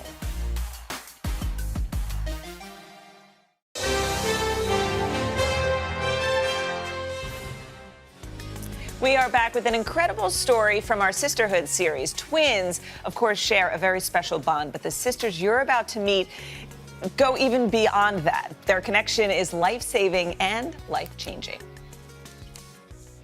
We have each other, and there's never going to be a moment where we don't have each other. Ever since sisters Billie Joe Rose and Bobby Joe Sullivan were born, they were inseparable. After all, they are identical twins. What is that special connection that you two have that other people might not have? When we fight, it's like instant forgiveness. Growing up, we always had a playmate. We would always hold hands from our little bunk beds when we go to sleep. But at 7 years old, hospital visits separated the sisters when Billie was diagnosed with leukemia. Bobby was determined to help. When bone marrow transplant is on the table, Bobby, did you know right away you would be a match? They asked me if I wanted to be a donor, and I was like, yes, absolutely. When it came down to it, they were like, well, if they're twins, if they're identical, this could be 100%. And lo and behold, it was. Billie underwent a bone marrow transplant donated by Bobby, and the procedure was successful. We were 100% identical, right down to every last cell and everything. I would get tested it was every month, and then I think it was the 15-year mark, they said that I was cured. Life went on. They both experienced the loss of their brother They got married, and then 25 years later, Billy's cancer was back. But this time, she was diagnosed with stage 2 breast cancer. It was just like shocking, but they said it was very treatable. And then I went through chemotherapy again. And then I opted to do the double mastectomy because I did not want this reoccurring in any way, shape, or form. And Bobby, how is this all impacting you? In my head, I'm like, why? Why is this always happening to her? Why can't I take some of this? After undergoing cancer treatment, Billy wanted to start a family of her own, but struggled with infertility. So she turned to reproductive endocrinologist Dr. Kara Goldman at Northwestern Medicine to discuss her options. It became very clear that her ovarian function was irreparably damaged by her chemotherapy. And so she would be needing to consider egg donation. And she immediately said, my sister Bobby is in. She has been talking about this with me for years. And it was the plan from there on. Was there ever a moment of you being nervous to give up an egg? Not one bit. So then when the doctors did mention, hey, do you want to do this? I was like, all right, yeah. After consulting their doctor, it was decided through in vitro fertilization, Bobby would donate her eggs while Billy would carry her baby. And when it came time for the embryo transfer, Billy brought her sister to Dr. Goldman's office. What was that moment like? There were tears, there was hand-holding, and just a tremendous amount of joy. As much as I wanted my husband to be there, it wouldn't have been possible without Bobby. 8 days later, what? Tests confirmed Billy was pregnant.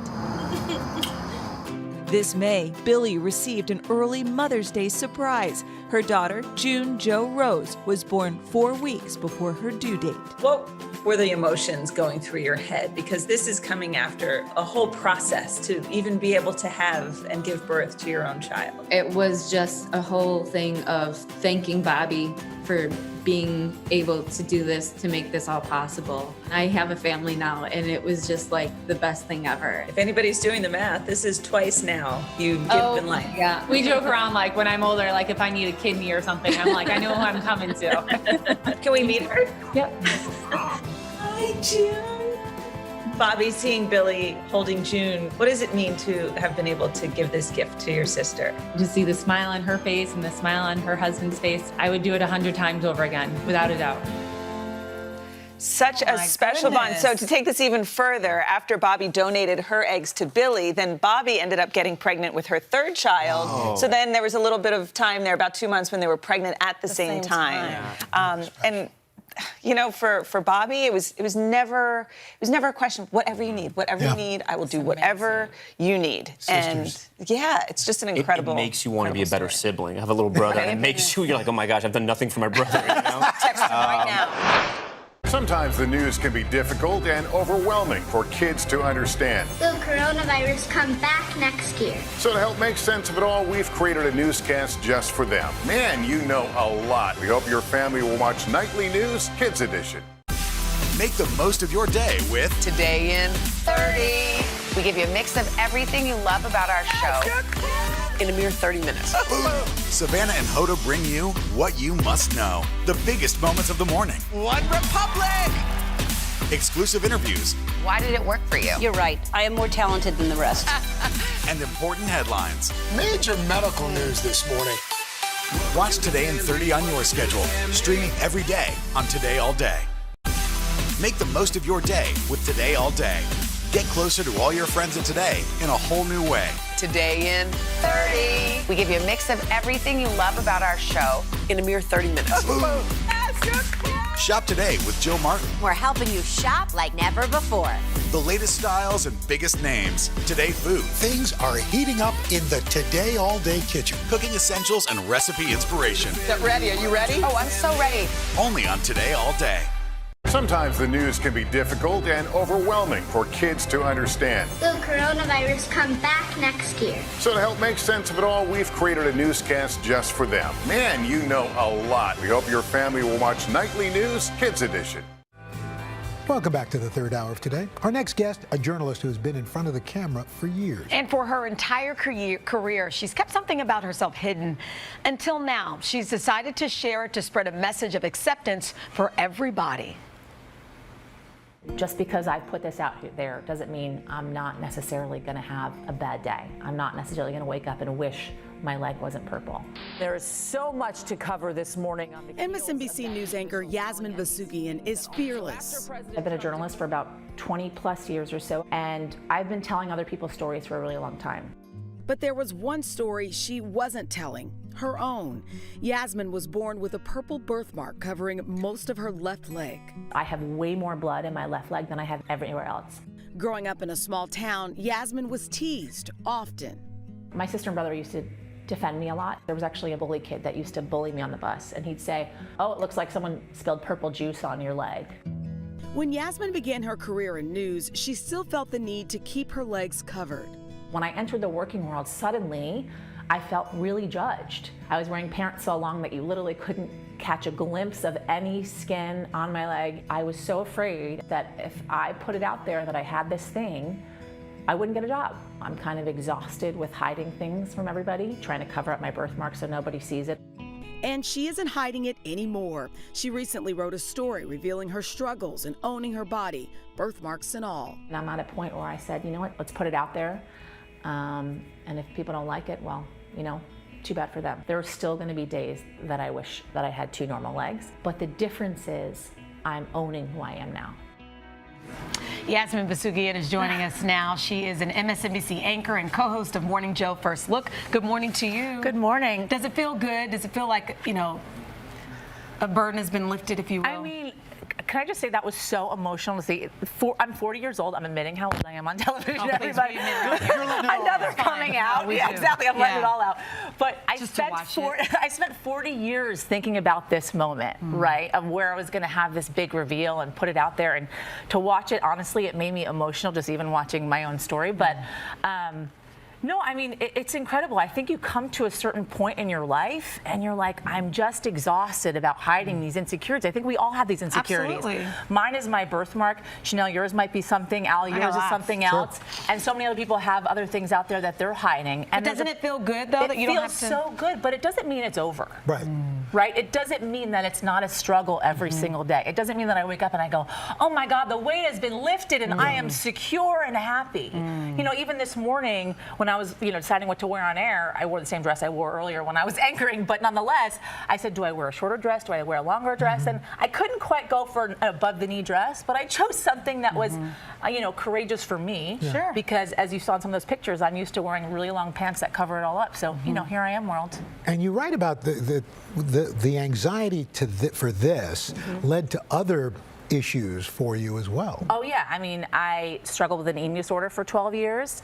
I have anxiety issues in general, some of which translated to being on air, especially in the beginning of my career when I wasn't as secure as an anchor and as a journalist as I am now, and the experience that I've gained. I mean, I think everything, all the insecurities that you have manifest themselves in different ways, right? And we have coping mechanisms, whether or not it's in food, some people choose drinking, whatever it is your thing is, right? And so I had this insecurity, this anxiety about the way in which I looked, my birthmark being that, and it manifested itself in an eating disorder that I struggled with for many years, and I used therapy, and I had therapy to help get over that. Why now? Why talk about it now? I don't know. I don't know the answer to that. Was there a moment where you thought, you know what, enough is enough, or did it build up over time? I have two kids. I have two How old are young your boys, almost 3 in October, Azar, and then Noor, who is 11 months old, 2 boys. Oh, cuties. There they are right there. That was Noor when he was 8 weeks old. We were in Hawaii, because I was on maternity leave, and I said, you know what, I'm going to Hawaii for 2 weeks on maternity leave. Why not? You know, I have a husband who loves me very much, and I appreciate so much, and I think when you reach a point in your life where you want to be an example to your boys, whether or not you have girls or boys, it doesn't matter, because boys struggle with body confidence as well. And I want my boys to not only accept differences in other people, I never want them to bully others, ever. I mean, that is my biggest fear, is to raise boys that could feasibly be bullies of others, and to accept themselves and to gain strength from that. I want to be an example for that. I don't want them to look at their mom and say, she hid something for so long, you know? And what do you say to people? How have you used this to kind of bring about positive changes for you? What are the steps that you've taken? I think it's just about, you know, I have had so many people weigh in on this online after I wrote it, right? Because when I put it out there, I was so worried about how people were going to react to it online. And there were so many people that were saying, I've dealt with something like this, or I have something else that I've been dealing with as well. And they've said, because you've come out with your birthmark, it has empowered me, or I'm going to share this with my child or my grandchild who has dealt with something like this as well. And I only want to do that for other people because I know what it was like to be that little girl in that situation. And it wasn't all sad. I mean, you know, I make jokes about it, like I could never rob a bank with shorts on, because people would say, girl with purple birthmark, we're looking for you on the big poster. I mean, you know, I had a family that supported me throughout my childhood, and I think it's really important for people to understand that they need to have family that support them, to gain confidence from that family and that friends. And also what I would say to people is, what I always appreciated was people that would ask me what happened to my leg. I think a lot of parents, when they have young kids, the young kids will say, hey, mommy, what's wrong with that person?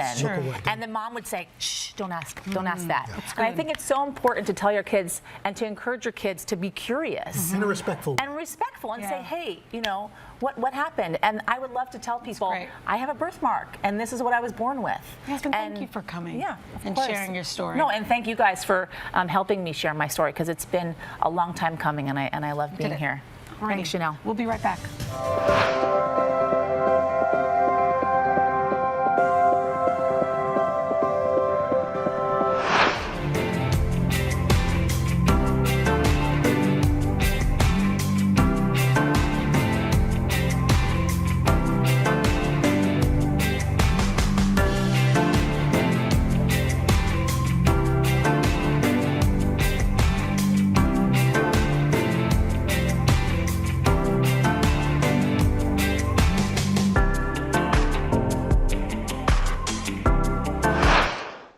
Stay connected and stream the news you need with Xfinity X5. Our top story is unfolding right now. The fast speed you depend on. We begin with breaking news right now in Florida. And a reliable connection for all your devices. This story matters to all of us. Whenever and however you watch. Our bite-sized mix of everything you love about all 4 hours of our show, but half the calories. Oh, yes. With Xfinity X5.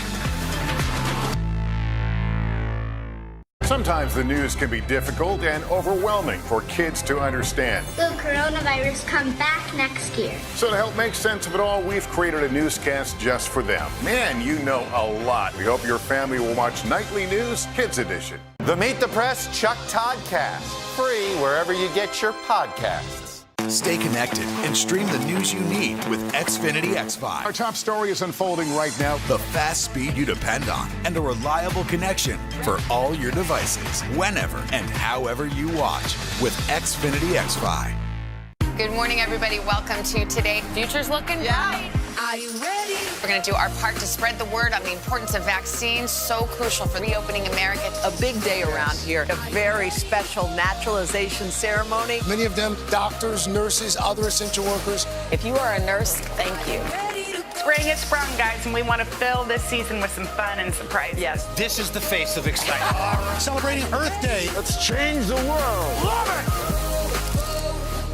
Today is now a podcast, available every morning. Listen wherever you get your podcasts. Sometimes the news can be difficult and overwhelming for kids to understand. Will coronavirus come back next year? So to help make sense of it all, we've created a newscast just for them. Man, you know a lot. We hope your family will watch Nightly News Kids Edition. Today is now a podcast, available every morning. Listen wherever you get your podcasts.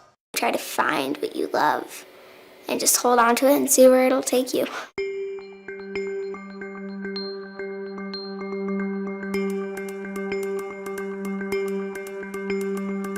Lots of people say that I'm really good at climbing, but I don't think there's a certain point where you're actually good, and there's no point where you're bad.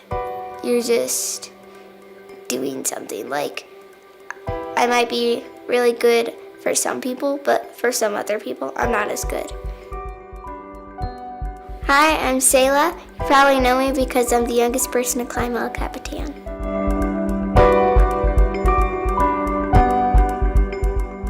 How do you feel, Sayla? Stop. What? That's your first happy cry? Yeah. Yeah. I just can't believe I just did that. Big climb. Yeah. Lots of people will ask, like, what did you feel when you were on top? What was it like when you finished El Cap? But what's way more important in these experiences is not that you finish them, but that you have a good time while you're doing it. Yeah, yeah, yeah.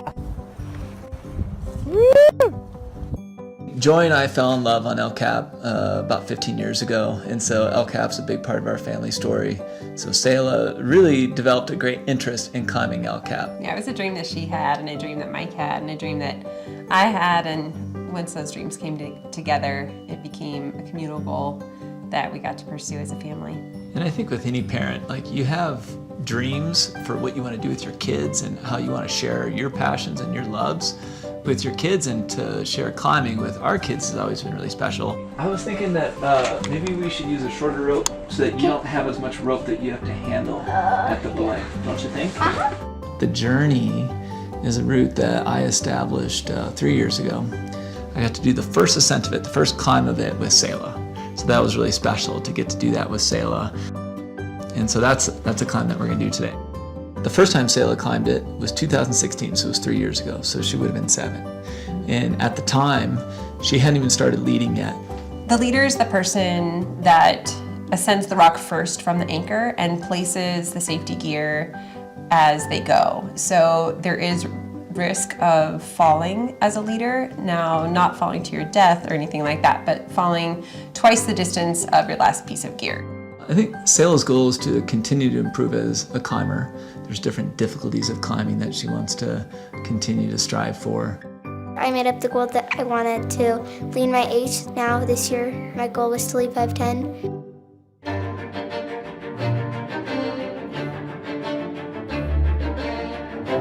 When I climb, I feel very in the moment. Nice. Okay, left or right? Right. Go hard right. There's some big holds out right, Selah. I really just like being in the nature, feeling the air around me, the view. It's just always been so magical. Of course, I love rock climbing and I do it all the time, but I also like a lot of other things. On a normal school day, I'll get on the bus, go to school. I like school a lot, so I have a good time. Then I'll just play around the house, play in the backyard, jump on the trampoline. I'll go on my very small zip line that my dad made in the backyard, and we have some swings that we'll play in. We like to play in the treehouse a lot. Selah's the oldest of 4. She's famous for organizing play and creating games that her younger siblings follow her on. Move! I usually read in bed at night and in the morning with a headlamp. So in many ways, she's just a very normal kid. I never really decided that I wanted to be good at climbing. I more just wanted to be good for myself. So if I felt like I was not being challenged in climbing, I would come up with some goals so that I could challenge myself in climbing. And it just kind of grew. A lot of the time when I'm frustrated, I'm only 4'4", so as you can imagine, I'm stretched all the way out and I still can't reach it. The hardest part of this climb was the crux. My dad said it was going to be really reachy. He was right. Nice job. Next year we're going to go on a big road trip. I might actually go and do Half Dome with my parents. That'd be super duper fun. For me as a father, I've always been really conscious of the fact that I have 3 daughters growing up in a world where I want them to be strong and leaders. And I've always told them that you never let anyone tell you that you can't do something. The fact that she is a girl, I think, is pretty cool. It's nice to not have that qualifier of youngest female ascent of El Cap. Youngest ascent of El Cap, I thought, was pretty neat. And you don't always see little girls out there being encouraged to be strong and have grit and determination and endurance. And I love that she is inspirational in that way. Here it is. Let's see if we can find my name. Oh, look, I have that same sticker on in my bed. You do? You have it on your bed? That's cool. I think I'm a groundbreaking girl because I really have a passion for something. And you don't see that in a lot of 10-year-olds. You don't see that in a lot of people. May you find peace, happiness, and love on this climb and our grand journey through life. And then my dad wrote, First ascent to the journey. Sailor Schneider, 10 years old, 8-30-19. FA with my dad, now I let it all. You should write something more. It's great coming back to a climb with my daughter. I'm just trying to set goals and just trying to keep climbing and keep doing what I love. Make the most of your day with Today All Day. Get closer to all your friends at Today in a whole new way. Today in 30. We give you a mix of everything you love about our show in a mere 30 minutes. Shop today with Jill Martin. We're helping you shop like never before. The latest styles and biggest names. Today food. Things are heating up in the Today All Day kitchen. Cooking essentials and recipe inspiration. Get ready. Are you ready? Oh, I'm so ready. Only on Today All Day. Let's go.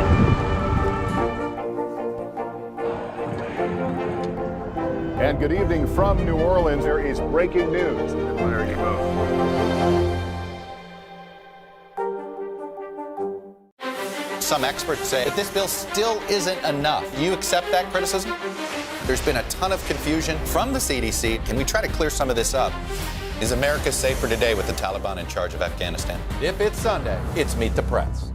Stay connected and stream the news you need with Xfinity X5. Our top story is unfolding right now. The fast speed you depend on and a reliable connection for all your devices, whenever and however you watch with Xfinity X5.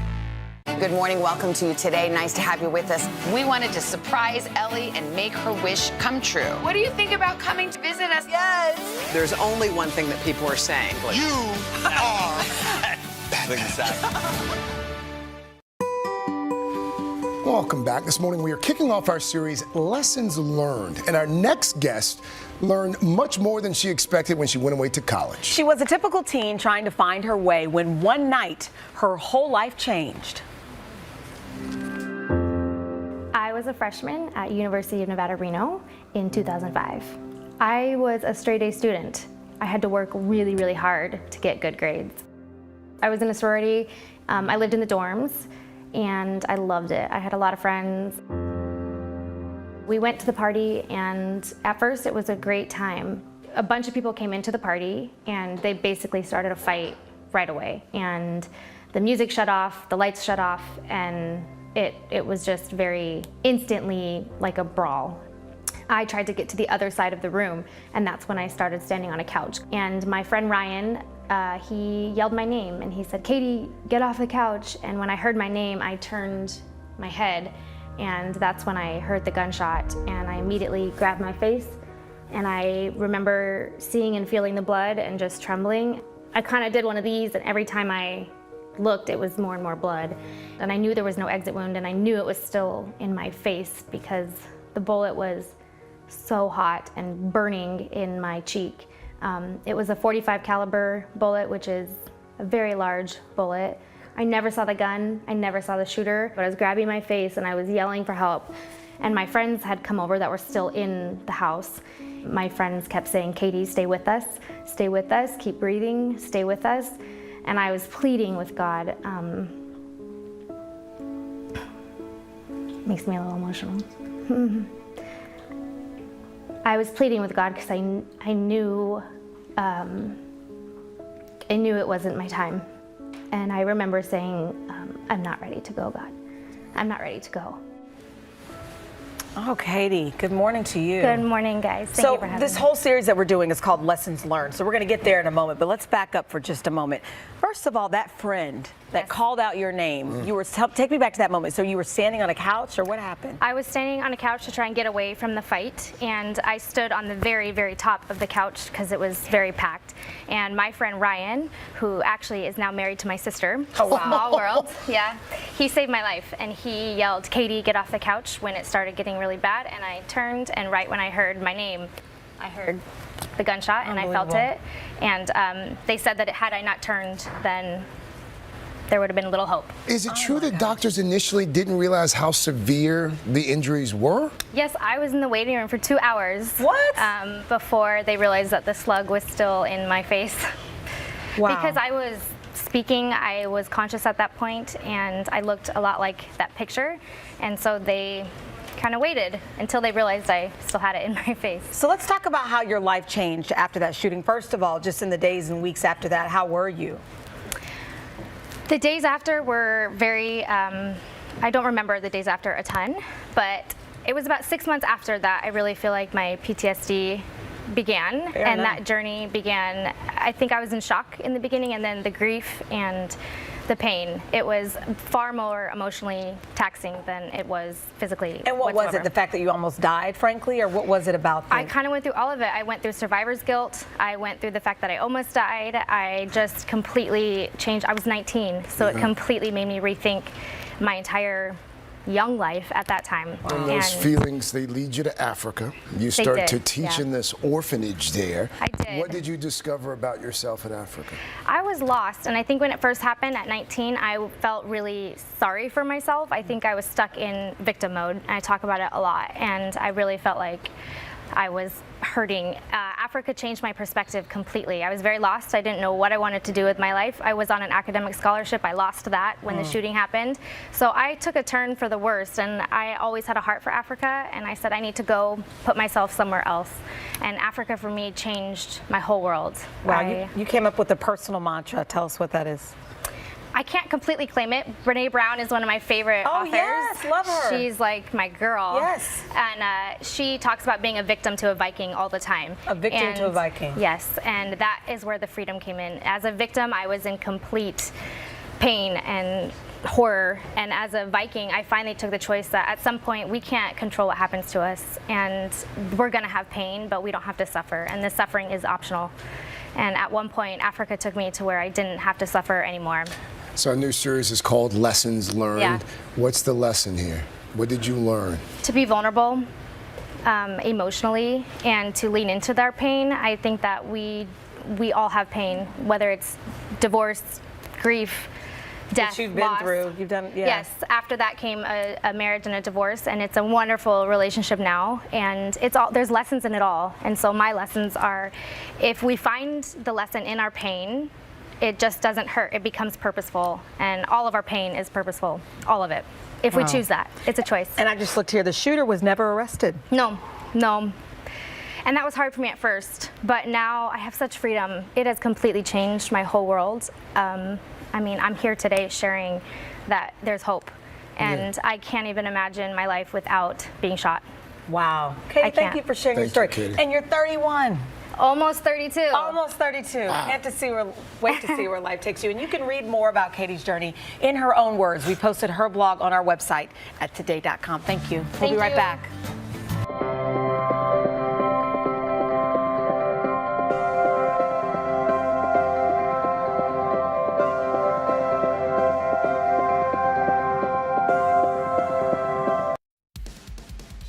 You see them, Chanel? I do You see them. them? There they are. It's our friends watching Today all day. We are so happy that you're here. It's Thursday.